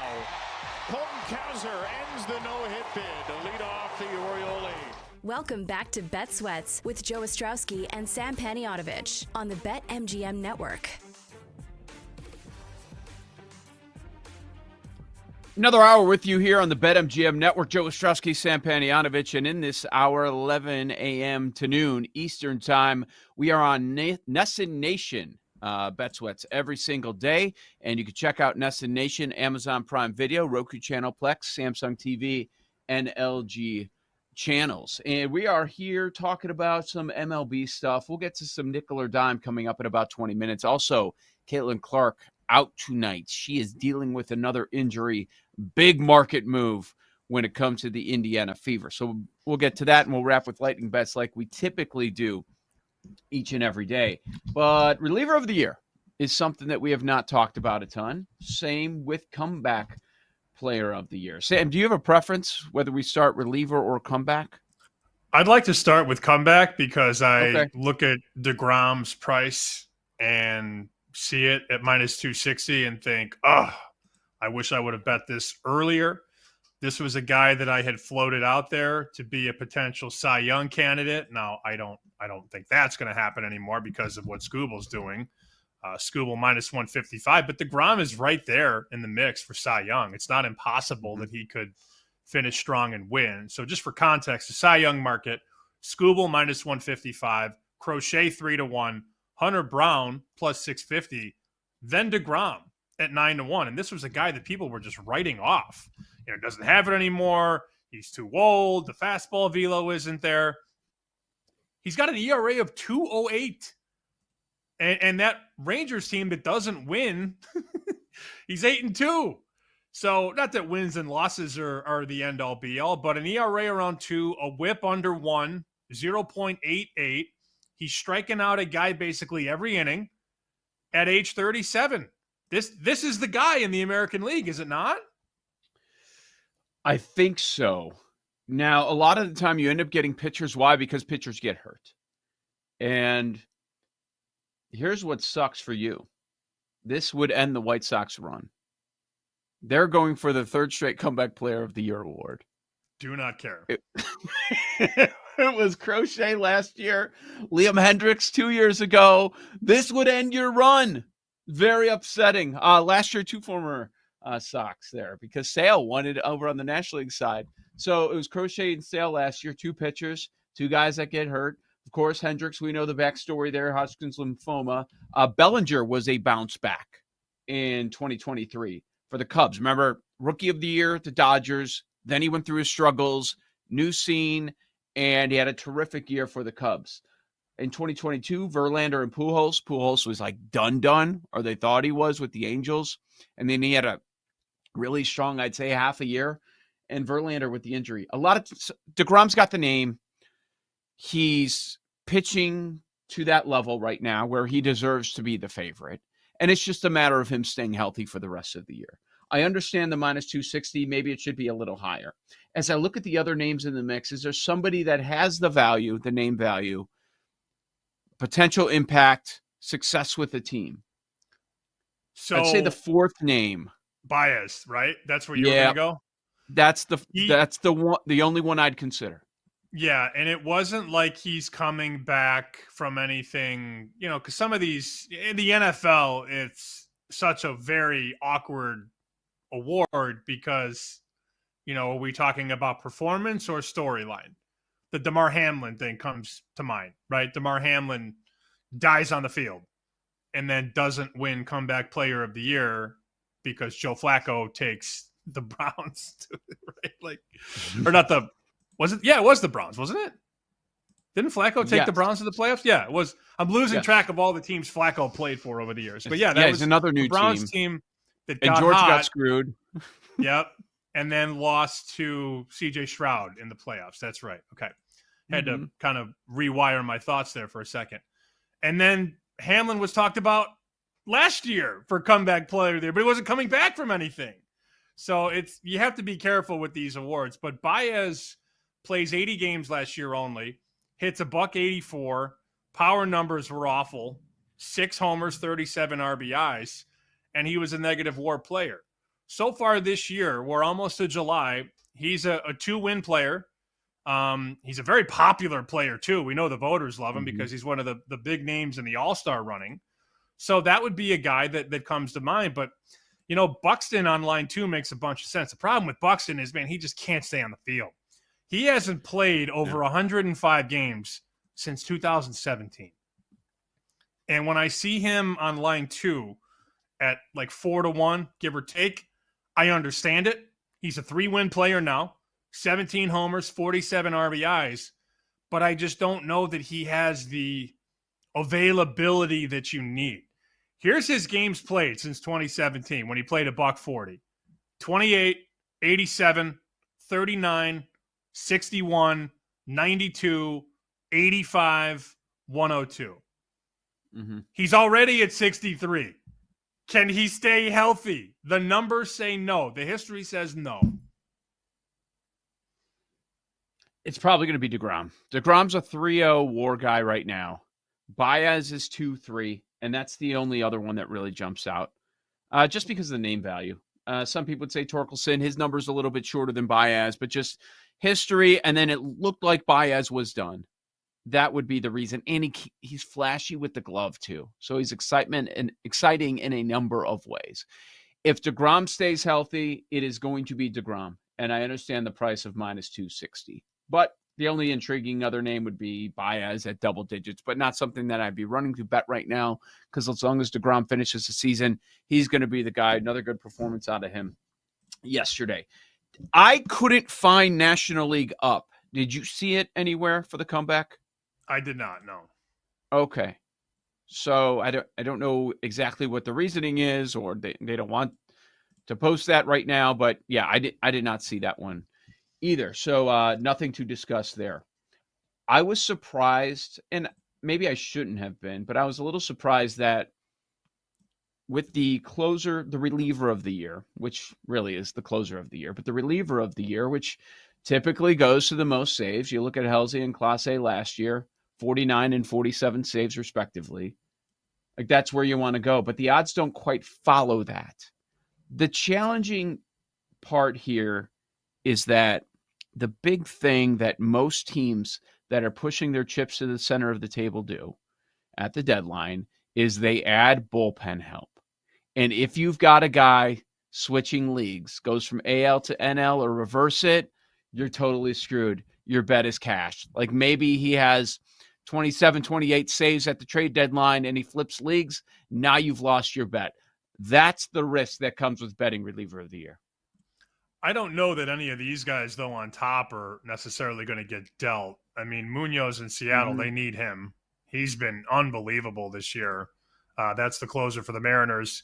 Season so far, ERA 121, a whip 0.81. He's been awesome. And that's not a guy that Seattle is going to part with. I don't also think the Astros are going to move on from Josh Hader. So those are your two favorites in the American League. And then in the National League, you got Suarez with the Padres and Diaz with the Mets. Those four guys aren't going anywhere. I think this was interesting, though, last year when you had a guy like Mason Miller in Oakland, back when they were still playing in Oakland. He was the guy for a long time in that season last year. But then you thought, well, what if the Yankees come calling? Or what if this team decides we're going to give away a bunch of prospects for a closer? That's the gamble you run. But it feels like the top two guys in both leagues are locked into where they're at. I wanted to ask Jake about Helsley for the Cardinals. He's about 10-1 to win this award, National League Reliever of the Year. I know the stuff is there. I just don't know if he can do enough over the next couple of months to catch up to Suarez and Diaz. I could be wrong there, Jake, but I see that name and that number, and I've watched enough of the Cardinals over the years. I know what he's capable of. Are we going to get the consistency enough, though, to, I guess, make a bet at 10-1 on Ryan Helsley? I think the consistency, yes, you could get there, but for me, the bigger problem than that is that A, he won it last year, And B, remember who we're dealing with, baseball voters. They're going to be dying to give this to Diaz. Like, if he is worthy and he's up there in the saves, these voters are going to be dying to give it to Diaz after the injury, being on the Mets, big market. They'll be running to give him this award if that's the case, especially because Helsley just won it last year. Yep. On the what about Estevez? Like, that would be the guy that could be dealt. So he's your AL saves leader with 22, but Sam, like you mentioned, the top of the market, he's down on the market. Correct me if I'm wrong, Jake, because they're worried that he's going to be traded over to the National League, right? He's like 15, 16 to 1 with 22 saves. Yeah, that's your concern. It's kind of like the Mason Miller argument. And if anything, Estevez is probably more likely because obviously Miller never ended up getting dealt. I think that's probably dampering what's going to happen here. But the other part of that is he could get traded within the American League, and then you're still just good. So it's like you kind of got to balance the risk there. It's wild to look at Clase's number, his betting number, and see him north of 30 to 1. And look, he hasn't been anywhere near the guy he was last year. And it's almost unfair to hold him to that standard. Because last year, Clase had an ERA of 0.61 and a whip of 0.65. He was getting MVP votes last year. He finished 11th in MVP, 3rd in Cy Young. Again, the ERA was 0.61. This year, it's 3.38, which is not, look, it's not a bad season, but it's just not going to come anywhere near what he did last year. So that's a guy, if you're looking for a bargain bin bet, you're trying to find value, whatever, that's not the guy, because unfortunately the voters are going to compare this year to last year, and he's never going to meet that expectation. My guess is that he would have to get that ERA to around or below 2. Helsley won it with a 2.04 ERA. Yeah, that would be very difficult. That's why you get the big number over on with him. Like, geez, Hoffman has 17 saves. He has an ERA north of 5. That's insane. So you know what's probably going to happen there. He's what? That's why he's 41 to 1. Okay, so National League side, you have a bit of a gap, a bigger gap, because it's Suarez and then it's everybody else. You go down 4 saves after him. Jake, do you have a favorite in either league? We've thrown out some different ideas, different names, but is there a bet that you would make? I honestly think John Duran's a little interesting at 12 to 1, at least on our graphic, because he's one of those dudes that could have the ERA that's sub 1.5. And it's the Twins, and they're probably not going to win that division and catch the Tigers. But if they can finish second in that division and maybe make the playoffs, I think his stuff, from a strikeout standpoint and an ERA standpoint, I mean, you could just get yourself the extreme CLV until you're blue in the face and in your grave, but I do think that price is a little wrong on Duran. Yeah, I think he's just on the wrong team. It's nothing he's done wrong. He's done everything that they've asked him to do this year. The walks have been a little high, but whatever. It's not something that he can't fix. He's already got 10 walks. He finished with 10 walks last year. So, but the issue is he only has 11 saves. And that's I don't know. I'm looking at the wrong category. He's got 14 walks. He had 15 all of last year. My bad. I was looking at a different pitcher. So the ERA on Duran, 173. The whip is 1.10, but the issue is that the team isn't in front enough for him to rack up those saves. Not that saves really are the end-all be-all, but the numbers are fine, and the stuff is awesome. Every time the White Sox are down a run or two against the Twins, I know they're losing. Just turn it off. So that could be a bet, Jake, that you put in your pocket right now, 12 to 1, 13 to 1, and it gets down to 3 to 1 with a month to go, and then you're rolling bones at that point. But that's a number that probably doesn't go up. Probably doesn't get much bigger. Jake, is Finnegan the other name that could get dealt? Washington, he's second in saves in the National League side, 17 to 1. Yeah, and especially because he got dealt last year. We just saw this happen and the Nationals brought him back. So it feels like they're just going to kick him to the curb again and say, all right, you want to try this again in the winter, but you're not sticking around, buddy. Yeah, I would get that. That move makes a lot of sense. So, yeah, again, that's the concern there. But it doesn't feel like anybody's going to beat DeGrom. Now, as far as the reliever of the year, this is probably pretty wide open. I mean, there are guys that are third and fourth as far as the market in reliever of the year, and then they're not at the very top as far as saves goes. So, yeah, I mean, you're probably going to have to get to 40 plus. That's what history tells us, and the ERA's got to be around 2, but I mean, that's probably the high end because you typically see low ones for that. So that's what you're looking for. Joe O, Sammy P, we'll play nickel or dime, and we have a Caitlin Clark update next on Bet Sweats.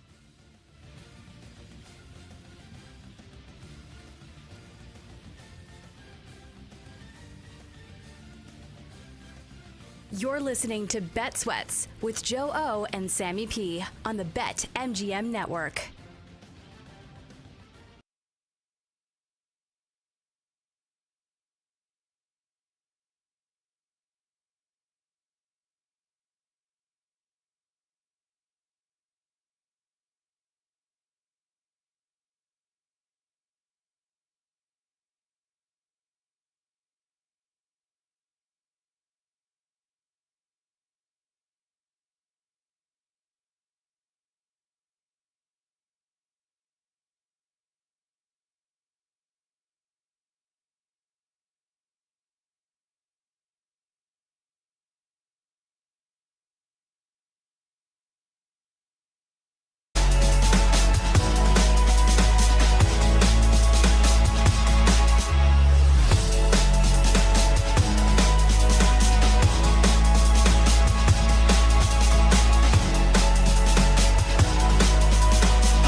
Welcome back to Bet Sweats with Joe Ostrowski and Sam Paniotovich on the BetMGM Network. We'll get to Nickel or Dime coming up in a few minutes. Joe O, Sammy P, thanks for hanging out with us on this Thursday. And do want to tell you to get in on the excitement over at BetMGM with any sport with a no-sweat token. If you don't win your wager, you'll get your stake back in bonus bets only at BetMGM. Some unfortunate news this morning in the WNBA world, and it's about its superstar, Caitlin Clark. Another injury has popped up for Clark of the Fever. She's not going to be playing tonight against the Sparks. Left groin injury. And we all remember, because we talked about it a whole lot and the futures and the value as those numbers were moving, that she already missed 5 games this year with a quad. And that was going down. That injury was last month. And this month, now we're dealing with the groin injury. For basketball, I mean, all the quick stops, that could be tough. Obviously, the first thought is how many games is she going to miss? Because it could be something that lingers. The first reaction to that, not to say that it's going to happen because it's not fair, is one of my first years in Chicago, D. Rose. First year's covering sports. It was when he tore his ACL. But that was a culmination of a lot of injuries. You were on the air at that time. You remember. Mm-hmm. He was hurt all year. He had a leg injury. He had a calf injury. He had a toe injury. Like, he had all these different injuries over the course of that season, and his body was compensating. So he was pushing off this leg different and that leg different, and it all sort of came to a head when he popped that non-contact knee injury against Philly in the first round of the playoffs. Final game, or the first game, final minutes. That was when they're up big on Paul Sixers, and Tibbs still has him out there. We'll never forget that. Yep. It changed the entire direction of the franchise. But when you have multiple injuries throughout a season, it always worries me that there's something bigger around the corner if you come back too soon or you play too many minutes when your body's not ready for it. I wish I could find the full list. So here we go. The list of Rose's injuries was long that season. He fell hard to the ground on his elbow, got x-rays. X-rays were negative. He had a sprained left big toe against the Timberwolves. He had back spasms in February, and then he sprained his ankle in March. Then he had a right foot issue. So all of those injuries over a very small window of time had him out of sorts, and he's jumping different ways and cutting different ways and trying to alleviate pressure. And then the big injury comes in the playoffs when he blows out the ACL. So that was my first reaction. Maybe not fair, but that's the first thing I thought about. I understand why you thought about that. 100%. I was on the air for that game against the Sixers when he went down with the big blow, the ACL. And I'm on the air watching it, co-hosting with Adam Hogue, like on a weekend night. And as it happens, it's just, oh no. Like, everybody, every Bulls fan knew right then and there. And it turned to vitriol with Tibbs because people get mad about the minutes, and they were still doing that this past season with the New York Knicks, and that bothers him more than anything, but he's not going to change his ways. Look at Clark right now. Scoring-wise, she's outside the top 10 in points per game, but we know it's about everything else that she brings to the court. She's tied for the league lead in assists per game at 8.9, tied with Thomas of Phoenix. So, like, man, how long is this going to linger? That's it. We're not going to see a movement right now as far as MVP, but making sure she's 100% for the playoffs, that's got to be the main goal here. And maybe she's just going to end up missing too much time when it comes to the MVP, but that's down the road. Yeah, that was something that I said when she missed those handful of games with the quad. So now we have a left quad and a left groin 15 games into the season.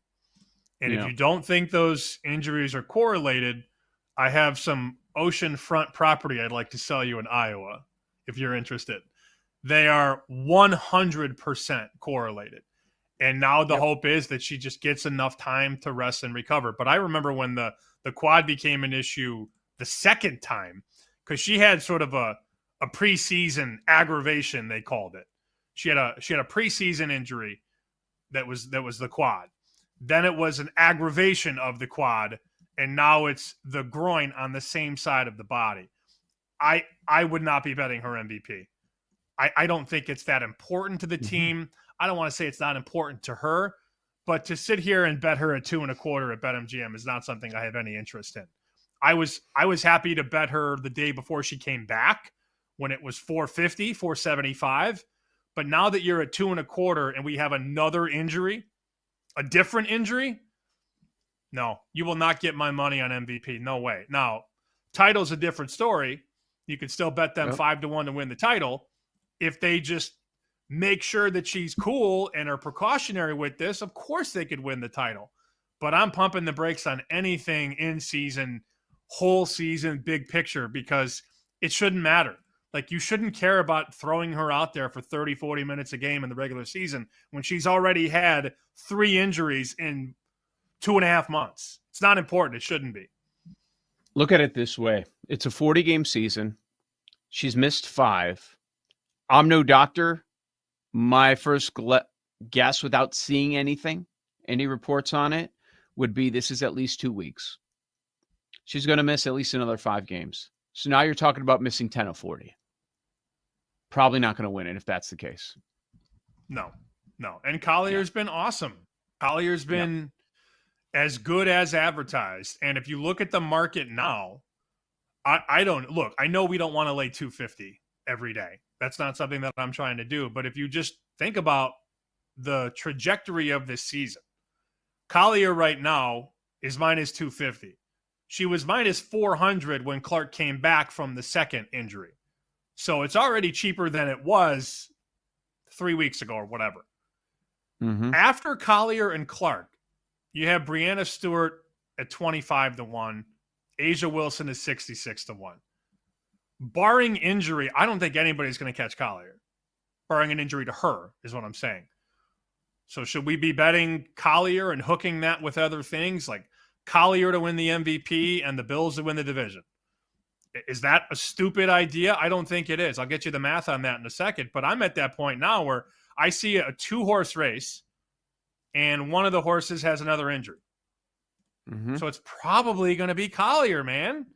So Collier and Buffalo, let's see, Bills to win the North, or East rather, because they're in the AFC East, not the North. Bills to win the East and Collier to win the MVP is minus 110. It's probably a winner. Yep, probably. If you don't mind just waiting a while.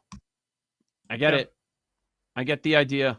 Makes sense to me. Joe O. Sammy P. This is Bet Sweats on the BetMGM Network. Let's bring in our guy, Jake Hassan, to play a little nickel or dime. Hello. We need music or something. We need Jake music. I don't know if it'll be Big E or Tupac. What qualifies as Jake music? Well, I don't know. Depends. Are you pre-gaming or are you at the gym? Because the music is much different. That is a good point. What Pre-gaming. would qualify as Jake music? Like, what are some things? I mean, Sam's right. Like, it depends on what the vibe is. It's very different ends of the spectrum there. Okay. Weekend vibe. What are we getting? Weekend vibes. It's Saturday. College football's on in 2 hours, and Jake cracks his first high life. Smooth by Santana featuring Rob Thomas as made famous in 1999. He loves that song. I love that song. Yeah. If we get the smooth instrumental, I think we should wheel it. I'm down. Yeah. All right. For next week, I'll see what we can do. I don't know what's legal. I have no idea. That's not my department. Instrumental should be fine. I don't think we can have words. Okay. I think I can find an instrumental made by some random YouTube artist that has like 70 views from 2005 or something. Perfect. Rob Thomas walking down the street. It's a hot one. Gertch likes it hot. We learned that. Yeah. We learned a lot about over Gertch. 100 over 50 is a wild take. 100 over 50. Especially in the Midwest with the humidity. Oh, no, thank you, sir. Especially like 50 in Chicago. If it's clear and sunny, like that's awesome. warm. Love it. Love it for days. I know. But he had some good takes. I was surprised that he actually had some good takes. David Bowie was a thing. Just bus tossing Pat Foley, was not expecting that. There was a lot going on in that period of time there for Gertch. Where are we going to start with nickel or dime? We're going to start in the WNBA, what you guys were just discussing. Would you rather go the nickel on the Fever to win the title, plus 450, or the dime on the Sparks, plus 185 on the money line tonight against the Fever, Sam? This line came crashing down to sort of put a ribbon on this Clark conversation, by the way. Indiana was 10.5 at home. When the news came out, it went down to as low as 4.5. Then we saw some buyback out to 5.5. But the market's saying Caitlin Clark is worth 4 points. I don't know that that's accurate. I think she might be worth a little bit more. So let's take a shot on the Sparks tonight. Why not? I'm feeling freaky.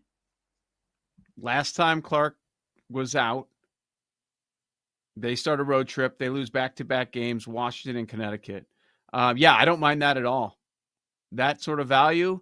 Now they're really deflated probably. It might not be that opposite end of the spectrum that we always talk about. Okay, are they going to rally together? I would think that locker room is going to be pretty deflated tonight. So let's go money line tonight. Let's fade the Fever. All right, well, now that begs the question. Show bet, where's Paul on this one? That's the deciding factor. I don't know. He's looking and up Mike dead, and the minus 130 on the mic comes through. Over. Was that your game the entire time? Let's go to Paul mic, to break the tie / see if the mic works. It's like Angel Reese taking her first shot. You know it's not going to go in. To be fair to me, I was deep in the Odyssey library looking for a Santana knockoff, and I found a great one. So we've got Jake music, so it was totally worth it. Love. Okay. Yeah, I'm in. I made the question. Of course I'm in. Beautiful. I didn't intend to set Paul up to be run over by the bus, but, happy coincidence. Not against it. I think he did. There is a 2-1 at a couple places. If you live in Nevada, you can find 2-1 on the Sparks tonight. But MGM 185, a couple 190s out there. Just get the best price. That's all we care about. Great. Show bet. All right. Next up, would you rather go the nickel on the Spurs to win the West, 16-1, or the dime on Cooper Flagg Rookie of the Year, minus 190, Joe? I like the Spurs. Buying Spurs stock for the future, but is it going to be right now? Right here, right now? If it's not the Bucks, the Spurs are the third favorite to land Giannis, as we were talking about with Nick Friedel, and that was the name that jumped out. Imagine what this number is if they trade for Giannis. If it's not one of their top couple of assets in the organization and they add Giannis, you would love to have this 16-1. I'm not going to bet Cooper Flagg at minus 200. I guess I go Spurs. I know it's very tough and teams are going to continue to make moves in that West to get to the very top, but just value-wise, I've got to go nickel Spurs as opposed to a dime on Flagg. It's probably Flagg, and I think the big part here is that our rundown says Flagg minus 190. Other books have minus 225 and 250. So just given the 60-cent advantage that I have, it's obviously much more likely that Flagg wins it. So I don't love laying dime here, but it's much more probable that Flagg wins than the Spurs win the West. Let me ask a follow-up. Sorry, Jake. I'm just ruining your segment. It's okay. It's your segment, man. So let's assume the Giannis thing doesn't happen. What is the Spurs timeline? To be with the Thunder, Rockets, with Durant sort of thing, contender? I'd rather them wait out Oklahoma City because you can't keep Chet, Williams, and Shea for much longer. I mean, they probably have 3 more years together, if that, because you got to – I mean, look what just happened to the Celtics. You can't pay all these guys. You got to get rid of them to avoid those aprons and second aprons. So I think if you can keep this Spurs thing a slow build and be ready to pounce in 27 or 28, you could be the national champions. Or the national champions. You could be the NBA champs. The popular take will be that this upcoming NBA season, the Spurs are going to be what the Rockets just did. I think that's easy to say. That's abnormal. Doesn't usually happen that way. That was very quick. So I would probably wait another year before they get to that level. But that idea of waiting out the Thunder, that makes sense to me. I certainly hear where Sam's coming from on that one, because they're going to have some tough decisions to make over the next couple of years. Joe O, Sammy P, we've got a Bet Sweats on the BetMGM network on the other side. We will hit our lightning bets of the day, tell you what we're thinking Major League Baseball or elsewhere right here on the BetMGM network.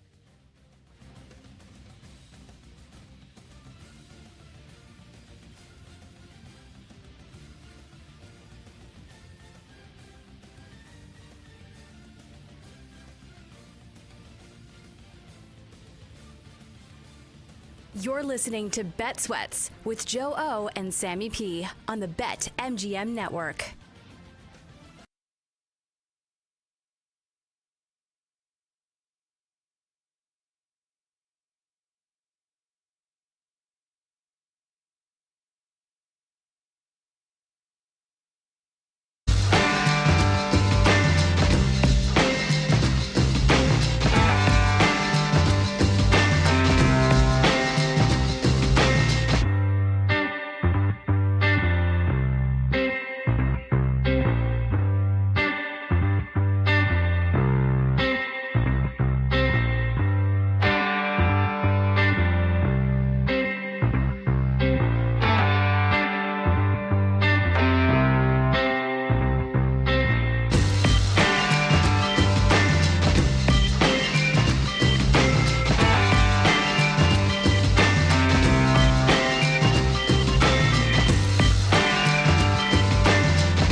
back to Bet Sweats with Joe Ostrowski and Sam Panayotovich on the BetMGM Network. Jake music. I like it. It makes sense. It certainly fits the theme, especially during the summer on a hot one. Joe Ostrowski, Sam Panayotovich with you. This is Bet Sweats, BetMGM Network. We've got our lightning bets coming your way in just a few minutes. An old clip will go back in time, which has something to do with the draft last night. We'll get to that. Sam, thumbs up, thumbs down. Yesterday's meeting after the show. Oh, we had this team is a team meeting, not just a show meeting. We talk, 5-10 minutes, sometimes longer, sometimes shorter, right after the show about the next day. But this one was with the big boss. Short, sweet, to the point. I like the punctuality of the meeting. We said bad numbers. Mm-hmm. Bad numbers. We assumed, okay, it'll be around a half hour. I think one of us said 29 and a half. I said 27 and a half. We were both way off. The under cleared easily. You tracked it, right? 14 minutes, which is good. The longer the meeting, the worse it is for us in many ways. If it's a longer meeting, that means that things are going down and things are bad. If it's a short meeting, I believe things are good. Yeah, everything was happy, so it was good. I think for the first time ever, we might walk into a football season without any changes on the show, which would be a very good thing. A welcome change to me, one Joe Ostrowski. All right, why don't you set this up? Give us the year and what exactly was going on in your work life at that point for people that missed it earlier. So TSN is a big hockey power in Canada, and these guys come in from Calgary and they're doing their live radio coverage of the NHL draft.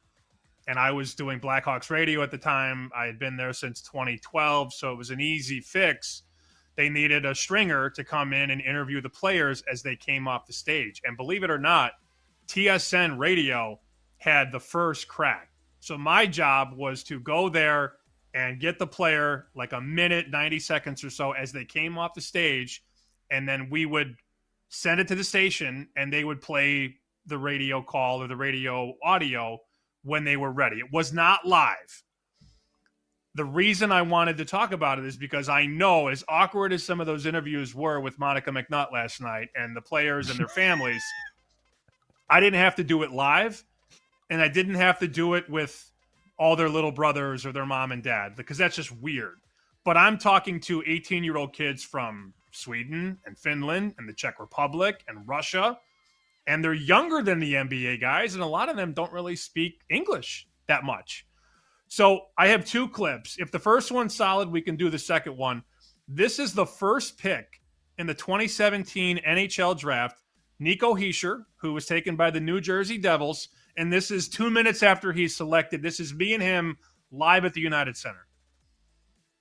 Go take us through that moment. The Devils are on the clock. There's a split screen between you and Nolan Patrick. What's going through your mind before the pick? I didn't know where I'm going. I was really nervous. My pulse was really high, and hearing my name was unbelievable. Like, I can't find the words to describe it, and then hug my family, it was just amazing. Is it true you grew up in a town without an ice rink? How does somebody without an ice rink in their hometown become a hockey player? Yeah, that's true. Like, my hometown was village, so we didn't have an ice rink there, but it was 50 minutes drive from my home, and there was an ice rink. So New Jersey is starving for a winner. What are they getting in you as a player? They get two-way center, wants to win every game, and I really want to do my defensive game first and step in the offense and then create some offense. Congratulations. Thank you. See, there's not you a lot. You hated that. You hated that so much. There's not a lot that. No, it was cool. I mean, there were a lot of really good players that came through, including Cale Makar and Miro Heiskanen and Jake Ottinger, the goalie of the Stars. But you're not. Did you really gain anything there? No. Did we gain anything last night? Like, no, not really. That's the point. I don't think you need that. What it is. I appreciated the assignment, but you're not like You're not recreating the wheel. Like, these kids are shy. They're 18. They're not media trained. And that was that worked. He was actually fine. But I had a couple questions and that's it. I thought the questions were solid.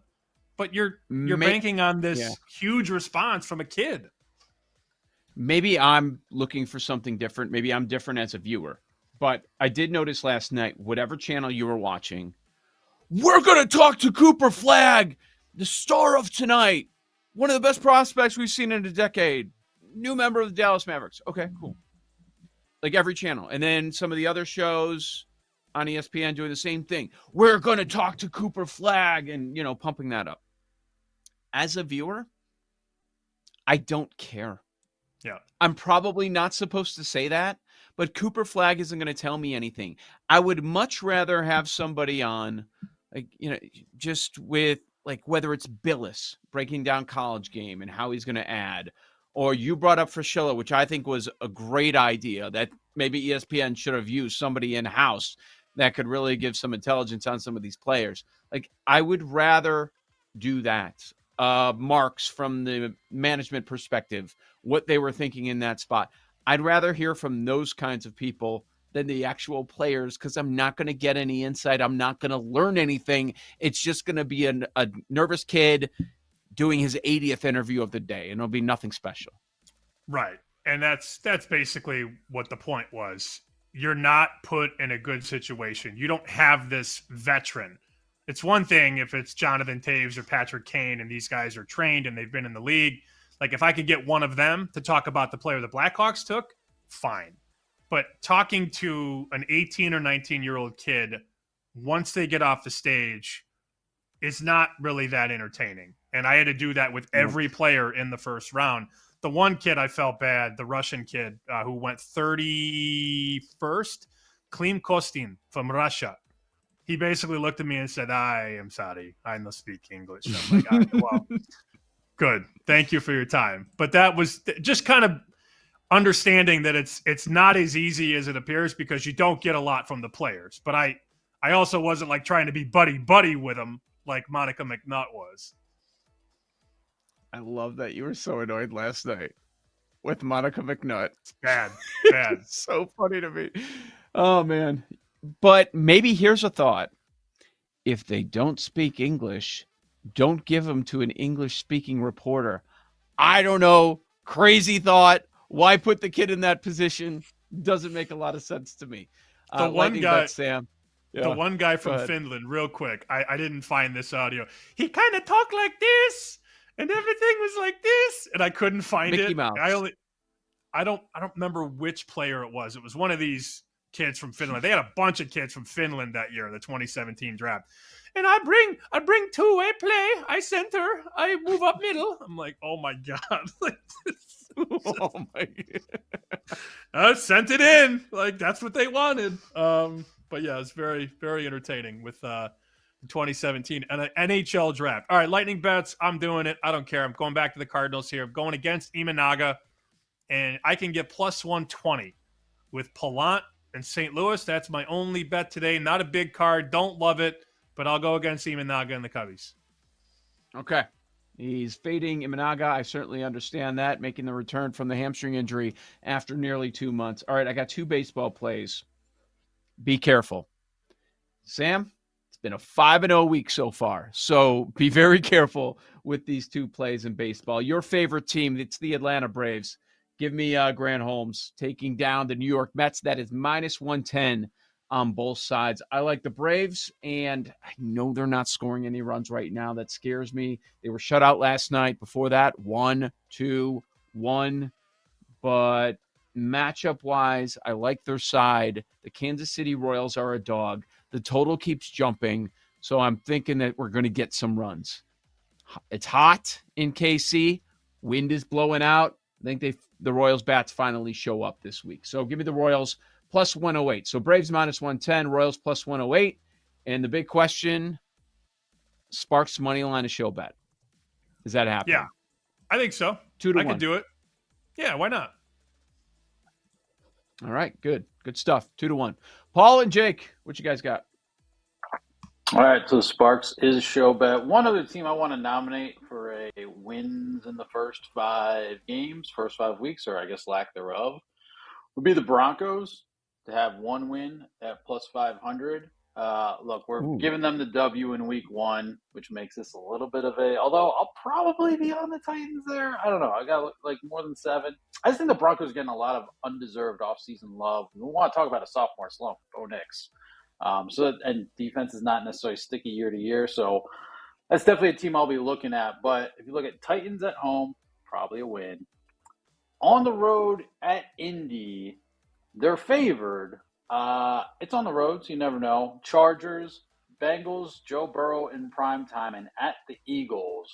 So I'm not making an official lightning bet today, but that is certainly one I will be looking at in that market is the Broncos.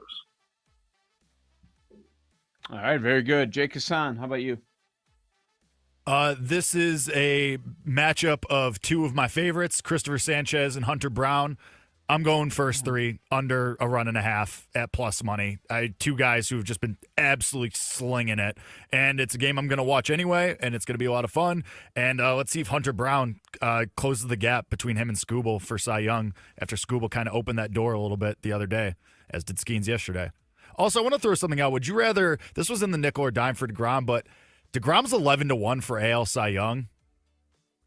I kind of think if he keeps throwing like this, he was 18-1 yesterday, and it's down to 11 as the best price. But I kind of think if he's going to stay healthy, he's going to have a chance. You trust him? I was trying to bet 25-1 before the season. I couldn't pull it. So I'm in that thought process with you. Yeah, I remember Sam making that case. Before we get out of here, shout out GRP Wins. Excellent segment this morning from Joe Ostrowski and SP Shoot on Bet Sweats discussing NFL wins first 5 weeks. First reply, that's wonderful, George. Thanks, George. Love it. He's getting ready. NFL season right around the corner. We'll be back tomorrow morning, 9 a.m. on a Friday. Joe Ostrowski, Sam Panayotovich. For Paul and Jake, this has been Bet Sweats on the BetMGM Network.